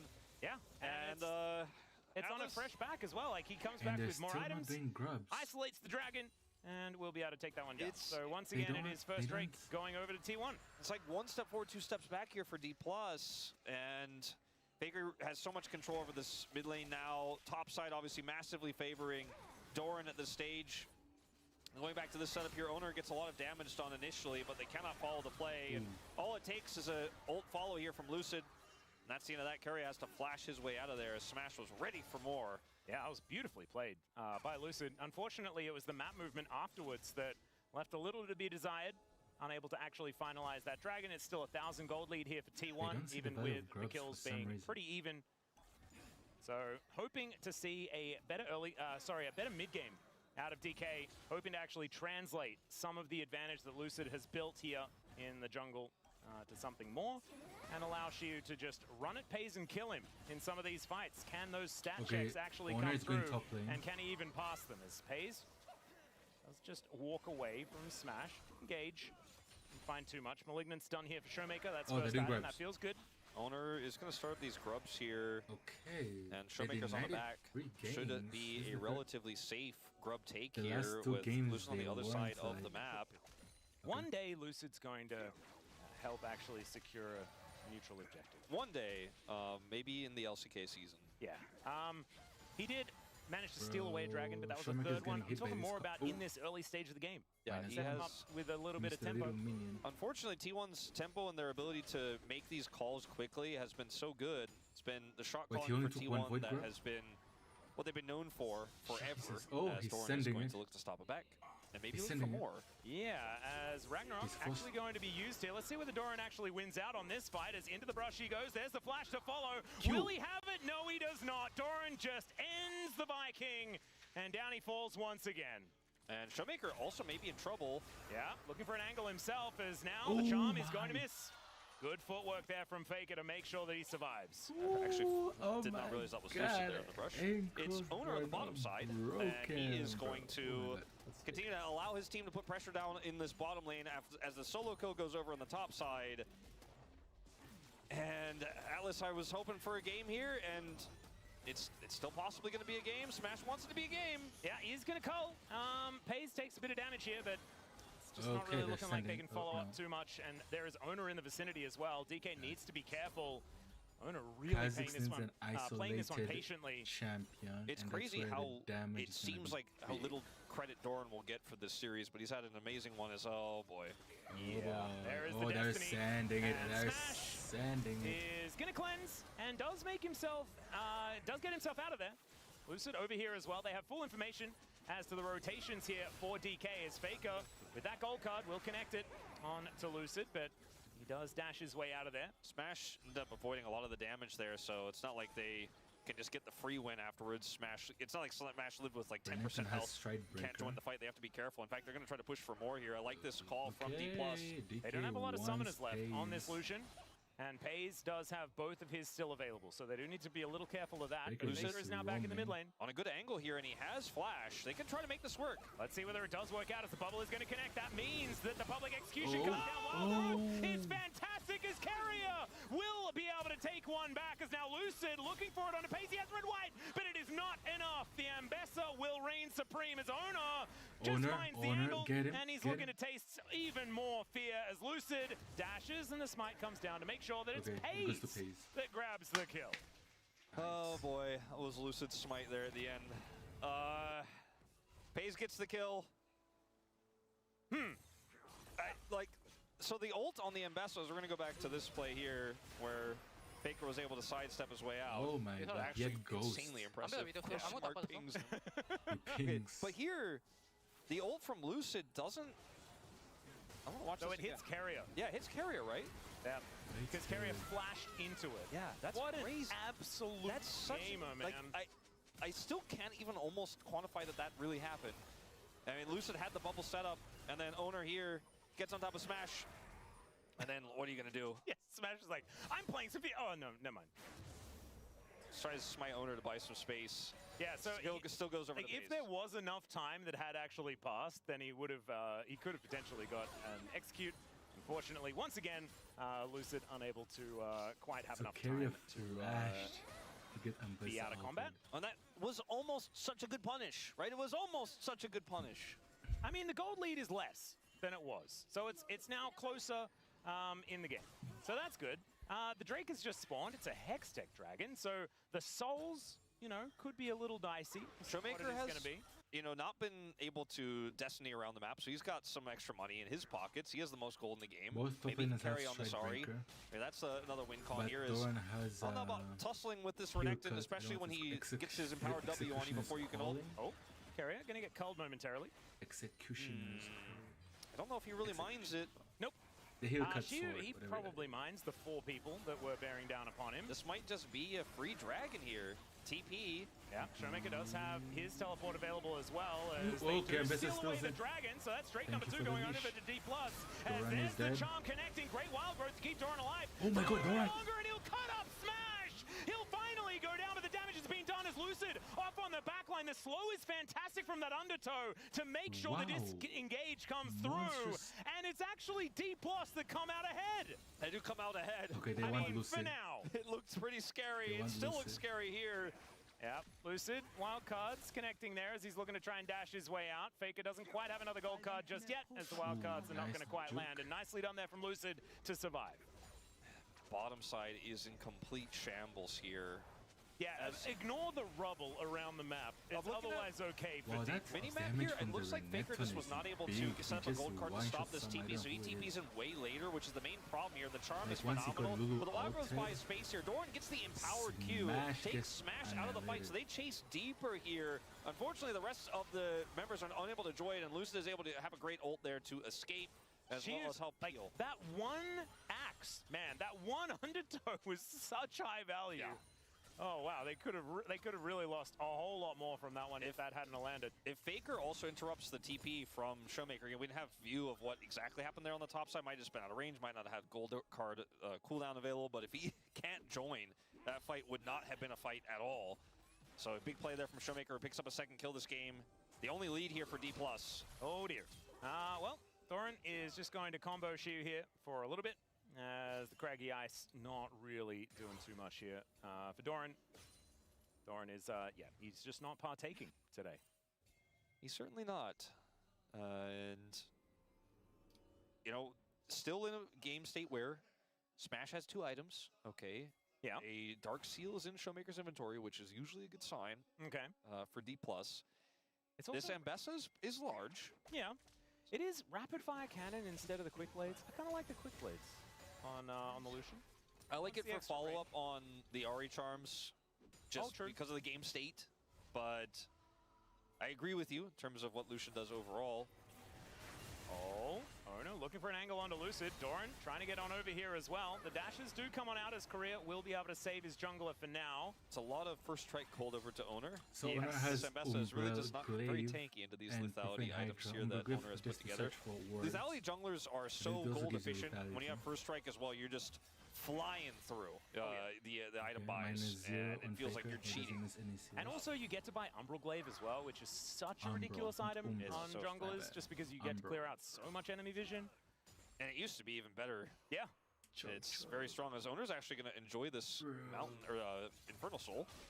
Okay. Yeah, still we're fighting once again, as Owner is just going to look to try and kill this Viking. He does almost die for his trouble. And now we've got Graviton coming on down, smashing a lot of trouble as there's the ulti out. Good tidal wave does come on in as a Rift Herald getting a little bit antsy there as well as the ulti from Lucid goes wide. Good sidestep there from Pays as Doran is just having the best time on this Crocodile. We talked about, or I briefly mentioned, let's say, Renekton seems to be the biggest benefactor of role quests in terms of the top lane in the meta, right? I'm not saying that, like, you know, a Camille could be worse than Renekton if she is in a similar game state, but of meta top laners, he just gets so huge, and he's getting even larger here now in this game, taking this whole turret down. Yeah, he is a full level, and almost a level and a half ahead of Shiu in this game, and can just run on top of either carry, press W, and say, cool story for you in this team fight. And he's kind of been doing that to Shiu in the side lanes. He's like, oh, I have my empowered W, I will press it on you, and you will leave, or someone else will show up and you will die. And this is not a happy ending for D+, if they cannot find an answer to this, as we're moving into the first Infernal Drake here in about a minute's time. A lot of map control to T1. That mid turret going down is pretty nice here for D+, but they need to hold on to their own. Still 2 plates remaining on it. So we'll see what Pays is able to pick up here. Does complete the collector with this timing. Pretty huge for him to come into this next team fight. I'm really scared for D+, moving into this next fight. Obviously, it's not double dragon for either side, so you don't necessarily have to fight for this one. But I do think that... But you're playing the Lucian comp with Ari, so you probably will. I think that you kind of have to. They need to keep trying to fight for some sort of tempo in this game, because otherwise Shiu is just going to be a paperweight. We mentioned he's a stat check champion. Well, if you don't check their stats, and in fact, if you don't check the stats, then maybe you feel better about it because you haven't checked. Items up over on Best. I feel like Best is still one-shots. I just don't think the Olaf is going to really do too much of anything, and that's why I kind of thought the Jax felt like a better choice. Smash even if you're 0-3, you still have a counter-strike. Smash has no flash, Doran has flash. Ari, Lucian, that's a problem. Oh, it's a Lucian and Nami. Doran does have a lot of money on the table for D+ if they kill that's him. A huge so I guess there's that. T1 are just keeping Smash away with Renekton alone as they look to force this dragon. Yeah, Showmaker moving forward here as well. It's another steal from Lucid. Nicely done there. Ona not quite able to find the angle. Shiu teleports in real late. This is pretty good for D+. Let's see if they can also get this charge. Well, oh no. Wait, what was that? Corner, and Lucid gets himself out of there. The charm just misses though, as there's the Destiny Wild Growth's fantastic as Showmaker does make his way out. And now Lucid looking to try and cut down this Crocodile smash on a flank angle. Not sure about that one, as Faker gets in. Good cleanse. Moonlight Vigil comes down though, and they're not quite able to secure the kills. T1 wanting to try and chase them down. Lucid's on a ward and is just going to be backing. There's the ulti. Good dash, as Doran benefits from that ward over the wall. Successful heist, I suppose you could say here for D+. They do not lose the Ambessa nor anyone else on the Herald attempt. It doesn't hit the turret either, but that's for the better. Unfortunately, they may lose their mid turret though after they all had to retreat. So much damage is pushed down here, but they will group up now and clear this wave. So they keep that mid turret alive. They grab their second dragon of the game. It buys them some time, and it's some extra stats here for this Lucian, so it feels really good for them. It's not enough to make you feel like they've gotten a foothold in this game, but it is hanging on that I think is what we didn't necessarily think we would be saying about them in the rest of this game and the series, as it's again a great secure here from Lucid. And then T1 decide to see that they want to back off? Not they didn't hide want to on bush overcommit per se, but hide on corner where there's no vision. Yeah, he was like, oh and, no. They try to go in here and make his plays in line. By the way, Showmaker may just die to Kha'Zix. He might, or he might he gets just, away. Yeah, dash away. Smash? That was a flash in trade. I think Smash actually, his culling is not really blocked by Keria. They might have actually been able to win this fight, but it doesn't really do enough. Pays is at full health. His ultimate is super high value, and it's just hightailing it out is the best that D+ can hope for. Yeah, Ona not quite able to get to any of these resets and things like that, although he did evolve W second, which is not the leap, I believe. Yeah, it's the spikes. Which is the void spike. Not to be confused with Vorpal spikes, which is Cho'Gath's toggleable ability. So there's that. So it's way more fun to evolve E, right? You just get to reset, leap around the fight. It is more fun, you know, if you are and then you get to enjoyer. mid-air and stuff, and you like get to do all of those really cool highlight plays and things If you like remember that movie with the redheaded girl Annie, one of her catchphrases was "leaping lizards." So if you like to say that while you're jumping around, stomping on everybody, I think that's what Owner has been saying every time he's been leaping. Unfortunately, he just doesn't leap very far without the evolution. Well, with this crocodile in the game, it feels like we got a bit of a leaping lizard, you know? Yeah, he's getting in there. He's getting into the back line. He's doing a lot of damage. As he's 2,000 gold up, and she was still just not quite passing that stat check. Yeah, it does now Faker doesn't have his Hex Plate, rapid so fire. Oh, the get that ulti back up again, but he's you can see isolated. Doran just looking to break Shiu's stride, and Shiu's saying, ain't nobody gonna break my stride, and then he's gonna try and break Doran's stride. Yes, and something like the that. same thing will happen and it rotates. Lucid is going to try to find an angle here, but they're already out. But I do applaud D+'s ability to group and put damage on these mid turrets. Like, they got their early mid turret, they got some plate damage on the inner. All right, Ona dives on in. Cullen comes out. FaZe takes a bit of damage, but otherwise not too much more. Good bubble. As Faker is going to get McHale's, I believe, or he just used the cleanse that he had because he has an unsealed spellbook. Yes. Got to make sure that you check those spellbooks. As Lucid dancing around the fight, Doran taking a little bit, but we know that he does have Wild Growth and Dominus. So and this he has is all, a lot of HP to call on. This is all set up by D+, just sending it down mid, which didn't end up getting them a win in terms of getting the turret, but it gets them this blue buff. They pulled the Renekton out of sides. They are pulling T1 around the map a little bit, and I think this is the best you could really hope for, and they're coordinating it well. And there's always that threat of Lucid getting access to the backline and getting on top of FaZe that they have to respect. And T1 playing respectfully as a result, though, will lose a little bit of map control here. Yep. Again, the gold lead is still there. You know, this Renekton is most of it. The Kha'Zix's also a big threat and has built up a ton of first strike gold and has 3 items completed now, of which are quite lethal. But D+, maybe if they can pull T1 around the map one way and get one team fight, just one win, Smash gets 2 kills, they're in the game. That's all it takes. I do think this next dragon is going to be really important, because if DK can get themselves soul point, then you get so much inherent tempo. You feel so much better about the situation. What could happen instead is Showmaker could get ganked here on this top side of the map, and then T1 just wanders on down to the Drake themselves. Or Lucid face checks this brush. I'm a little bit scared about the amount of ways that I can see this going wrong. He does spot Lucid moving into his jungle. Showmaker playing respectfully. Here's the Destiny. Yeah, Ona with that ulti. And Lucid unable to actually follow him over that wall. The gate moved towards the top side of the map, I believe, actually. No, just gets him out of there. He was already up there. He was on the bottom side. So he takes the turret in pieces out, and they don't make an overextension. They don't make a mistake. He'll grab rapid fire cannon. Shield will trade this for a turret on the bottom side. Any alone time he can get away from Doran, I think he's very happy with right now in this game. Oh, yeah. Finally hits level 16 and has evened up the experience. Pretty ridiculous that he is 30 CS ahead, even though he's still 1,000 gold behind.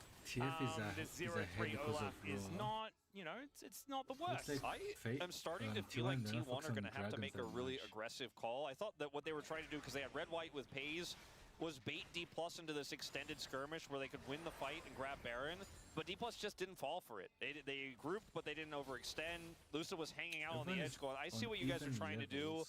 And yes, Faker is able to get the turret and then ult away, but he's not able to get any value on his ultimate after that. And so D+ are playing a good macro game here. They've turned this into a lot in terms of what they have picked up. These 3 dragons, the stats alone are worth so much if they get sold. That 3,000 gold lead will not feel like an advantage at all here really for T1. So this game is suddenly pretty close. I'm starting to see it appear on the hands, Wolf. You're right. Might be something in it here for D+.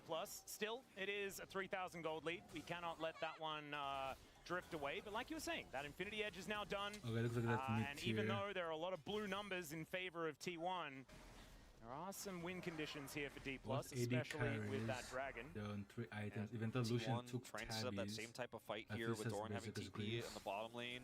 with to that. force an awkward fight for D+ where they end up winning it and then going Connecting straight to us Baron alone. to completely take the map by their onto their side. As that mid turret being Ari's alive for going so long top. for D+ has They're been trying to so collapse on valuable for Faker. them. They played through mid lane But to pull Faker has T1 his around ult the up, map so he can incredibly easily well. escape away. Showmaker is also, still quite a Ryze big threat ult, in this he game. cannot Has the be 3 items, has his cancelled, I dash guess. cannon.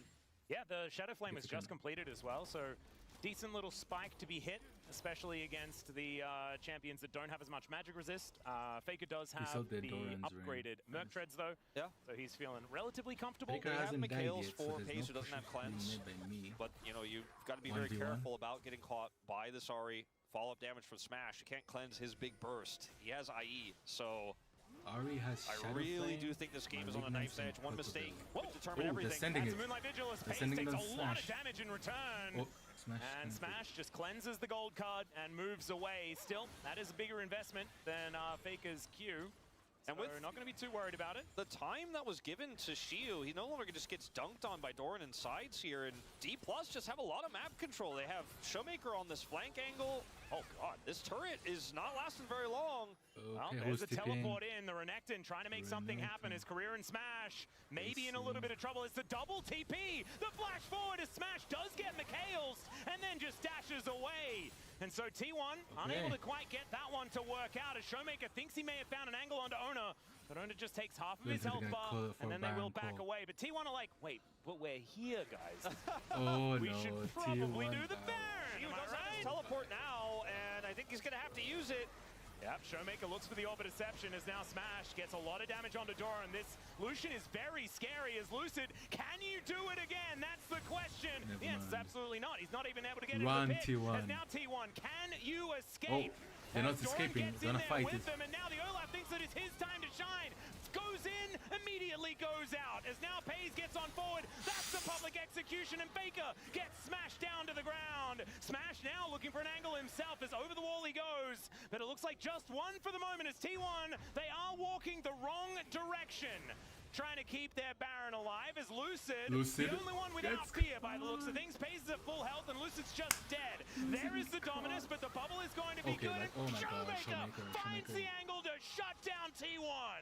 It's a bit of a disaster here for T1. They got a lot of kills at least, or they got the kill there Oh on the no, end. It's a run lot of kills for away. D+ despite losing the Baron. And this is so much gold injected, but T1 did take the Baron off the map. Defending this turret here and side lanes though is where the next port of call is going to be here. Like, how much damage can D+ get? As there's still a Baron onto the jungler. Like, I was watching how this one plays out. T1, Doran's they just constantly holding this flashed. angle. They do end up getting Faker the flashed, smite here. Pays How T1 are flashed. Turning in is crazy, man. T1 in this situation are like, can we fight this while kiting back? And then once you get the kill onto Faker, it becomes so much more incredibly difficult to do so. The culling also getting a lot of value over the wall. The Smash follows here. And then And here now we're they just just trying to set waiting. up recalls here staggered, right? And then Doran goes in here. They think they have enough damage onto Lucid. Pays does. They get the kill here. But with the wraparound now, Shio's back. They all get routed. Only Owner will escape on the Kazakhs for this Baron. So it'll be a negative power play here for the moment. As D+, But T1 again, is up just by going 2K straight back to gold. mid lane, and they're pulling T1 around the map. T1's composition struggling to find value grouped, where they've been spending so much of this game putting Doran in the side lane, but he's no longer, like I said before, just straight up winning it. They're sending. Is this... Don't tell me that's a 4th item collector something. What's that serrated Dirk turning into? Oh, unless it's going to be a Serpent's Fang. Serpent's Fang would be kind of sick. It's actually pretty solid here. I would really like that. That would be one that would make me feel okay. As the Drake has now spawned, Showmaker on a Renekton is flank having angle, a trying to 1v1 look with for a way Olaf. in. As the culling really softening. The charm connects onto Pace somehow. He goes down exceptionally low. They get the wild growth out of Carrier and the heal. My God, that was another absurd from Showmaker. He does charm. not want to go home today. And he's now looking for even more Dash Cannon and the Spirit Rush. And Yes, all Shadow the Flame. while, Soul. Lucid is getting an Infernal Soul. And what did we say about having a Olaf? game. He stat checks you. Yeah. Do you know what you get from an Infernal Soul? A lot of stacks. Yeah, you get some stats, baby. So maybe Shiu can actually find some relevance in this game. I mean, he's started to be He's quite almost, relevant. he almost Like, has a lead, actually. yeah, no, he is with the CS he's picked up. obviously that's really takes a lot of the lead away from Doran. He's been given some additional time, and Doran just when you're running the Twisted Fate can't really just walk at the Olaf and do anything. So the lane assignment is always kind of a trap here for T1. As there's no Baron, T1's grouped around Baron. That's always a scary thing. Hey, if you want to kill a crab, take 2 of your friends with you, okay? The Dragon way is to up do it. in 5 This could minutes. be a big backfire as well if T1 overcommit trying to kill Showmaker, because the rest of D+ is rotating up. Now, we have been here before. Yeah. For those who, and it was T1 with a much smaller, they had a massive deficit, in fact, but it was a Pays Aphelios game where they had their backs against the wall. They survived really late. KT could not end the game. Yeah, this game they actually still have a lead. They still have a lead, but D+ have a lot of win cons here that are starting to come online as Owner does not want to interact, I think. No, he's not looking to mess with this guy, as there is still a turret there. He might have wanted to interact with the turret, but he decides not to. No, not this time. He is going to be able to get himself out of there. Level 16 for the Kazakhs. T1 just don't have the ability to kill this Ahri in sides to pinch when D+ play this far up and have this much control over the map. Like, this comp really requires you to be able to 1-3-1 and pinch people with this Twisted Fate, but when D+ have this much oppressive control, if you try to go in as Faker, they'll just turn on you and kill you. As Doran is pushing a big wave bottom side, they're going to go for a TP flank. All right, well, that's an idea that you can go for here as Ragnarok comes on through. And so that is a big cooldown, although there is a Hexblade, so I guess she should have that. Crocodile coming out of the reeds. I know about that one. That one's dangerous. They really warn you about that if you ever go to the Northern Territory. They get the turret. They finally get that mid turret. Where is this? Where is this crocodile? It is lurking. Oh, there he is. He goes, finds Lucid, but he gets McHale's. And T1, they cannot actually get on top of D+. They got the turret. That's all they're going to get, it looks like here. And I mean, there's a big wave pushing in the bottom lane, but it's not enough to threaten the base or anything like that. But for the first time in a while, T1 can breathe on the map. Hey, Korea, you were standing on top of a control ward, my guy. It's okay, hits these bubbles. Yeah, tidal wave comes on through as well. Hits those tidal waves. He's still dead, though. He's hunting. It's okay, he has heal. He hits those bubbles. He hits those bubbles, and Showmaker was there. He used his ultimate. That's okay. All right, never mind, Korea. I just didn't know your game. He had bubbles, he had heal, he had a mid laner. I should have known all about bubbles. It's exactly the stage my son's up to right now. Yeah. Bubbles all over the place. I need to call the bubble police for him all the time. There's bubbles everywhere. 20 seconds till this Baron spawns. And with T1 committing pretty heavily there to try to kill Career and then having to reset, map control kind of going back a little bit to D+. They're going to be able to maintain vision and prio on that Baron on spawn. Plus the Infernal Soul stats are pretty huge. There's a lot of damage here in this. 3 items on this Mbessa that's level 16 as well. T1 have not been able to make these pinches happen the way they want to. Red and white is set here for Pays. This is going to have to be a hell of a team fight, though. If T1 is going to win this 3-0. All right. Let's see whether they can keep them out of their own jungle. That's what they're trying to do. I'm just still so frightened. I mean, it's Pays playing Aphelios. Are you ever allowed to win a game against Pays as Aphelios? Because you have to enter the enemy base area. And then often you just die. Sending all it right. on Shiu. Destiny to come on forward here from Faker as Shiu is not exactly the target that you want to go for as this Olaf, and he does get healed up by Korea's ebb and flow and doesn't actually have to press Ragnarok. That is the big deal as Smash goes in and immediately regrets the decision. Faker now looking for an angle as Lucid will survive. Slow playing this so well. Owner constantly threatening, constantly looking for those slows. If that hits, they get to put more poke in. Yeah, they're waiting for these cooldowns. DK doing a pretty good job diligently holding on to them though. Wanting to make sure that they have everything ready for an all-in, and now could be the angle, as Smash does get a lot of culling value. Look at that. D+ should probably just go straight to Baron here and look for a turnaround as Owner. Yeah, Owner just gets tagged by Smash. One double tap is half of his health bar, and that might be the sign for D+ just to head to the Baron. Yeah, they absolutely should. They should go over here and start this one up right away. They're going to be able to do this very quickly, and there's just no answer for T1, and there's no one inside. T1 just have to clean up these waves, and D+ have such an insane control over this game now. They will actually take a gold lead for the first time in forever as well after this Baron. You have to imagine T1 just sitting back and clearing waves. Pays is level 16, and yes, this does feel very reminiscent to the KT game. Level 20 Olaf is in this game. Yeah. And honestly, from the early game, with Ghost, by the way, I was expecting him not to quite make it this far. but he absolutely did. But He's also TF has got rubber Randuin's now completed, so And Paze Ari is has a little bit rubber less buttons. Oh my God. scary. He's still very scary, but the Olaf might actually be able to get there Isn't it crazy and be a problem. how much of an impact Lucid's smiteaways have made in this game? It's night and day. It's insane. If they don't have Infernal Soul, this game feels so different. And now as T1, you're like, maybe we have to go for a 50-50 on Elder. We have no map control. They have Baron, and we got to defend our base. T1's like, maybe we're going to get an Elder Prio. And D+ like, maybe we're going to get a Nexus. Well, we'll see whether that is going to be the trade, as right now Smash is just kind of hitting the turret. There's 5 seconds until the Elder is up and available, and it looks like a back is going to get channeled here by T1, and this is DK calling their bluff and being rewarded for it. So many times, it's T1 holding all the cards in these scenarios. This time, DK actually able to make the right macro call. D+ having a great macro game here through the mid lane the entire way through, down on gold, but keeping T1 honest on the map, and now all the cards are in their hands. Honor trying to flank, but they suss it out. It's pretty funny because it's yeah, the like Twisted Fate. Twisted Fate, he's got all the cards. Do you think all of his decks are Riftbound decks now? Probably. It might be actually a thing. Although, here we go. Out comes Ono, kind of regrets the decision, as now Shiu is on the side, but does have the rest of the teammates coming on over as Faker is able to sidestep. Great charm, max range, and they're looking to try and turn it. Remember, he doesn't have the Zhonya's. Oh my God, Paze! What was that? He just explodes, and T1, they will not go quietly into this good night. They will go quite loudly, and now their Nexus is going to explode.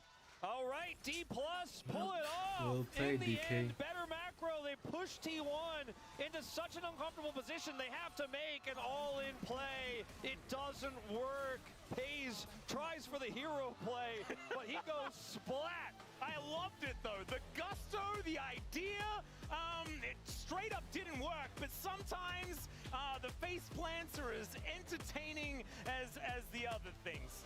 T1 still have a lead in this series, but DK making it interesting, being able to pull back a game 3. Can they queue it up, Wolf? I mean, maybe. Can they queue up the Silver Spring? Maybe. I mean, this was the Smash Lucian game. It wasn't about Smash as much as it was about the team. And for once, it backs against the wall, down 0-2. D+ made all the right calls. They pushed through mid, they bought enough time, they pulled the Renekton around the map enough times to where Shiu could actually be relevant. Shiu could actually have gold in his pockets, pick up enough items to where he can go toe-to-toe with Doran, hits level 20, and then Showmaker as well was constantly threatening, and there was never an angle for the Twisted Fate to pinch with Owner. They always were trying to fish for those gold card angles with the Destiny, but they just didn't have enough control of the map to make it happen, so Faker just couldn't really pull the trigger when he wanted to. That last try was the best they were ever going to get, and D+ shut it down. They absolutely did, and now there is a series firmly on our hands as the D+ player just trying to... D+ fans just really not wanting to... oh dear. Not wanting to watch this. As Korea, even though it was a pretty good game, that game number 3, still not feeling too happy. Time for us to take a short break. When we get back to space, and then game number 4. I'll do it.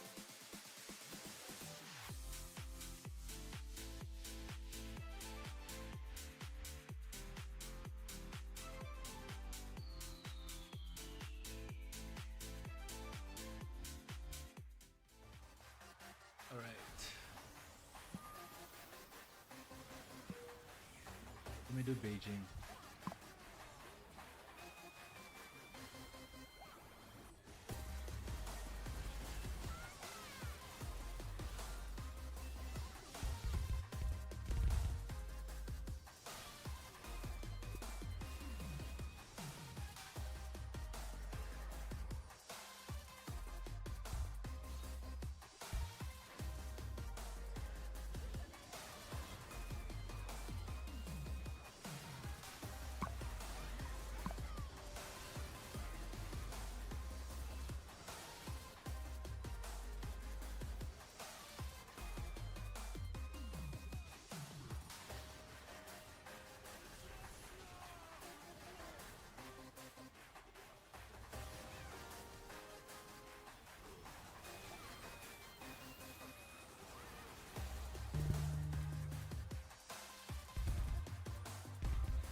Let me try to use the traffic lights and see if it's.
Hello, everyone. Welcome back to the space. There at the end, you got to see a lot of emotion overflowing there for Career and D+ Kia as they hold on a very difficult game that required them multiple different steals at the Drakes to get to late game to eke out a win. That's what it takes to get a win against T1 for D+ today, but they've got it, and we'll see how that shakes up things here. Yeah, it took a lot of grit, especially because the early lead went over to T1, and when you're 2-0 down and T1 has the early lead, I think a lot of us were just thinking the series was over, but D+ really locked in on that one, managed to get some great steals, and I think the mid and jungle really came alive as well. Showmaker, who I think game 2 had a really poor performance, probably his worst performance. I mean, I was going to say in the LCK Cup so far, but he had a rough one against Chovy as well, but bounced back massively in this game. Yeah, that's exactly what I wanted to see. I think Showmaker had a great game. I think, especially as you mentioned, like, very gritty, the fact that they were able to stay in it for that long, even though it was a very close game, a lot of pressure on them. You know, one loss and you're out. You don't go to Hong Kong, your LCK Cup is over. So good on them. Yeah, well, let's see how they got there. And it required some steals here at the Drake because they had fallen behind early, but T1 gives some opening here, and thankfully it was that man losing. Yeah, able to steal the Dragon away, and it's not easy to do against a Kha'Zix Swell who has so much burst damage with the Q. And then they take a bit of a fight afterwards, manage to get the CC down onto the Renekton, and you see that Olaf, who is super far behind, buys a lot of time and space for them to do this. They manage to get away with a couple of kills, despite having the deficit. And so they get that first steal, and then they manage to sneak in. And again, it's playing around this banana brush angle where they have the vision control. Manage to secure another steal here. Yeah, I mean, this is huge from Lucid, obviously. He stepped up in a big way to get these steals against the Kha'Zix, and as T1, you really need to be stacking these Drakes when you're kind of relying on a lot of the damage to be in this Aphelios, and we saw Pays at the very end of the game, which we're eventually going to see. You know, he had so much damage, but imagine if he has Infernal Soul, maybe he just wins the game by himself, but they weren't able to quite get across that line. Yeah, I like that point because you're running the TF, you're running a global comp, spread them out wide, and then go for the Drake, get the advantage there, but a steal stops all that momentum, so they had a couple of them. Then T1 try to go for a fight, catch here in the mid lane when D+ stay a little bit too long, turns into a Baron. Yeah, so they go for this flank play angle and try to go for the Lucian here, who was very overextended. And the Mikhails comes in, saves Smash from the play, and then T1 end up in a scenario like, okay, we've committed a lot of resources, we want to make something from this, and end up going for the Baron. The thing is, Baron, it's with less gold, it's harder to take down, shreds resistances, so D+ have a lot of time to get in position, poke and prod a little bit, and even though T1 do secure the Baron, D+ are fine with this because they're confident with how they're set up on the map. The only place T1 can retreat is onto D+'s side of the map. Look how many flashes are burned getting out of the pit here. That's 3 there, gone to get away, and they're still on the wrong side of the map, so they just get chased down. And you have great chase potential when you have Mbessa and Ahri and Lucian, so everybody can just essentially funnel them into the right spot and make sure they clean up the kills. So, you know, we were watching this during live, and we were saying this isn't worth for T1. Like, yeah, you get the objective, but you fall behind, you lose whatever momentum you had. And, you know, essentially they're able to just clean up here, you know, a bunch of kills go over to Showmaker as well, and that's really the moment where DK actually take over the game on T1's Baron. I think especially T1 being such a practice team on Baron and being ahead in this series, it'd be so easy for D+ to misstep in a moment like that. But they really had a lot of patience approaching. They knew what they needed to do. They knew that they would have the advantage if they just gave time, gave over the Baron, and slowly approached. They didn't let them get the recalls off, but they even had Showmaker come in with a recall on the flank. And I just think it was a great read on the situation and good execution. Yeah, and it didn't just stop there. After that, multiple different attempts by Doran to try and flank around the corner. We saw the Renekton appear over the wall, which was crazy. And they just waited for their moment, which they had down on the bottom side of the map, where the push was on, slowly getting on in, and it's Faker the one that gets caught here.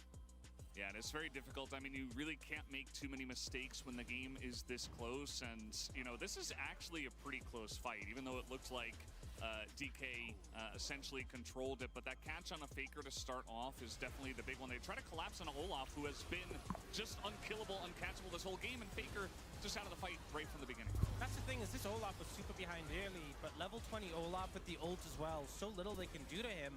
So they chain down to try and collapse. He just doesn't care. The rest of the team pushes in, and it's such a quick fight, such a quick ace that comes through.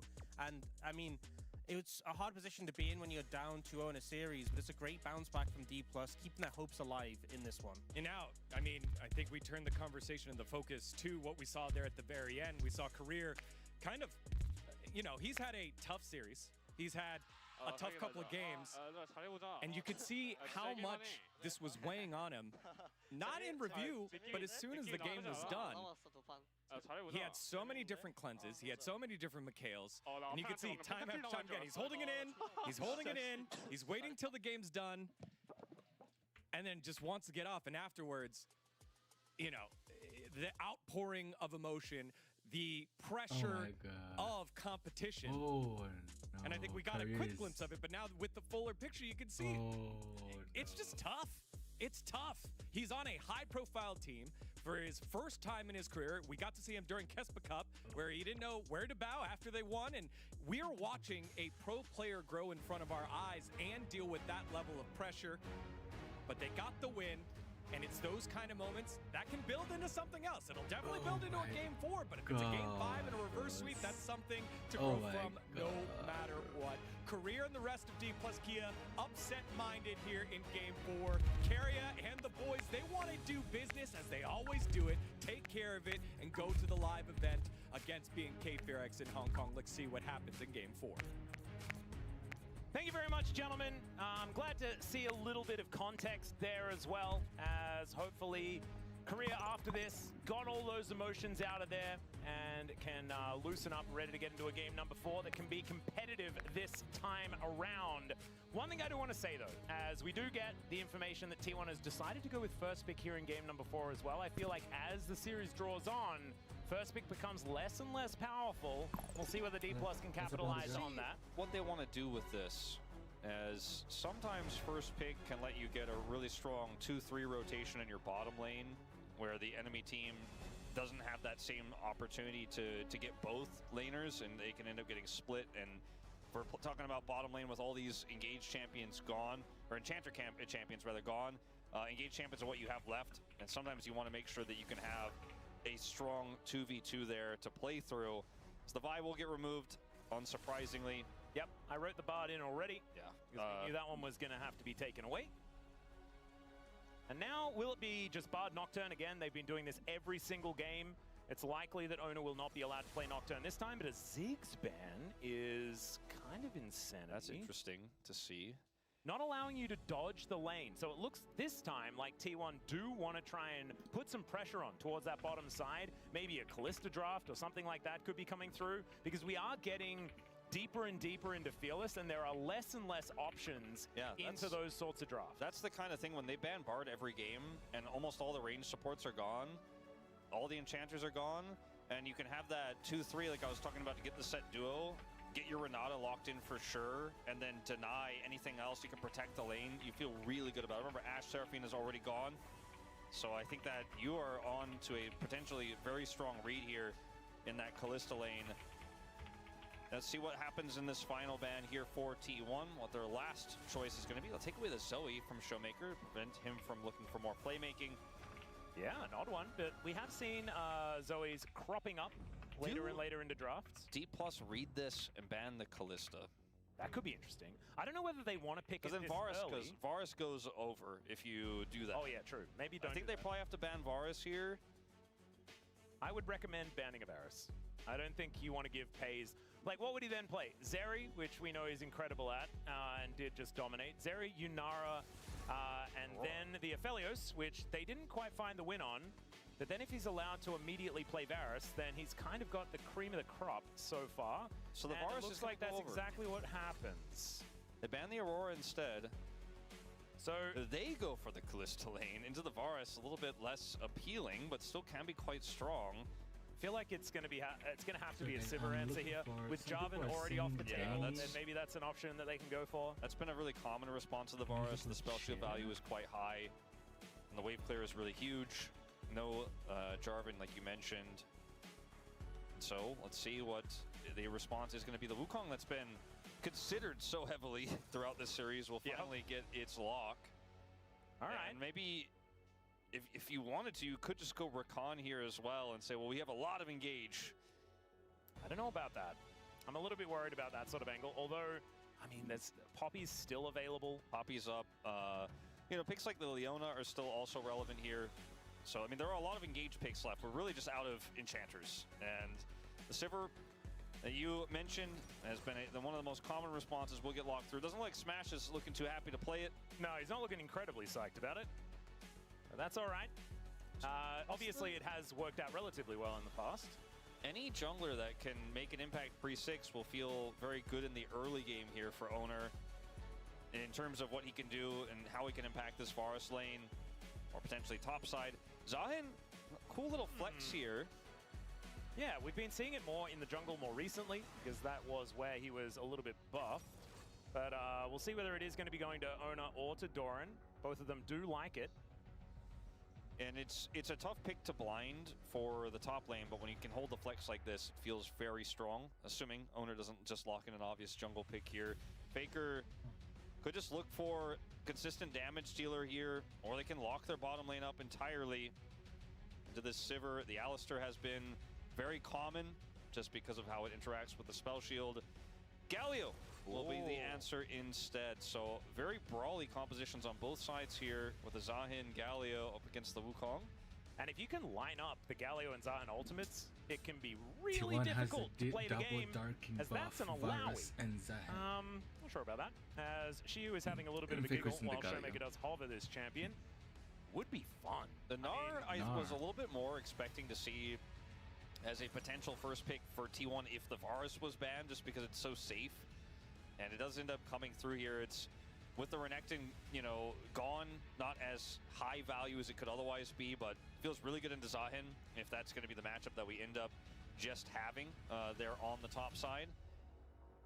See what the bans are going to be here, because this is very flexible here for T1, so it's a little tricky. Yeah. They're expecting the jungle Zahin with this cannon ban, but not necessarily expecting it 100%, but just saying, I don't want them to be able to flex it and get the strong cannon matchup. Yeah, I think protecting it is a good idea. And for the side of T1 here, you could ban the Rakan, the Nico also.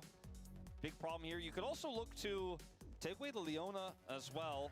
You're worried about that, but this Varus is so long range, and you already have the Galio and the Zahin, that the Leona doesn't feel as strong. It's very telegraph, very face-up, and it's not going to be very strong in the lane. Yeah, thankfully there's no Karma available here as well. The Sivir Karma has been very powerful, but thankfully T1 have already used up the Karma so far. As you can see, Korea trying to figure out exactly what's going on here. Is the Renata pretty good into this draft for D+, because it has Wukong in it, and it can just keep them at bay. I think that's the main reason why it gets banned. It's also a ranged support, one of the only ones left that could empower this Varus in the 2v2. Poppy gets taken away by T1. I thought maybe they would consider it themselves with the Wukong there, but very difficult to play into Sivir, and also not great into Gnar. I do feel like maybe it's like potentially a Rakan angle with the Poppy ban. I wouldn't mind locking in the Rakan and then letting T1 maybe pick an Alistar, and then you can always Silas it. Not if you pick it yourself, though. You may find yourself getting silenced. Yeah, they may find that if Doran wants to play. I mean, like the Galio can be played top here. It's not a fun time. Silas is insane value here into both the Alistar and the Gnar. I think this may have been a big misstep here from D+. I mean, Ona's already played the Silas jungle as well. That's another good point, yeah. So he could be just taking that one once again. I mean, this is so much value that you almost just have to take it, right? Yep. And what they play here in the support role is really up to them. They can play the Leona in this situation. I mean, maybe they have something else prepared range-wise. Like, is Kerry going to pull out the Janna? Oh, it could also be Galio support. That's technically possible. And then they can do a whole lot of flexing with this, but it will just be the Rakan. And with the Alistar there, you know, you're not running into the Leona. Alright, so it's definitely not Galio support. We're still not entirely sure where everything's going. I don't think Galio into Gnar feels at all good. So you're probably not going to be playing it there. So we're expecting the Silas to be in the jungle. And so what is Showmaker playing into the Galio? That is the question. There's a lot of different options. If he wants to play an AD champ, they're going to go full AD, but it will opt for the Cassiopeia. There's so many things. I mean, it's an incredibly melee comp for T1. I almost even considered just mentioning Veigar because it's actually one of those games where you could pull that out. Silas does very much like to steal the Veigar ultimate away, though, and he also likes to steal away the Gnar ultimate and the Wukong ultimate and the Alistar ultimate, and the Sivir ultimate is also pretty good. I was going to say, yeah, there's a lot of fantastic things you can do once you've used your Unbreakable Will, which is what's going to be happening here. Ona, last time around, it was a little bit hit or miss. I am not actually sure whether they even won the game where he played the jungle Silas. But and he's not going to be playing it back because he's going to be playing Zahin. All right, so it's going to be a top lane Silas. This was an old matchup into the Gnar. Yeah. It has more recently not been working. To be honest, I don't necessarily really like it. The Zahin was always going to have problems in the top lane because Gnar outranges him and he takes a long time to come online, so you're going to have problems playing melee into Gnar no matter what in this. I think for T1, you're just saying you're committing to this Silas super hard, and trusting Doran because you know what the impact can be later on in team fights. They're going to have to sack a little bit of the top side of the map to make this happen, but you're playing into Wukong, not an early jungle power spike there. And Zahin jungle, we'll see what Hunter can make of it here, as this draft for T1 is quite creative. Yeah, I'd say so. See how it works as we jump into the rift. Wait, it's Silas top? Oh my god, what is T1 cooking, bro?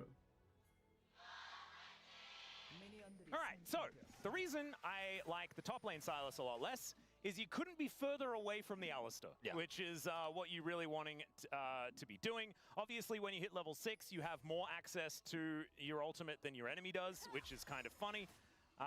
But outside of that, I feel like the jungle Silas just gets around and you can steal away all the ultimates that you want to, as somehow this Sivir is winning in the level 1 with an Alistar.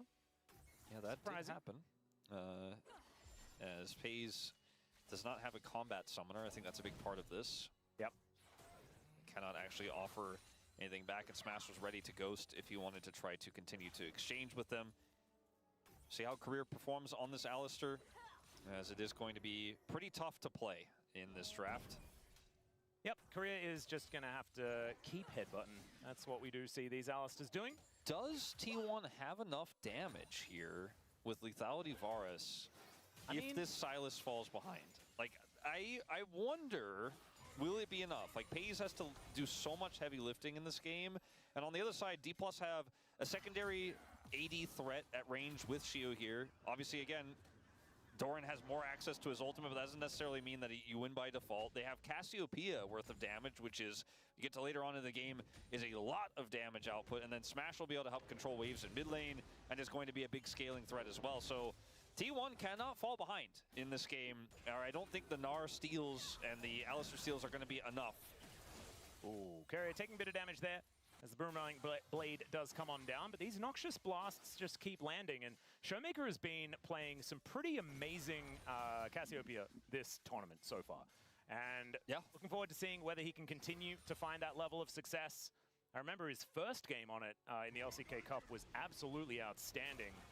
And into the Galio, it's kind of like a free lane. And Smash gets a free back here to grab a cull, and that feels amazing.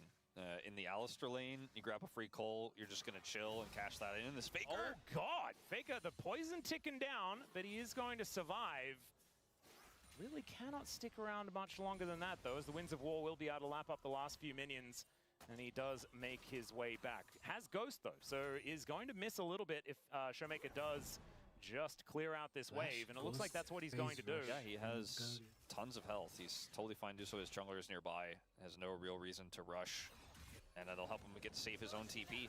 I guess Carrier went in, and then he went out. So it's going to be all right.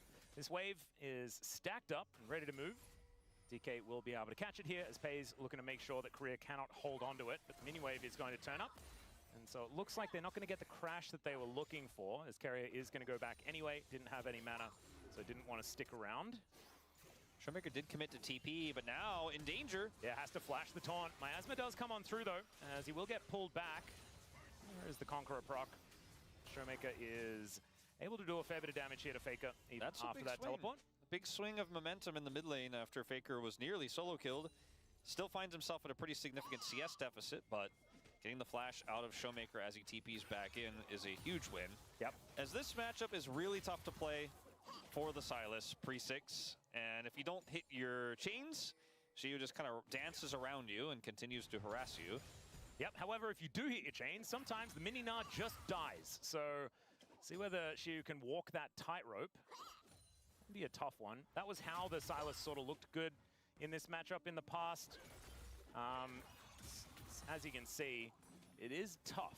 Yeah, it's not the most fun for Doran. His plate does go over. This matchup, we've taken a lot of looks at it because it's pretty volatile. A little bit of an experience advantage for Career. Oh, flash up pole as now FaZe possibly in a little bit of trouble. Great spell shield though from Smash, holds on. Yeah, make sure that he does get rid of the CC as Faker. No justice punching for you, my friend.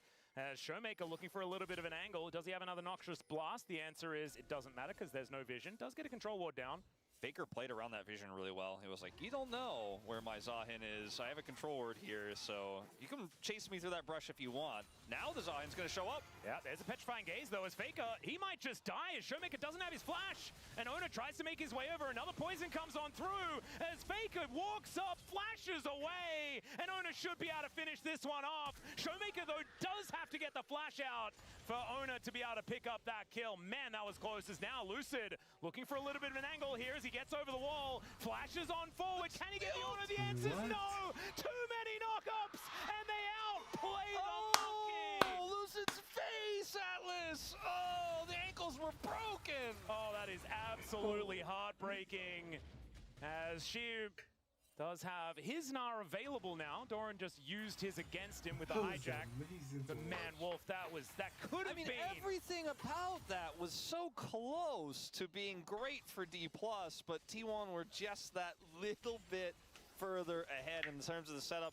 Faker initially with the wraparound, everything about it. Showmaker goes for the ult here. Faker gets away initially. One more Twin Fang and he's probably just dead. And then Showmaker here gets taunted. Faker has just enough health. Bashes away. Like you said, like an auto. Another Twin Fang. That's all it would have taken. Owner has to flash here. And then Faker gets level 6. And so when Lucid goes in here, Owner just gets that extra bit. Look at how much health he has. God! In the knockup and the taunt. And he's dead. And Faker just has enough mana for all that as well. Damn. Well, that's the kind of moment where you're just like, I don't know, I gave it my all. To be perfectly okay, he's dead again. And the problem is, like, I don't even think that's a tilter necessarily because it's so close, you know? And that might have been because Showmaker is now getting camped, and that lead that he had is gone. Faker is now ahead of him, and we know that Faker likes to build damage Galio. We don't. Okay, well, this is the replay. It looks like the same play. As Grim Deliverance comes down, Showmaker tries to sidestep it, and it does not work. When he goes for the miasma, then Faker's going to get the taunt, and so I mean, he tries to sidestep like you said. As now we have chains. Yeah, and there is no ulti available here for Korea. Good flash there from Pays as Smash just trying to do enough damage to stop them from killing his cow, as another couple of autos from Carrier will be required. Grand entrance to finish him off. That's a creative way to get a kill. And now Smash could be in a lot of trouble, although he's doing a fair bit of damage back. Sidestep, not quite enough there as Carrier looks for the angle, doesn't find it. Korea just dead. And now Doran looking to try and kill Lucid here as well. Gets that information, chains connect, and he picks up a Cyclone for himself as well. Now you've got Faker trying to move on in. Justice Punch does get interrupted by the Cyclone, and there's a petrifying gaze as Doran has to try and get out of there, but Lucid gets the extra range on the Q.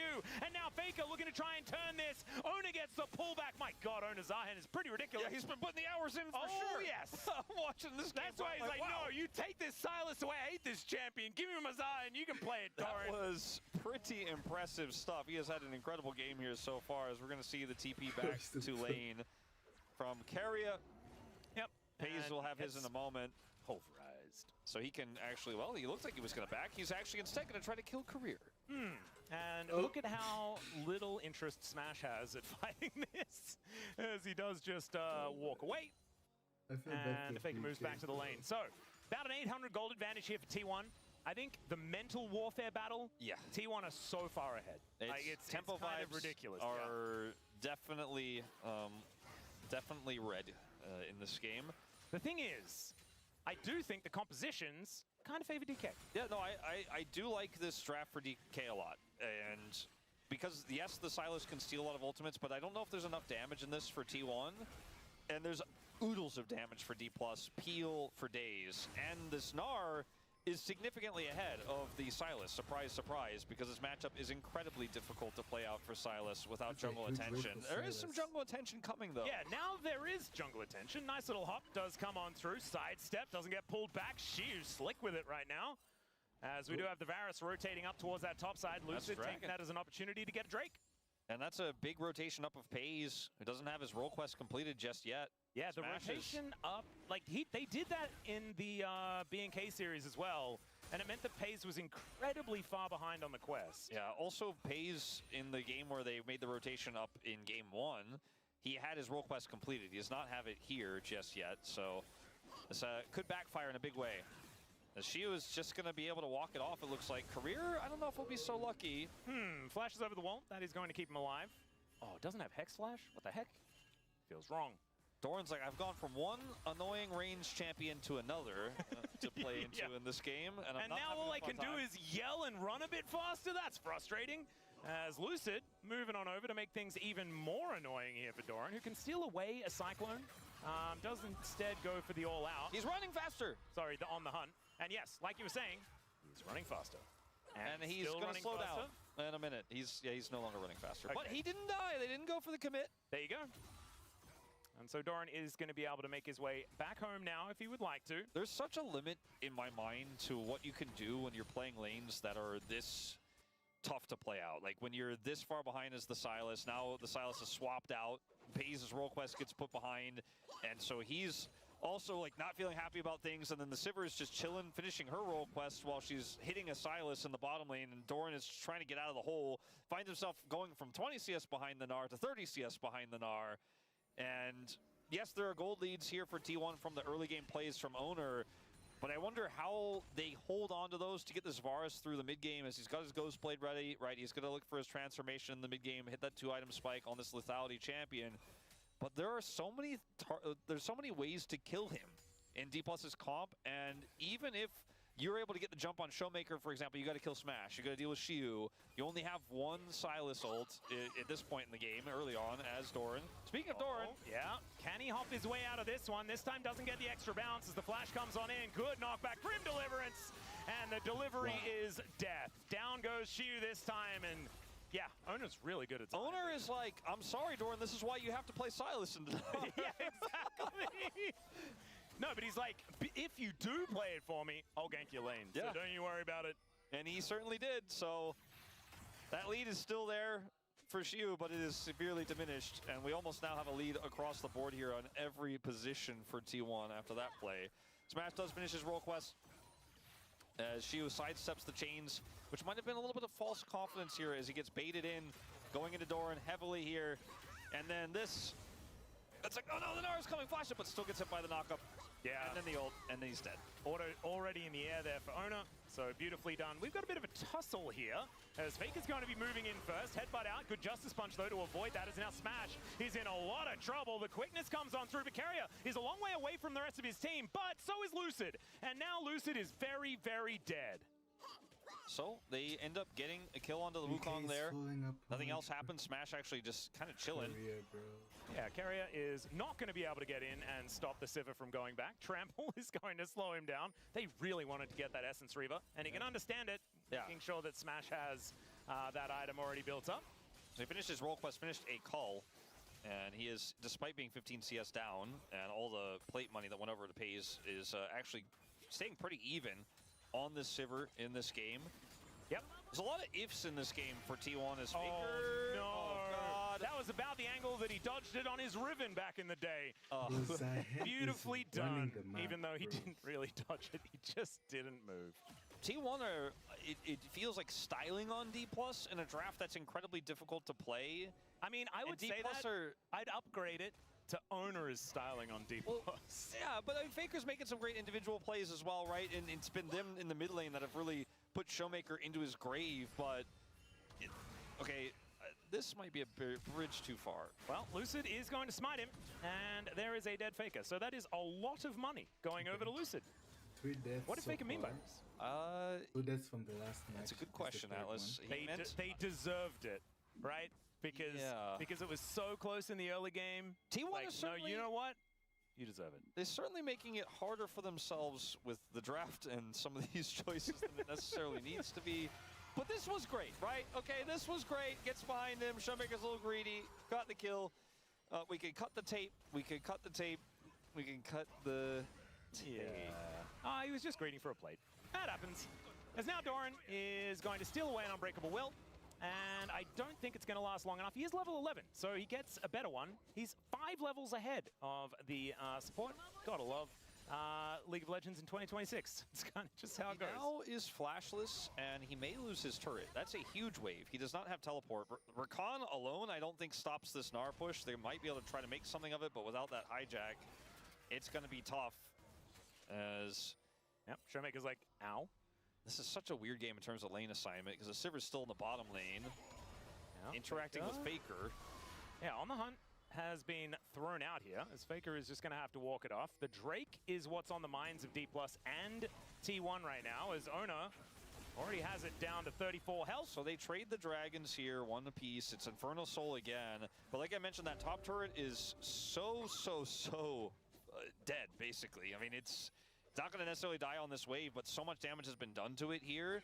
And the bottom one as well. I mean, there's only one plate left in the bottom lane at the same time. No matter how T1 try to run away from these lanes and get better setups, they just keep losing out slowly on the map. That's why, despite a 7-2 kill score here, the T1 gold lead is not that robust. And this Gnar is going to become a bigger and bigger problem. He also has a call that's going to cash in here, which will push his lead to over 1,000. One that does eventuate here, plus the turret gold he's probably going to get here pretty soon too. Lucid. Yeah, look for a little bit of an angle towards Ona, who is just really wanting to fight that decoy. Does do so.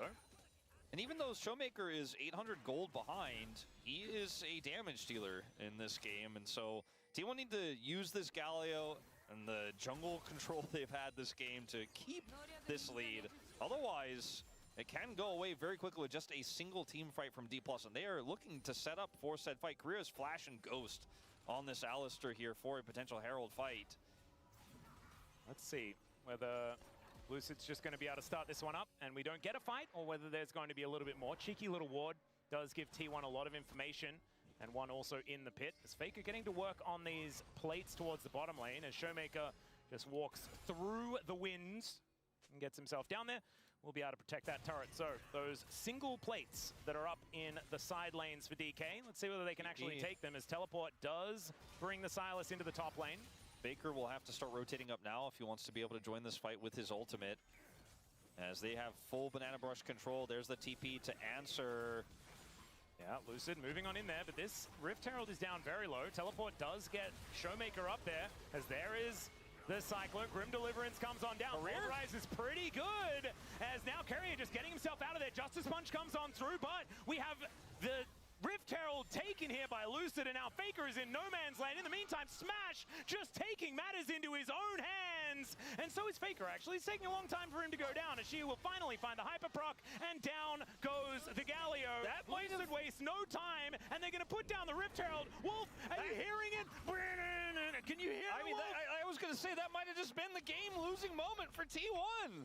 They had no right to fight the way they did, to fight that Herald with a setup they didn't have, frankly. I was going to say with the setup they had, they didn't really have one. And obviously with no teleport for the Galio, it takes Faker so long to get up there. Like, look at how this breaks out here. T1 are here first, technically, but Lucid has the angle here.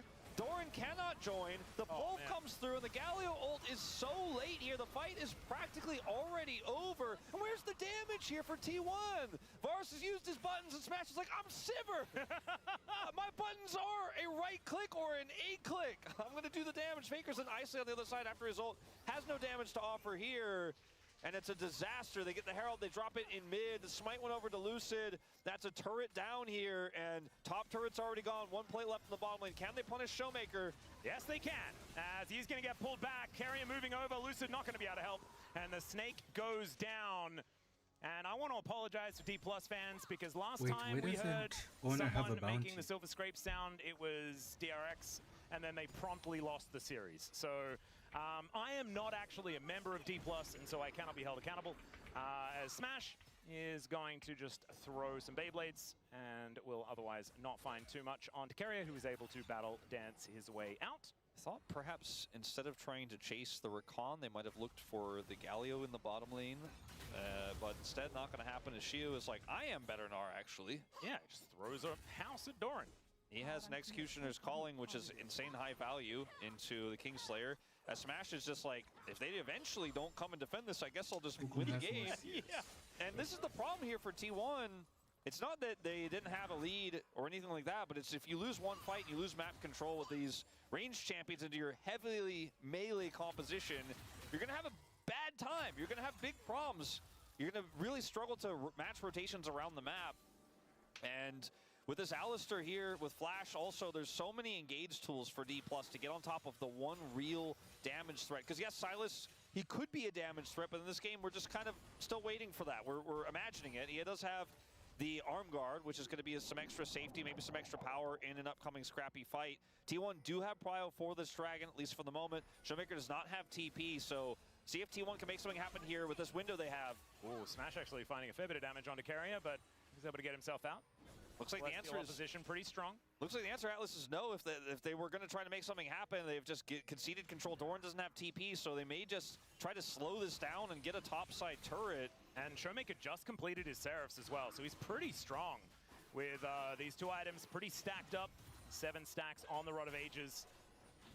And so this dragon DP should be going over to DK, as there is, like you say, the teleport coming on forward. Can they find a team fight, though, as Grim Deliverance kind of avoided here by DK? But the quickness is so good. Smash does avoid it, though. There is a decent petrifying gaze as the Cyclone's there from Lucid. Decoy buys a lot of space as Showmaker does not make it out. Finally, Carrier does fall down, as that is Sivir falling as well, and it's T1's turn to win a team fight. Yeah, T1 only lose Carrier here, and they will be able to take out this mid turret. Dragon going over to D+ in the meanwhile, but the gold here feels really nice to pick up for T1. As Maze? Yeah, guess what's on the map. Fine. Yeah, Korea is here. When there's Carrier and Korea in the game, it does make my brain kind of hurt. But Korea was there, and that meant that she was not under too much threat. That flank from Doran pays off, and it was at a pretty heavy cost, right? Like, he is otherwise just trying to get that top turret in exchange here, but he is able to get into the backline. Carrier's charm is massive, and then Doran in backline here with Faker on top as well means Lucid is completely out of the fight. Carrier is collapsed on the other side by Shiu, but he is just not really in this fight. You'll take that trade any day of the week. The damage threat's now down for D+, and it's an easy follow-up for T1. They'll take that mid turret in turn, and the gold has basically reset to 0 now. Yeah. So the only real thing the DK got was that dragon. Definitely a big boon. But T1 do let us know that they are absolutely not out of it yet. Shiu here towards his bottom side will actually be an absolute menace in side lanes on this Nah, as does already have his Trinity Force done, but building towards the next few items will mean that these turrets are just going to kind of melt. Faker does have, with the lead that he has, he does kind of do damage, right? He has a Rift Maker. He is not just straight up no damage Galio. Damage throughput is pretty low, but he does offer a lot in these scrappy fights if Doran gets even a little bit of CC, right? With a Gnar that's stolen away. If Carrier gets another charm like that, Faker's damage, the follow-up is actually pretty strong. And so that is something to consider with this draft, especially with the tier 3 boots that he has in his inventory. And this Zahin is like actually so huge in this game. Yeah. All right. Smash just asking Carrier to be careful. And Carrier probably should have listened. It's a fair bit of damage that he's starting to do here. Does have 2.5 items now complete. As T1 move on over, and they will be able to push Lucid out of their jungle. In the meantime, though, it is Shiu here in this side lane. Does know that Paze is coming over, who does blast his way back towards the mid lane as soon as he is spotted. D+ are just playing this style again where they have really good wave clear and they just push through mid and pull T1 around the map. And like the side lane power that Shiu has over Doran this time around is really working a treat because he has so much agency. He's even going to try to steal that buff away, the blue buff there on the bottom side, and I think we'll potentially just get away with it. T1 cannot match. Schumberger gets some extra time here as Rod completes. He's now even in levels with Faker, has had a lot of time inside as well despite being down 30 CS. He is eventually going to farm up and be a damage threat later. I feel like D+ have really figured out how to, in these awkward positions in the game where T1 wins a fight, gets a little bit of punchback, reset, get back control of the map. It's often just straight up push through mid and respond in sides and make sure that T1 have to wrap around and have a numbers advantage. Then you back away, you get vision, you kind of rinse and repeat. We saw it in the last game. Worked really well here. And T1 still have a gold lead. Faker is still 2,000 gold ahead. But so is Shiu, so there's some paperweights on both sides. Yeah, and that's why everything is still very, very even, as Miasma, very annoying for Carrier. So it doesn't matter how far behind Showmaker is, he will have value in this game. As Lucid looking to try and turn this, and Smash is there, on the hunt is popped, and Ona has to Grim deliver himself away from the situation. That his ulti's traded, but you'd probably say that it was a bit of a trade up there for DK as Shiu buys some space in the side lane and just gnaws away Doran, because you may as well. When you have trades that win like that and owner doesn't have his ult anymore, you're like, well, we got the range champions. You guys really don't. So I'm going to start putting deep vision into your jungle. I'm going to let this Sivir rip through another wave in the mid lane. I'm going to let this Gnar push. Well, chains are not going to connect, but the Gnar does. Shiu does have a blast cone as well, and so he can use that to get himself out of there. Sorry, Valdez.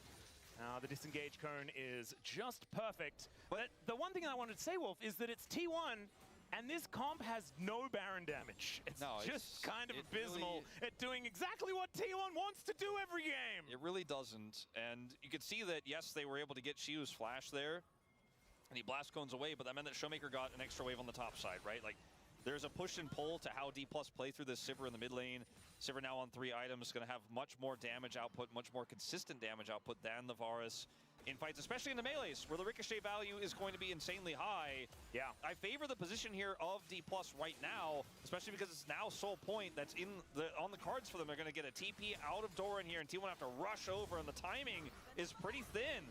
Well, there's a Gnar onto Carrier, as Mega Gnar timing here pretty good for Shiu, but they're unable to actually finish him off. The Drake, though, it does go down as Doran gets the Unbreakable Will, but misses every other button, and now Career is just being annoying where he can. He is going to die, but can the rest of them get out? That is the question. As Shiu, maybe the answer is no, as Showmaker trying to offer some damage back. The chains go wide, but Ona finds his, and Shiu is just going to fall. Sterik's not enough, and so it is 2 in trade for Soul Point. So T1 get the gold lead again, but D+ get the permanent stats, and they also now have the threat of an Infernal Soul. Oh no! And if this comp was a comp that could do Baron, you wouldn't be talking about the gold. You'd be talking about the dead top laner and how a Baron could be possible.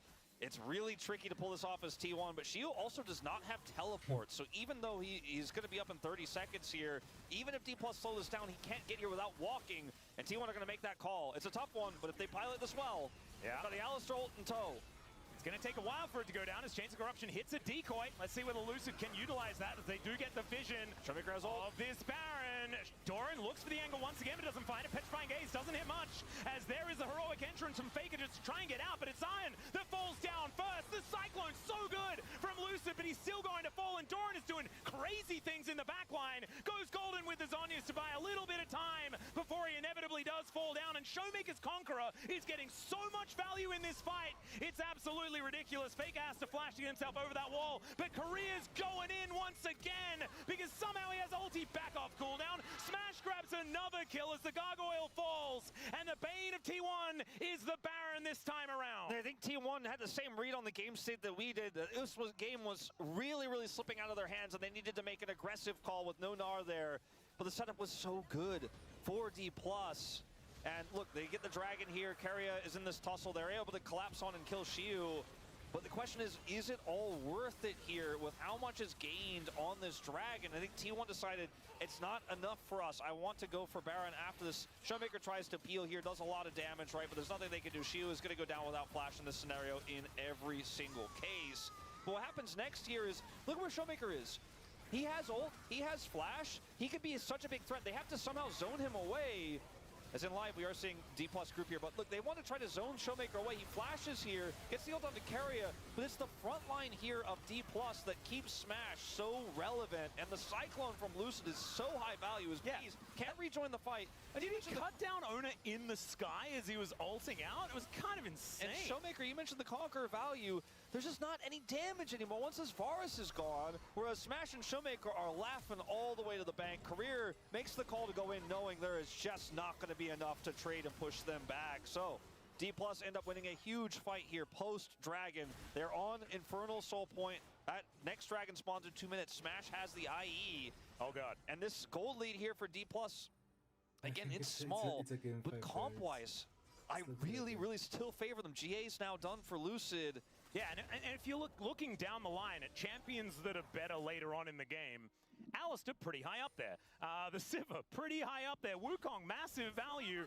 Gnar in side lanes, especially with good Narbar control, can join team fights and also be fantastic. He's almost got towards that wit's end at the same time.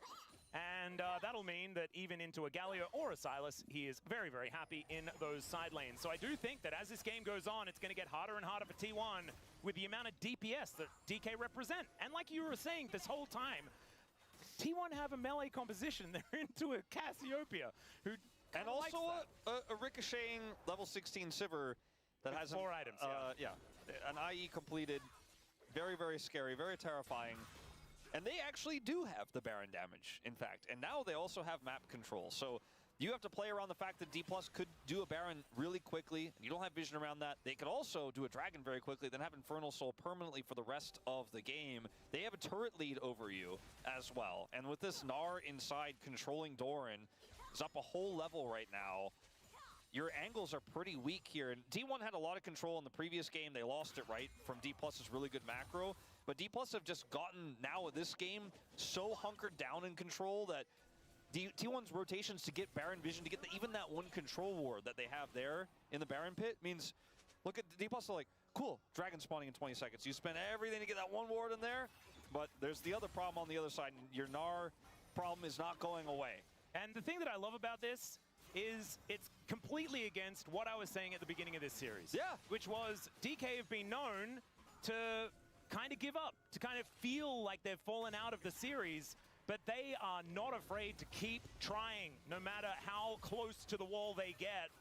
And here in this game number 4, they're looking to try and bring us to 5. This is their sole point as they're looking to catch Faker in this mid lane. Heba Polk to interrupt the taunt, and down he will go. He does go golden, buys a little bit of time, but Smash has delivered another kill. They'll crash the wave as well as be able to take another Infernal Soul this game.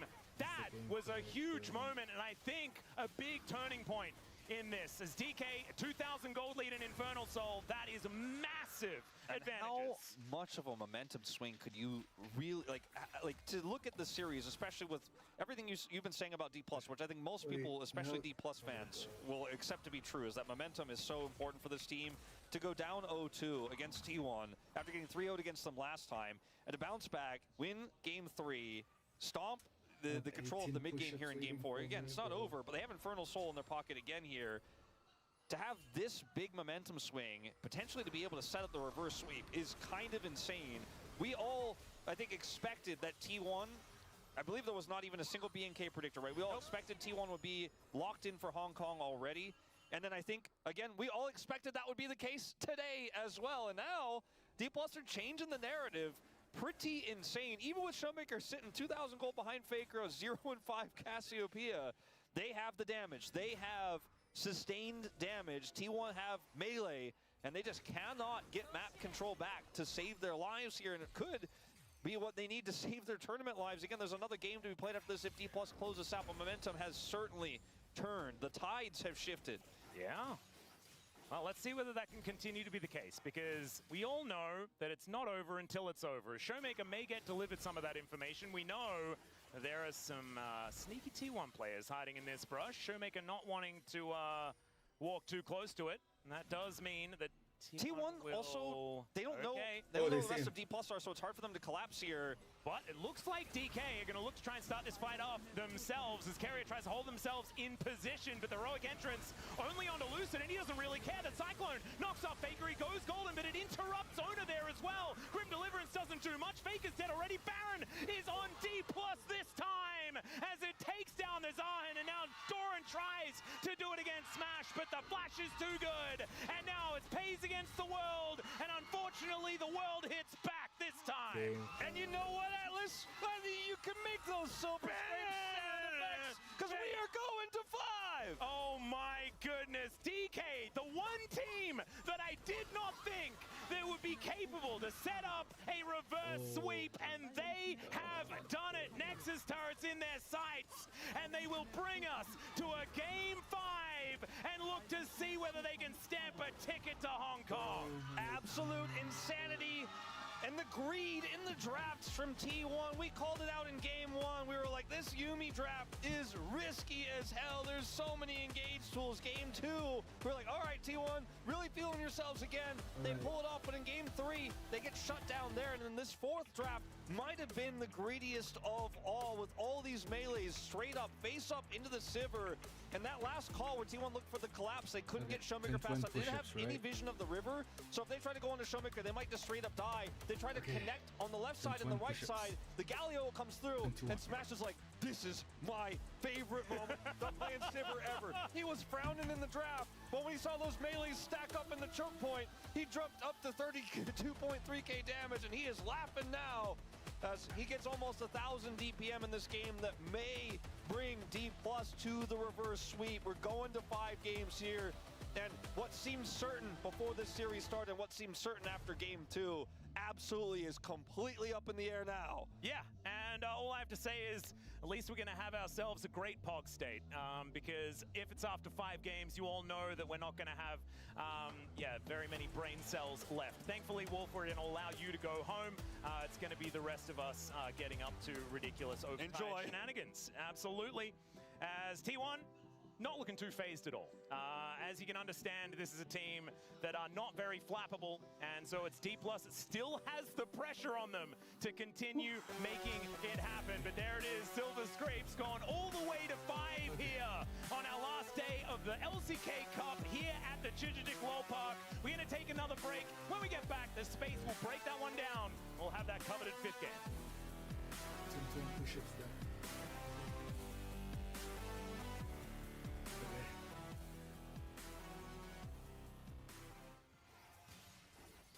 Oh my god.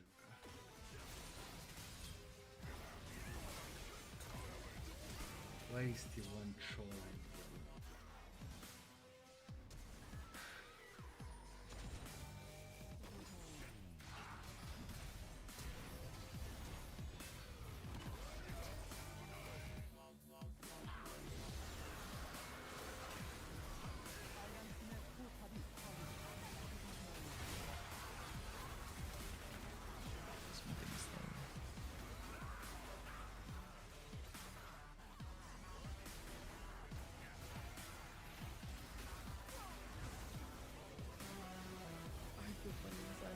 Good morning, wanna high five him.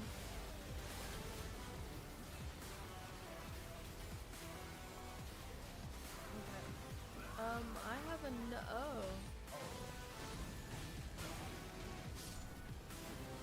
Oh, yeah, see, that damage is crazy.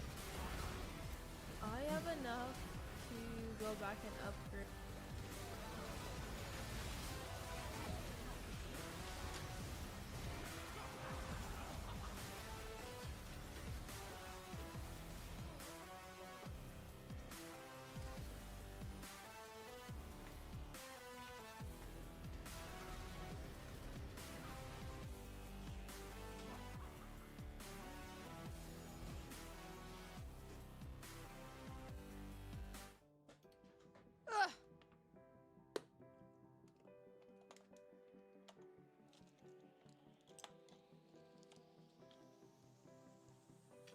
My hands are shaking.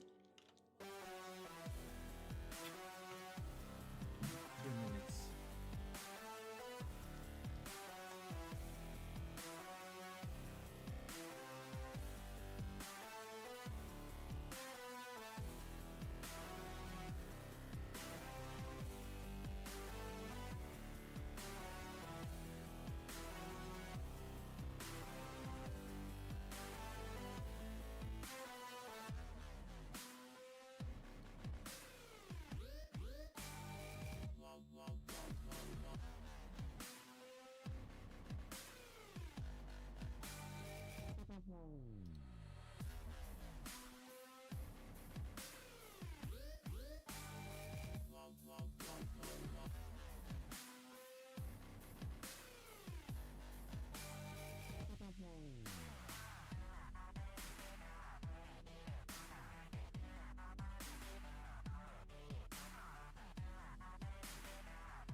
going on, everyone?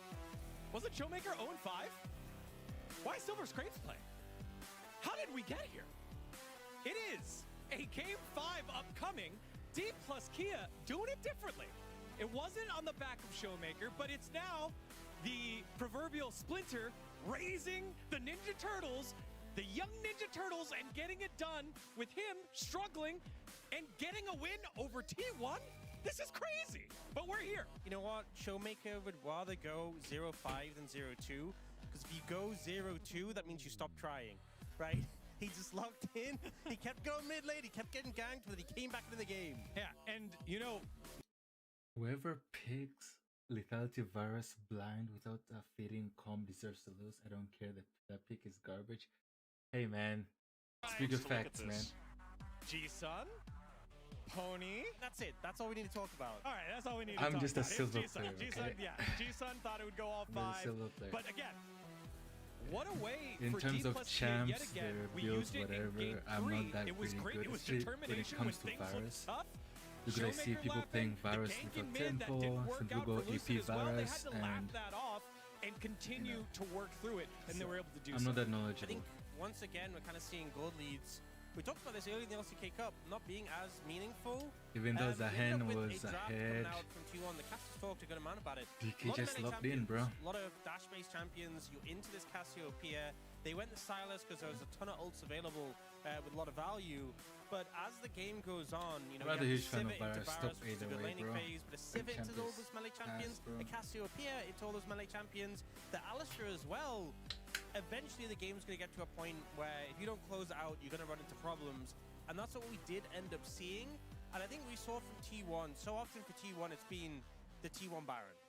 But with Baron Hey, being more but the difficult, good thing it's also, not the same out that they it lost. used to be. So Yeah, I think they definitely struggled with that, especially with their comp, which, that makes you know, you feel with better. Varus, they had like a really thin Zahen, but No, it there's a just game wasn't 5. enough. They weren't far enough ahead to just rush a Baron, and yeah, I thought this what is space, T1 gonna pick? I have no idea because there's a lot of champs which are out of the pool. It felt like they would have some And difficulty since the trying to get fearless onto the draft, Sivir in late game. But how did we get there? Well, again, just but I did not expect the Silas top, by the way. going for this Rip Hero. I did not expect the Silas top and then Zahen goes jungle. I did not expect that. In this scenario, but the Zahen just not really getting too much value. But yeah, Varus top in this scenario. felt kinda T1 has useless. to back away on no health bars, the Varus going down, and I think just a good job because again they were at a deficit. But it is what it is. T1 lost. I did like 21 push-ups. Now we're waiting on how Faker's gonna die on this game 5. Are they gonna clutch up or are they gonna lose? I have no idea. they didn't even get to use the better Gnar ultimate from the Silas. No, definitely not. I have no idea. Same area. If Faker dies 10 times, I have to do 30 push-ups somehow. Oh my god, bro. Okay, what mid champs are available? It is tougher to take. It's the new Otacon. There's Zed. Again, it's just a tough spot here. Zed is still around. Fizz, Veigar, Akali. No. I'm pretty sure DK are gonna permaban Bard. They don't wanna carry a plate ever. You've lost your most fed member already. We see Doran trying to get onto the Sivir, but it's great peel from Korea here, who keeps him alive. All he can do is stall for time. Faker's out of mana and also is trying to shred through a Cassiopeia who's pretty bulky at this point.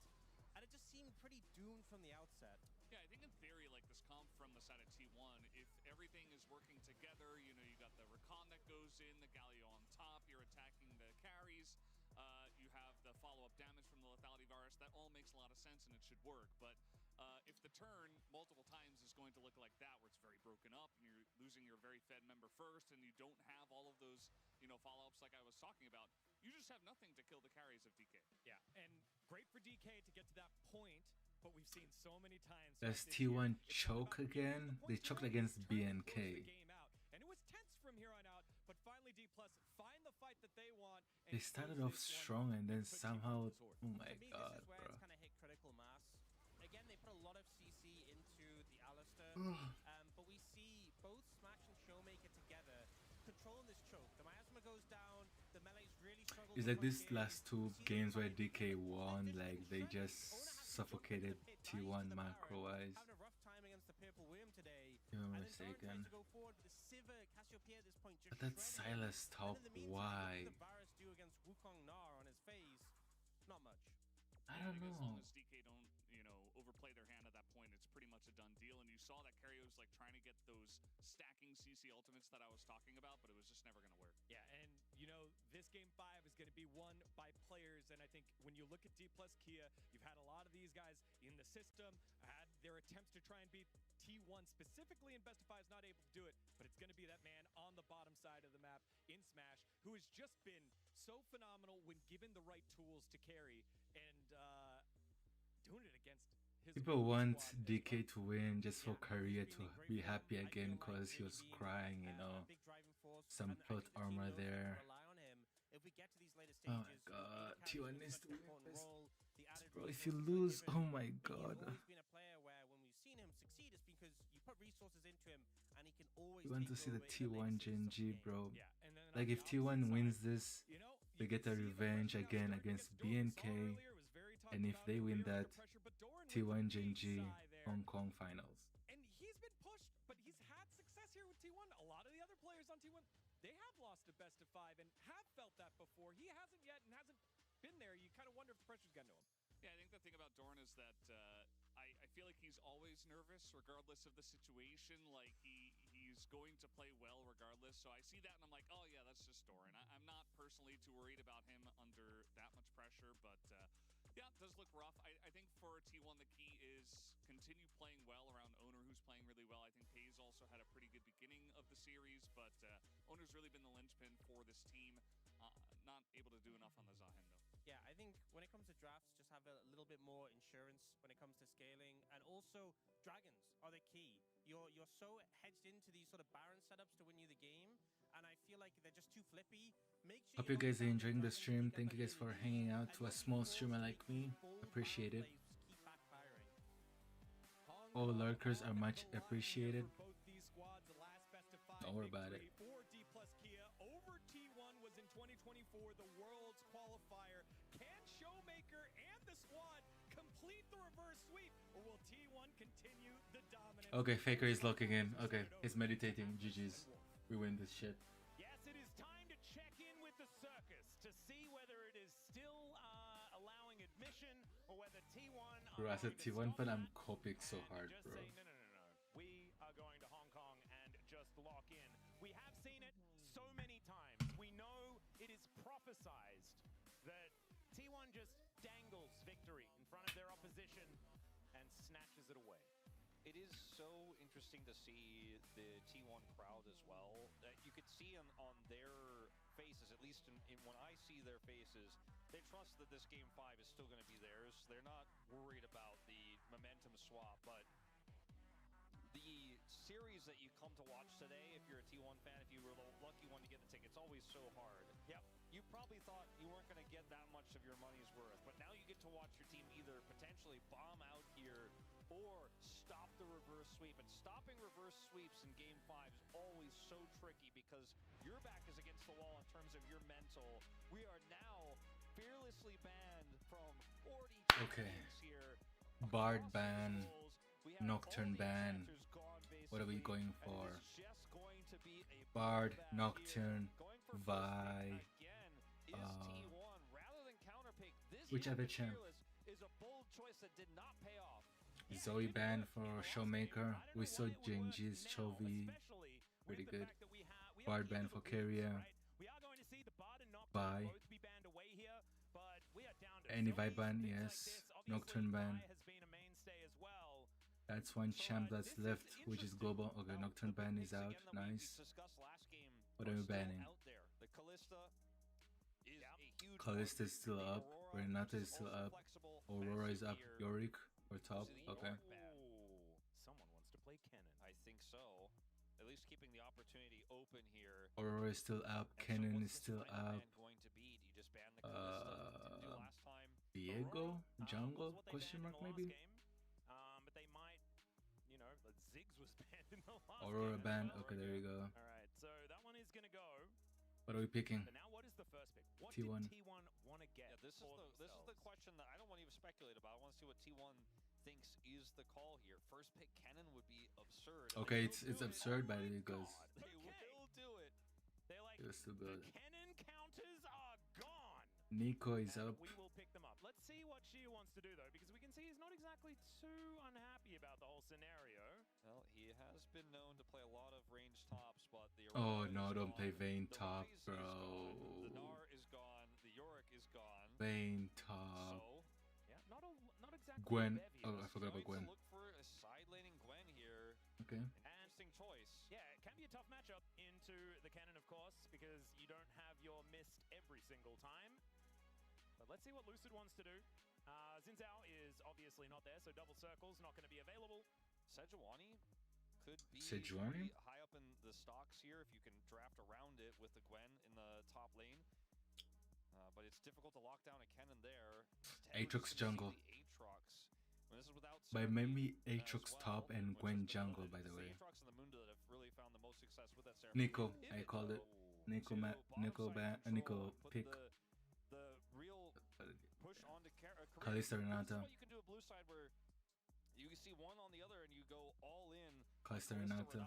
Okay. Yeah. Understandable. What are we picking? And there's not a whole lot of good options here into it. Oh, Smash. Just show us your Draven. Just show us your Draven.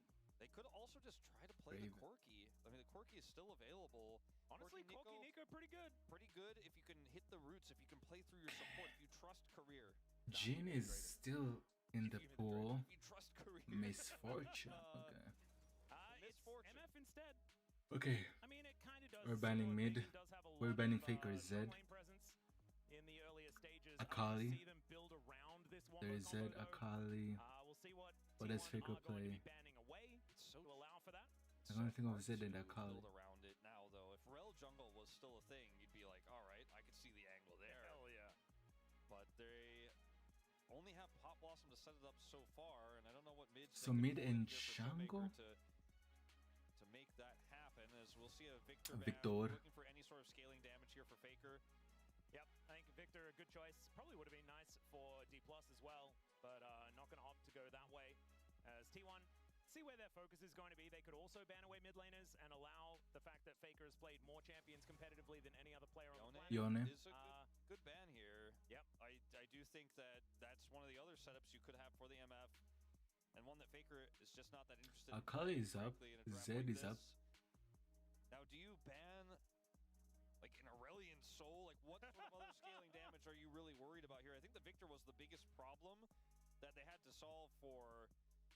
And if there's a jungle pick that they know owners been playing that they've run into, they could ban as well. The Trundle is going to be what they opt for, which doesn't tell us a whole lot just yet. I do really like the Trundle though, just because it's great into MF. So you can remove that, not have to worry about the whole pillar interrupting your good time with the bullet time. If we play a war of attrition in terms of scaling with the side lane power this Gwen has, I think there is a real Akali world called if they it. ban away Okay. this Akali Zed is here. up, Faker. Lock in. For a Smolder to actually shine through on either mid lane, if we get to late game, but with this Gwen, it could be a potential What are pickup here. DK picking? Is it just Sejuani, Breton, Yasuo? Did they ban Trungo for Sejuani? To be Yasuo, to be honest. Maokai. And you also then allow yourself to play double carry if you want to. Maokai Tristana has been very strong in the past. I'm getting flashbacks from BFX, bro. BFX picked Maokai and then they just trolled T1. That you can survive and play through that Gwen side lane. The Anivia is the scaling damage that's here. That's not the Victor. I hate Anivia, bro. I hate the Anivia champ. And it works incredibly well if you can control bottom Annoying. side with that Kalista Renata lane. Not entertaining. It's pretty short range. Pick And Zed, you're please. kind of at the mercy. Obviously, this has to be a blind pick here for Pick Faker. Zed. So, is the Anivia the choice? And if so, what is the punishment going to be out of Showmaker here? As it is going to be locked in. And now, what Who's is the Sony jungler? going to be playing in the jungle? Sejuani? It needs to be a fair bit of physical damage, I could imagine. You don't really want just solo Kalista. Quinn. As, wow, Oh. Alan, Those are something I thought about. Oof. I saw Queen, I was like, what? You're so reliant on the Kennen and the Anivia setup here, and you're also playing into Mal. Talon. Aatrox Aatrox makes a lot jungle. more sense to me. Yeah. Although it's still going to struggle into the Maokai. Like any melee or low-range champions like the Callista, like the Kennen that's trying to flank, will struggle with. The Tristana was the one that everyone had on their minds, I think, here. Tristana mid. This composition can get crazy GG's explosive DK really win fast. this. There's a lot of side lane power in both the Gwen and the Tristana here for D+. And the thing is, I hate Anivia. I hate the champ. Mid lane. Because you've got a Kennen. Not entertaining to watch. So what does Yeah, Buster I don't do? know. It I just hate to watch this. Problem in one fell swoop. And also, so it's going to be so hard for Doran. Why is he holding his head, bro? They get that ulti on cooldown. It also has a pretty fun matchup into the Anivia. You can avoid the wall entirely with your rocket jump. You can, if you have any sort of CC set up here by this Maokai, run away with scrappy fights and skirmishes. And if you end up, for example, the Aatrox gets caught by the Maokai and then the Tristana gets a kill, you can really go toe-to-toe damage output-wise with the Callista. Alright guys, game 5 is up. Don't forget to sub to the stream if you want to. I won't force you, but thank you for hanging out. It's been a problem for T1 in this series. In terms of macro, D+ have gotten the better of them. The wins that T1 got were through big glow-ups from Paige, the big leads that he got, the massive Yunara, the Zeri. That's not necessarily been through the map. That is where D+ have been making the better reads. Yeah. And one thing that T1 does have Some that people we already haven't bought really the air tickets. spoken about just yet is FaZe is playing Callista. Commando And Tristana. honestly, oftentimes, that is just enough.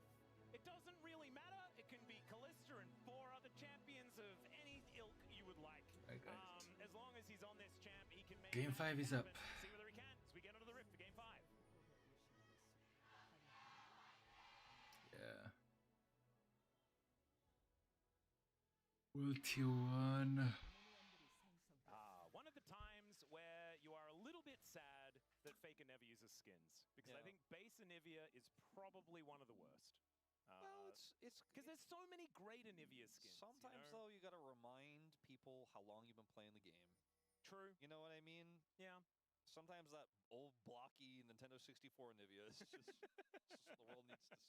Wouldn't it be great if you could actually revert like character remakes as well? So like if you pick Tarek, you could actually choose the pizza feet if you wanted to. I would love that. I'm a big fan of that concept. Yeah, I know. You are a little bit of an old school gamer. Yes. As we know. He's finally a nostalgia addict, you could say. Finally beat Dark Souls 3 last night. Nice work.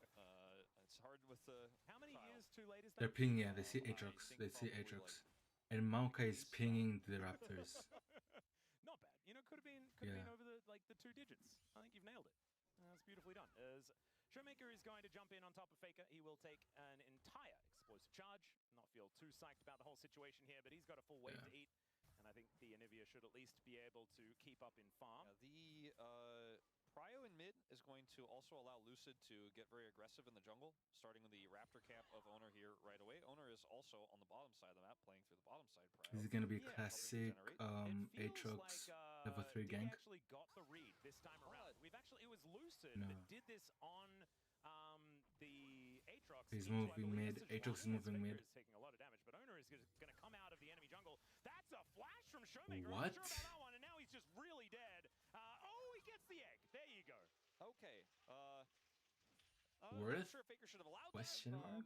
But also, like, look at Showmaker's face. He's like, you saw nothing, guys. Yes, because that flash was crazy. All right, now on the other side of things, this is what I was going to say. With the pathing of Lucid, it also punishes the Kennen lane here if he can get over in time. But there's a ward.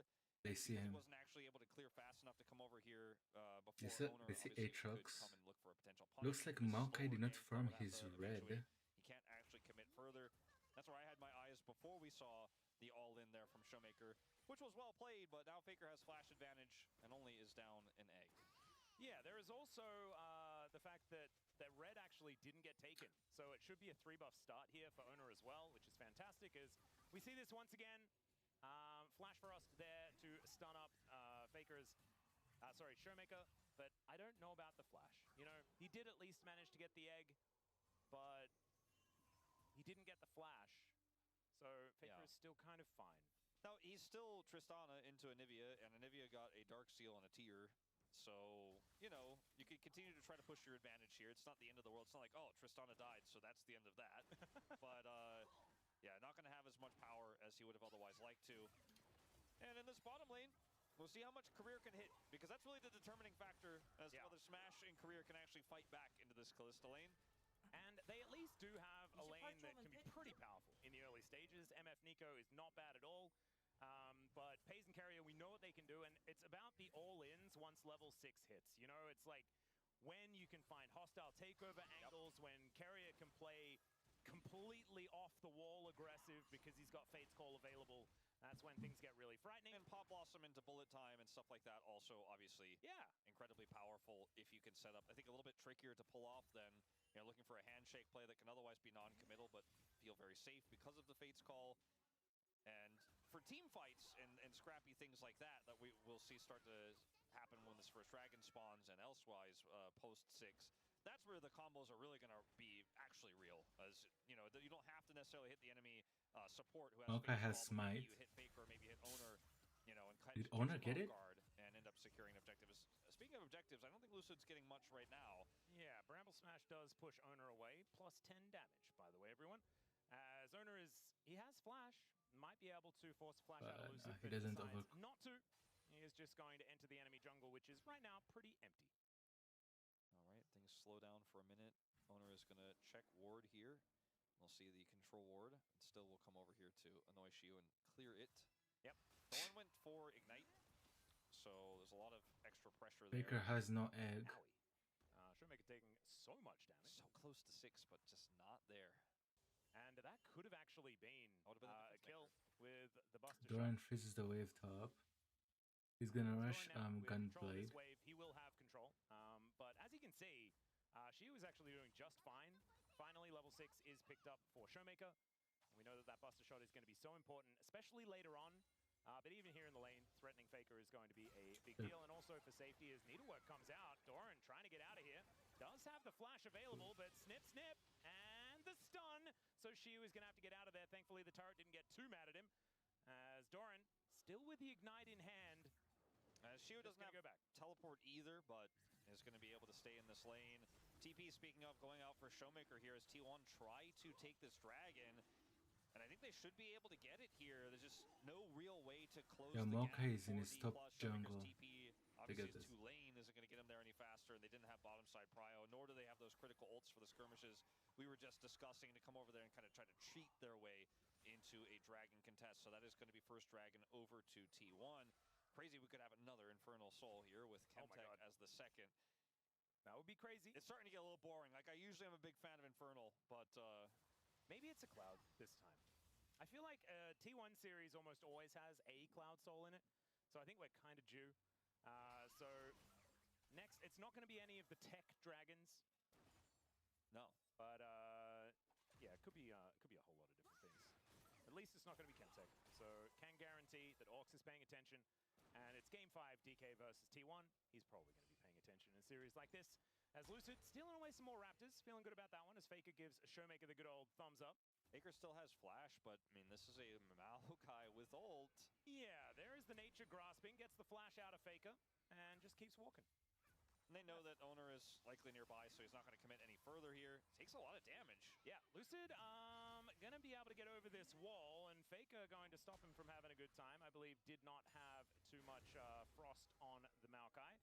And Lucid is able to get that smite very, very quickly. Carry a nice handshake onto Korea there, who does get the snare onto Pays. My God, that damage. That damage was pretty unreal. Yeah. Wow, okay.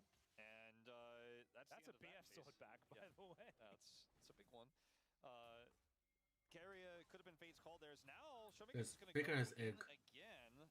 Yeah. Baker still has a little bit of mana. This is somewhat risky. So, Buster Shot is available here. Showmaker decides not to use it. Egg available there for Faker, so he can play a little bit more aggressively. As meanwhile, here towards the bottom side, they desperately want to get that plate. They're unable to do so. That is just prepared for them for next time. Yeah.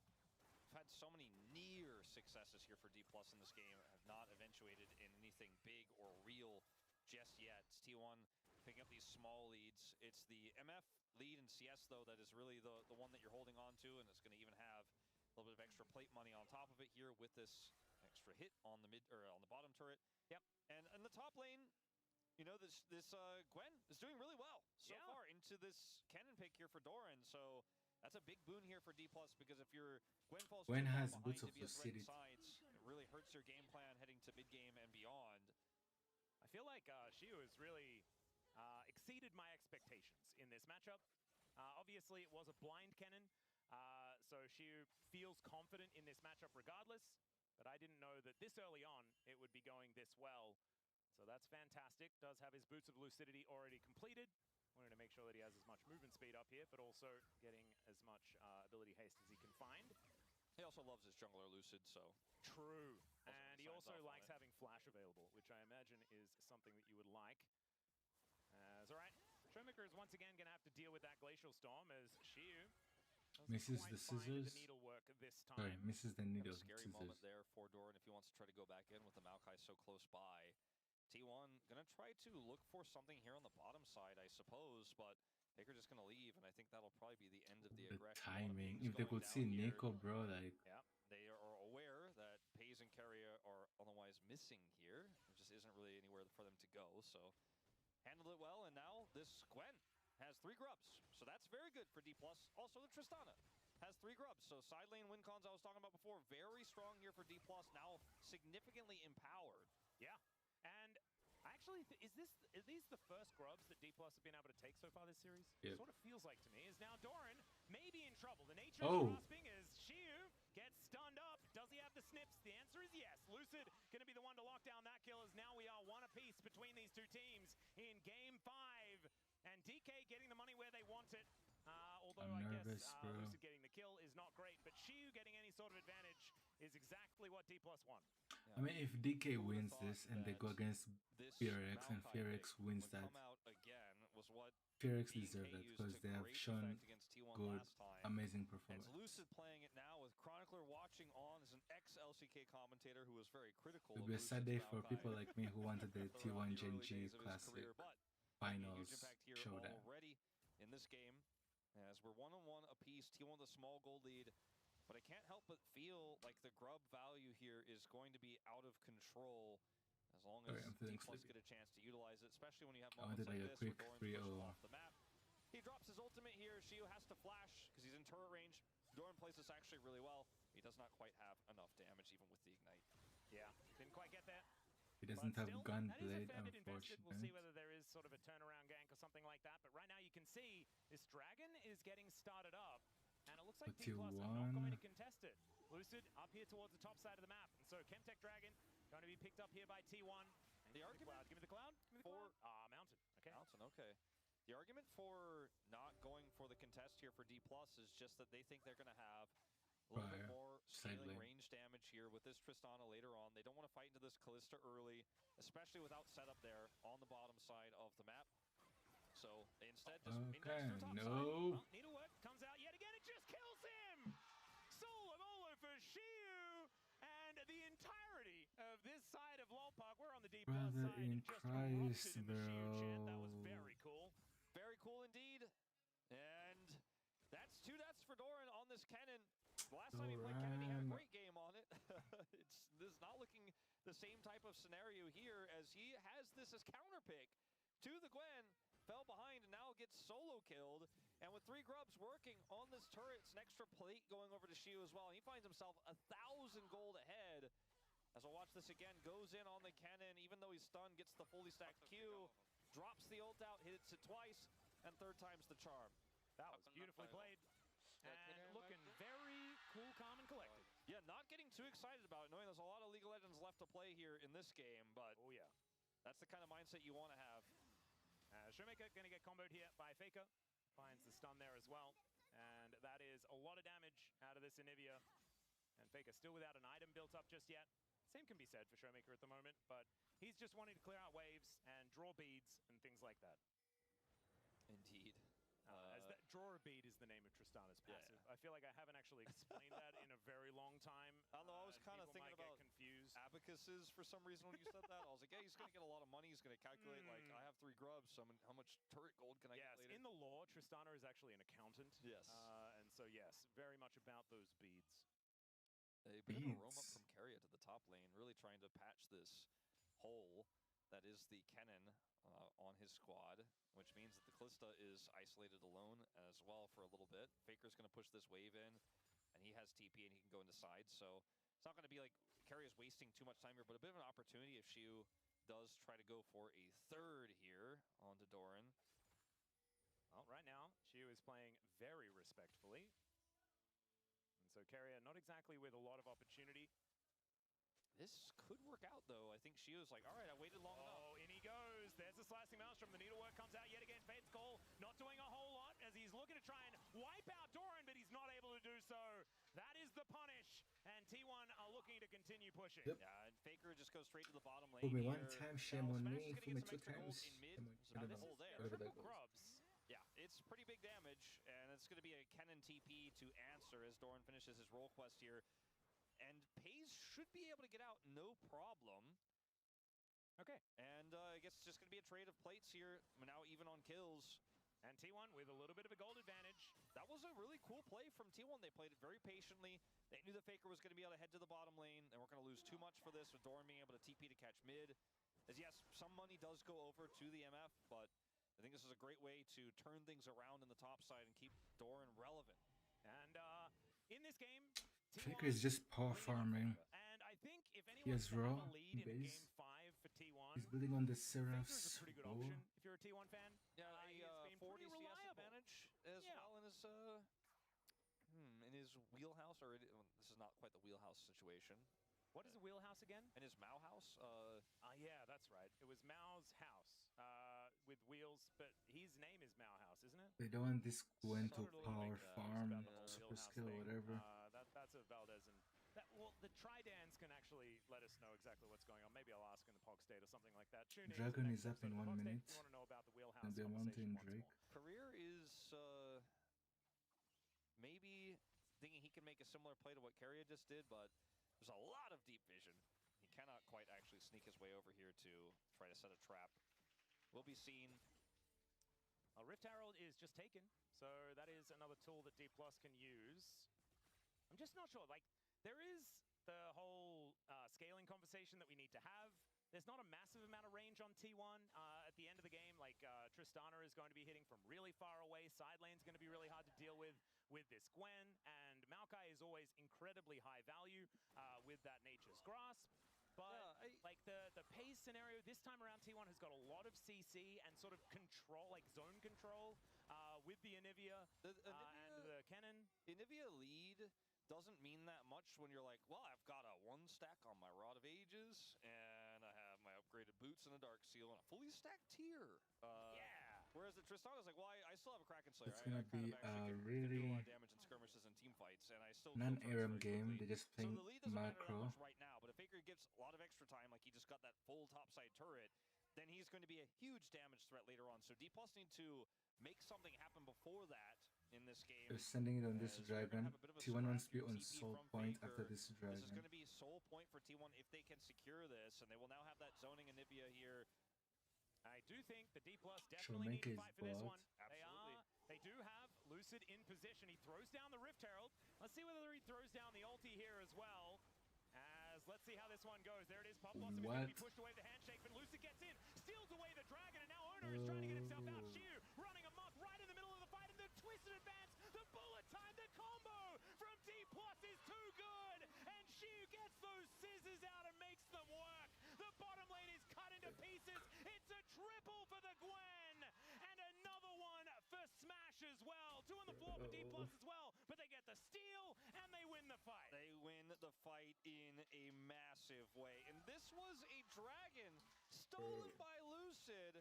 Lucid has stolen 3 dragons now. Quick on the smite finger today. I mean, with sticks in it. There's also a 10 buff on the Bramble Smash Wolf. Yeah, but look at this range setup here. They still get it. I feel like this has happened way too much.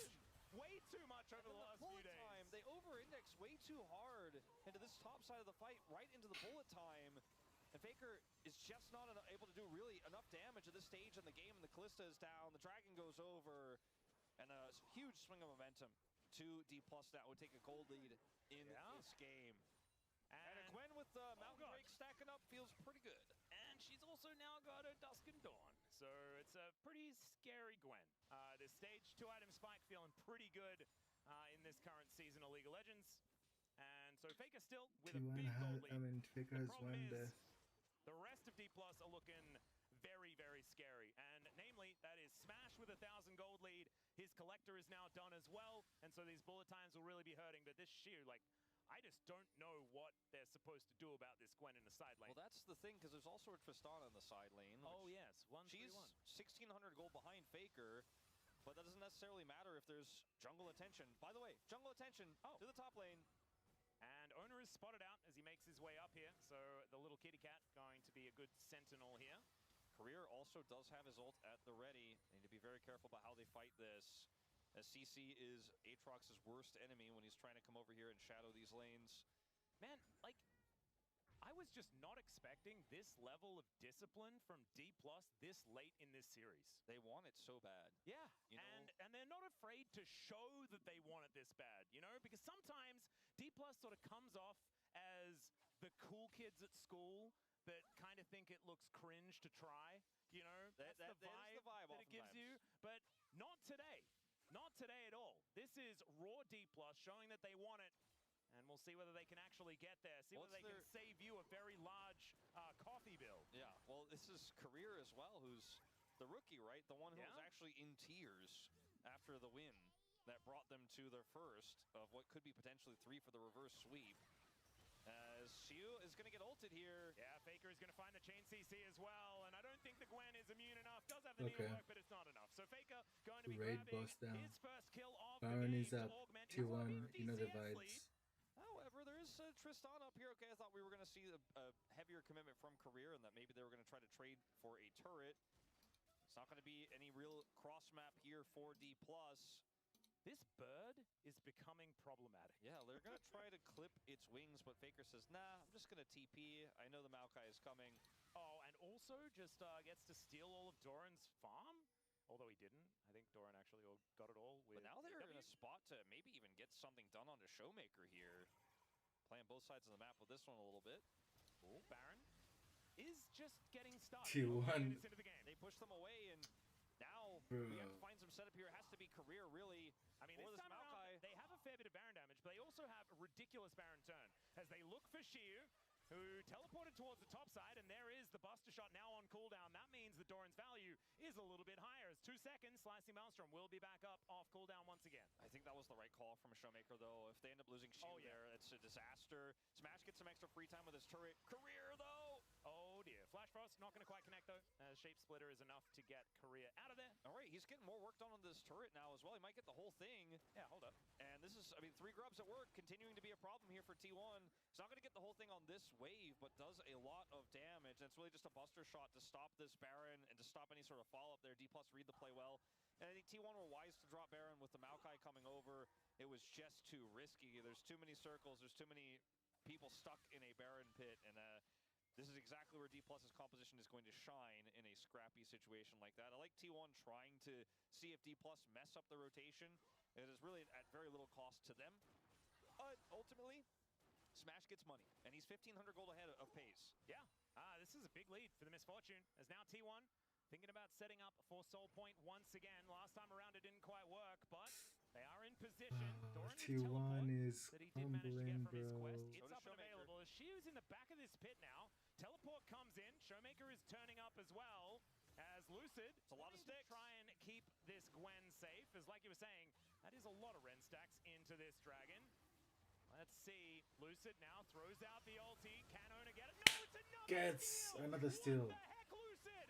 As once again, Shiu is now immune in the back of the pit. Not anymore, though, as he needs to slink back into the mist. Flashes over the wall. Highway robbery complete. And they get out. How many times is Lucid going to get away with this? It's insane. His smite game today. And it's again into the Ren. Yeah, Ren, and like, isn't it same level smite at least? Yes. Like, he's what? I don't. So I think we were calculating this like a couple of days ago, and it was because there was actually a difference in smite upgrades and blah, blah, blah that was at play here. This was not. This was like T1 had a massive secure advantage, and Lucid said, no, I have Bramble Smash. It's fine. And it was fine, actually. Yeah. I think Maokai is really terrible for T1. Smite timing's better. I think that must They be. don't know how to counter him for some T1 are also not in reason. the position here because D+ Plus used very little. They only really used the Maokai ultimate there to secure this. Yeah. Lucid just saying slow down, slow down. Yeah, he's like, I'm gonna smite at 3K. And he did. Or something. And they get out. Okay. Ah, he's gonna ult at 3K, but then he just nailed the smite immediately afterwards. That was what G-Sun just let us know, and I apologize for mishearing the first time around. So the Baron angle here for T1 is kind of awkward when they're on red side, right? Like this is the power of blue side here for D+, where they actually can play around this Baron a lot more comfortably, and they have the Maokai. So even when T1 get the better group and they have vision, they're like, I don't really like this angle. But if they send somebody over and try to hard commit, and then they get pushed off the Baron, anyone who's left in the side lane who has TP, which right now the soul laners don't for D+, but when they do have that TP back up, Gio can stay in sides with his 3 grubs and get some real damage done, and then still show up for the fight if T1 decide to kind of call his bluff and say, all right, well, we're going to stick the Baron. So this is the side lane power really starting to come into work. The later we get into the game, the more deadly it becomes. Yeah. Like, Showmaker right now is still 1,700 gold behind, still doesn't have his second item, but the Gwen is already a problem. And also, Showmaker basically needs to hit Buster Shot on Doran, and everything's going to be okay. That's basically his whole job. He can negate an entire cannon. So even if he is still going to remain behind, not without any items, he will keep value, which is very similar to what happened in the last game as well. The 0-5 Cassiopeia, but Miasma is one heck of an ability against a whole bunch of melee dashy champions. And with the Anivia pushing into the Gwen has really strong wave clear and just doesn't really care that much. And you can see that Showmaker's having some free time to farm into the cannon here top side. And if T1 make a rotation one way or the other, can end up losing out on side. Showmaker doesn't have his TP back just yet, and we're still 2 minutes away from that dragon, so the game is going to slow down here for a moment. And we'll see some, roaming supports trying to find angles here. Keria tries to come over and see if Showmaker's going to get a little greedy. He doesn't. Career also fighting for this vision. And this is the most interesting thing that's going to happen here for a little while, is just a little vision check on Baron as Smash continues to destroy these waves, frankly. Yeah. He has his Bloodthirster. He's on 3 items. He has that extra shield, so it's very difficult to collapse on and punish him. And Wolf, let's think about what the world is going to look like when there are Mountain Souls up and available. Yeah, it's pretty... on the table in the next minute and a half is Soul Point. I mean, there's a Seraph's here for Faker. He's going to end up, being a pretty tanky bird. Oh, yeah. If plus he has his egg, of course, if he ends up going down or ends up being under threat. So that, is pretty strong for him. Obviously, the cannon can get a little bit of extra work done, but it's Gwen and the MF that I'm really concerned about the extra shield for the MF. And sometimes just mean a little bit of extra damage. That could be all the difference in the world. The Gwen, same story. More difficult to kill because she is just, in general, so powerful in sides and requires so many people that if she has those extra resistances, which she already has 2 dragons worth of, then you get rotational power as well as D+. So, very powerful dragon for either side. Not as strong as Infernal Soul, but you know what? I was ready for a change in this series anyways. Yeah, me too. I actually think that Mountain Soul is really, really interesting, especially with the fact that Lucid, like the one true tank here in this game, benefits a lot because he's going to be building those resistances. But every time you build an arm guard, it just feels doubly as good, right? He has an arm guard. Shiu has the arm guard. So, I mean, it's a good point that you raise. Arm guard on Lucid is kind of crazy. It's extra safety. And you know what? Maybe it gets him into smite range somehow. True, there you go. Pretty well. He's also got a Leandri's here, so saplings are very annoying. Shiu is just ignoring damage at this point in time, electing not to press his Misty button. The agency that Lucid has versus what Owner has feels so much higher. He can warp the fight so much more than this Aatrox can. Yeah, and it's also so easy for DK to get information as well. They've got Shape Splitter, they've got Saplings. You can always scout out the area even if you don't have wards. Found Doran. Speaking of which, yeah, Doran is just going to blow up. He flashes in, but the Buster Shot, they're playing tennis with a cannon. What is this? Why isn't Wadid working today?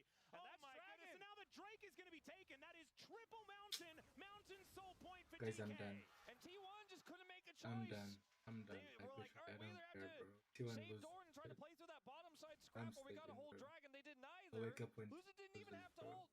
So he still has his ult here to now try to secure Baron, and T1 are a million wake up miles and then do away. my push-ups and go to sleep. Goodness, a So DK this is doing just it? so They're much now fun. going to reverse T1 at reverse sweep T1 out of the LCK Cup. Surely not. And not on the Baron as Owner is going to rotate over. Like we were saying, that informational advantage is still there for DK though. That Lucid ult.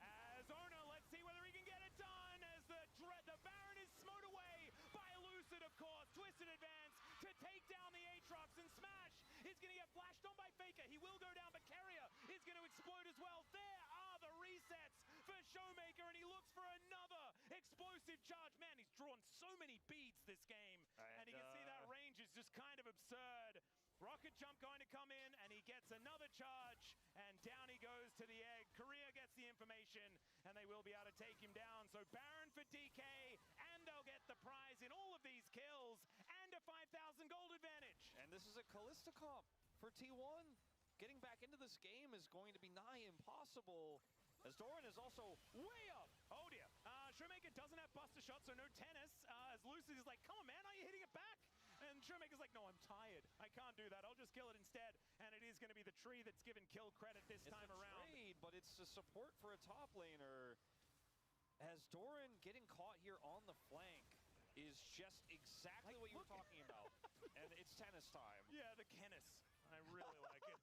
That's from chat. That's from chat. That's not mine. That's not mine, but it's fantastic. And then here, Owner gets into the pit, flashes early to make sure he doesn't get rooted out. But look at the smite, 65. 65. He doesn't miss today, Atlas. I mean, the problem is that Owner does miss today. Yeah, no, it's been quite a consistent problem.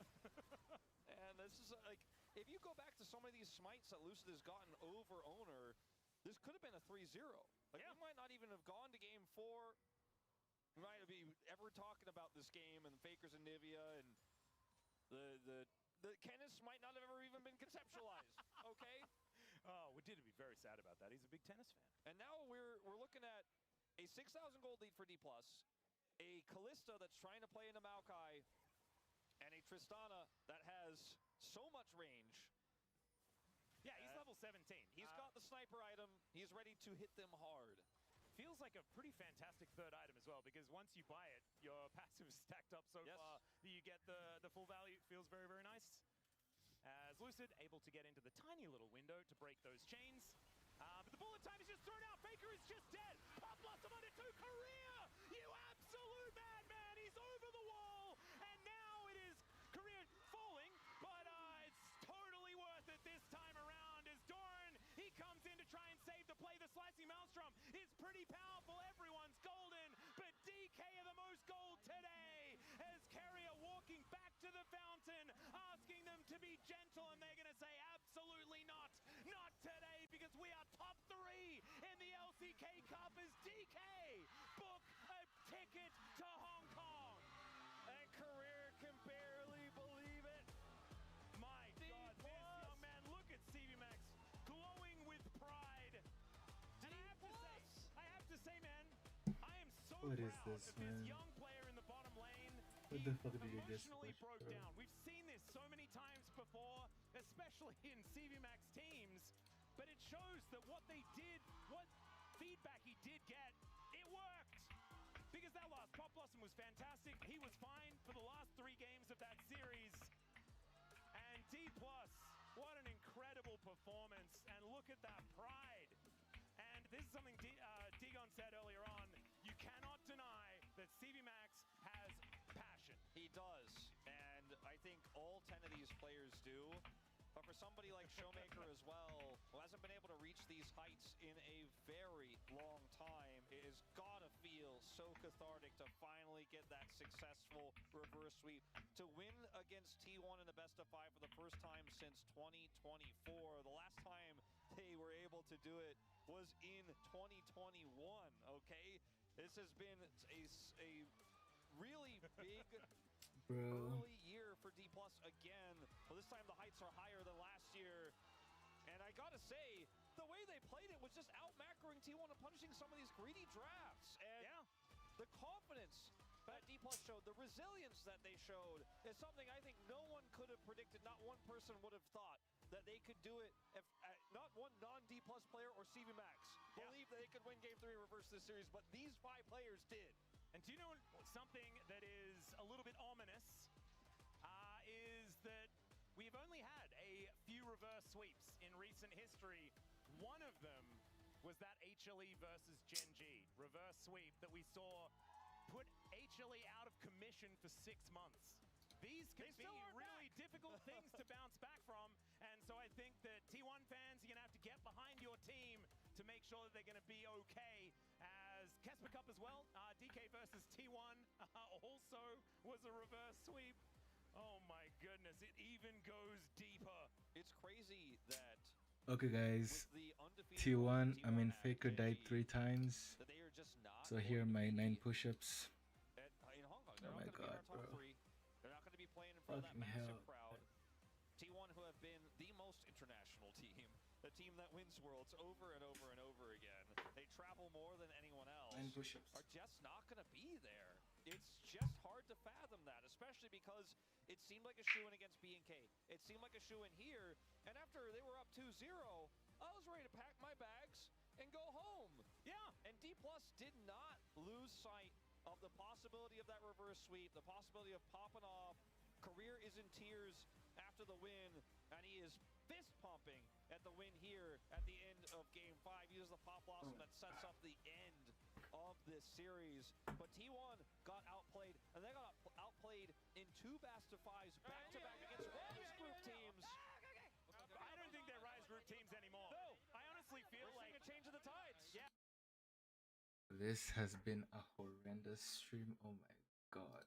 DK reverse sweep. How is that even possible, guys?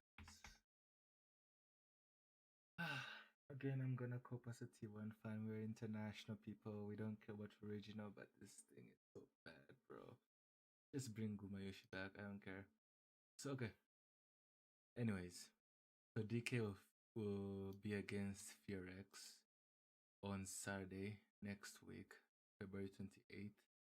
And whoever wins that faces off Gen G on Sunday. So that is the schedule for LCK. And in terms of others, let's say LCS, LEC. LEC is up 8:45 a.m. Sentinels, Koi. Oh god. So yeah, Navi versus GX, KC versus Vitality. Fuck. Sentinel 59. MCO versus G2. Right now it's 5 a.m. I sleep for 3 hours and wake up for this. I can't. Anyways, so that's it for today. I don't know who the jungler. I forgot it. Anyways, that's it for today. I don't care even I win. This week. Then I'm gonna go. Oh my god. I'm so pissed. I don't know how K won it, but they somehow won it. Oh god. A green one right here.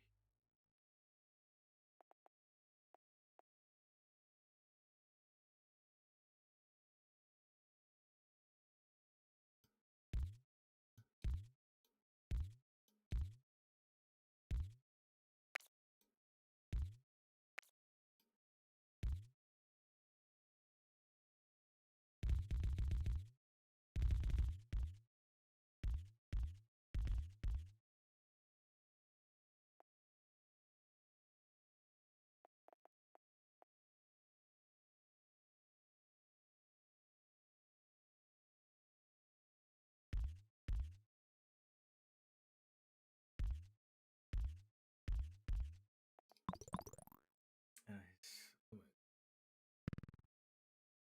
Oh.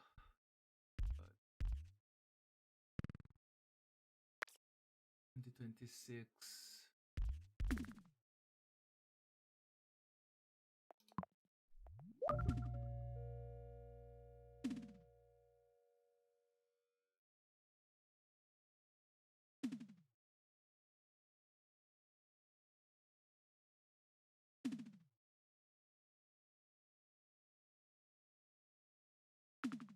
just speedrunning it.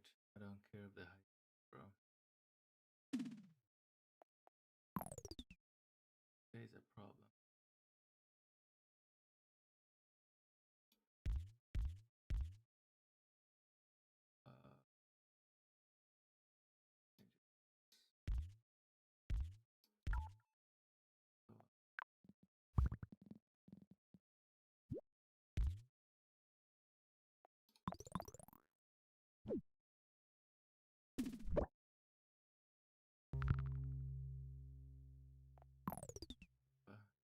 Yellow one.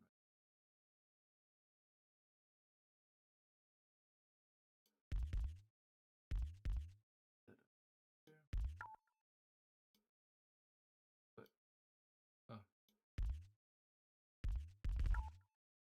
I got no more road. Ah, that's. I have a red one right here.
It's chaos.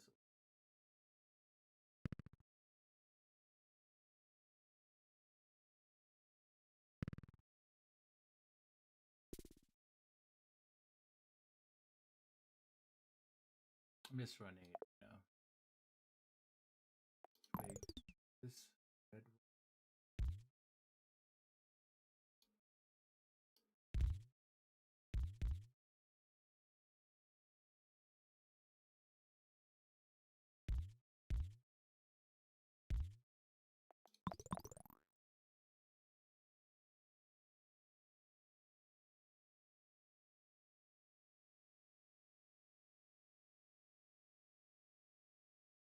Okay, let me just finish this up. Go to sleep. The huge traffic jam.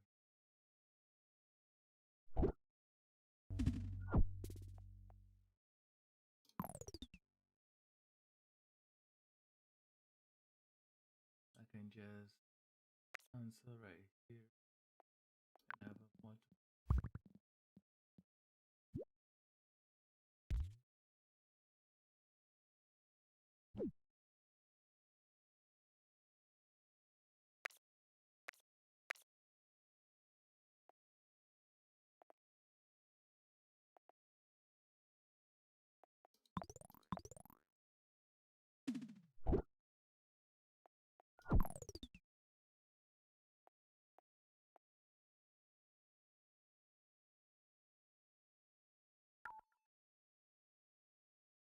Why is it deleted?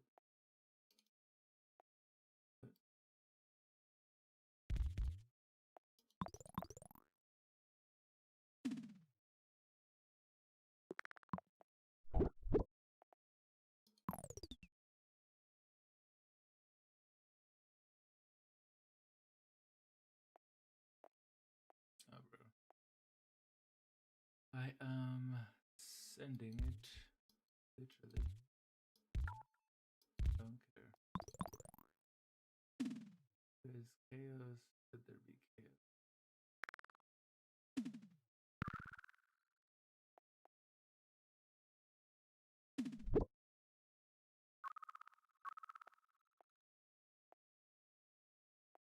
Why is this not working?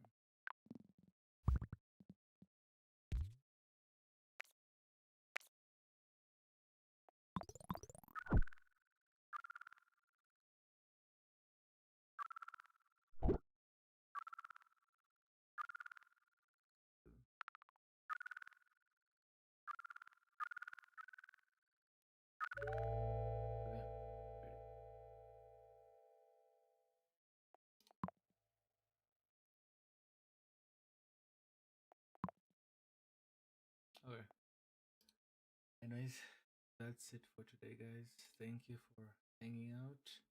I did throw out the schedule out already, so until next week, I'm not gonna be doing LEC because LEC, I'm not interested in LEC that much. But yeah, thank you guys for watching. Will there be any solo queue? Maybe once I finish my assignments, because I've been procrastinating. Other than that, yeah. Hope you guys have a good night wherever you are. Good morning, good afternoon. This is me signing off. Yeah. We'll see you guys. If I finish my assignments early, I can stream some solo queue. But other than that, I pulled my schedule really tight because of this LCK playoff. Anyways, thank you guys for watching. Hopefully, whoever you vouch for wins still. Good night.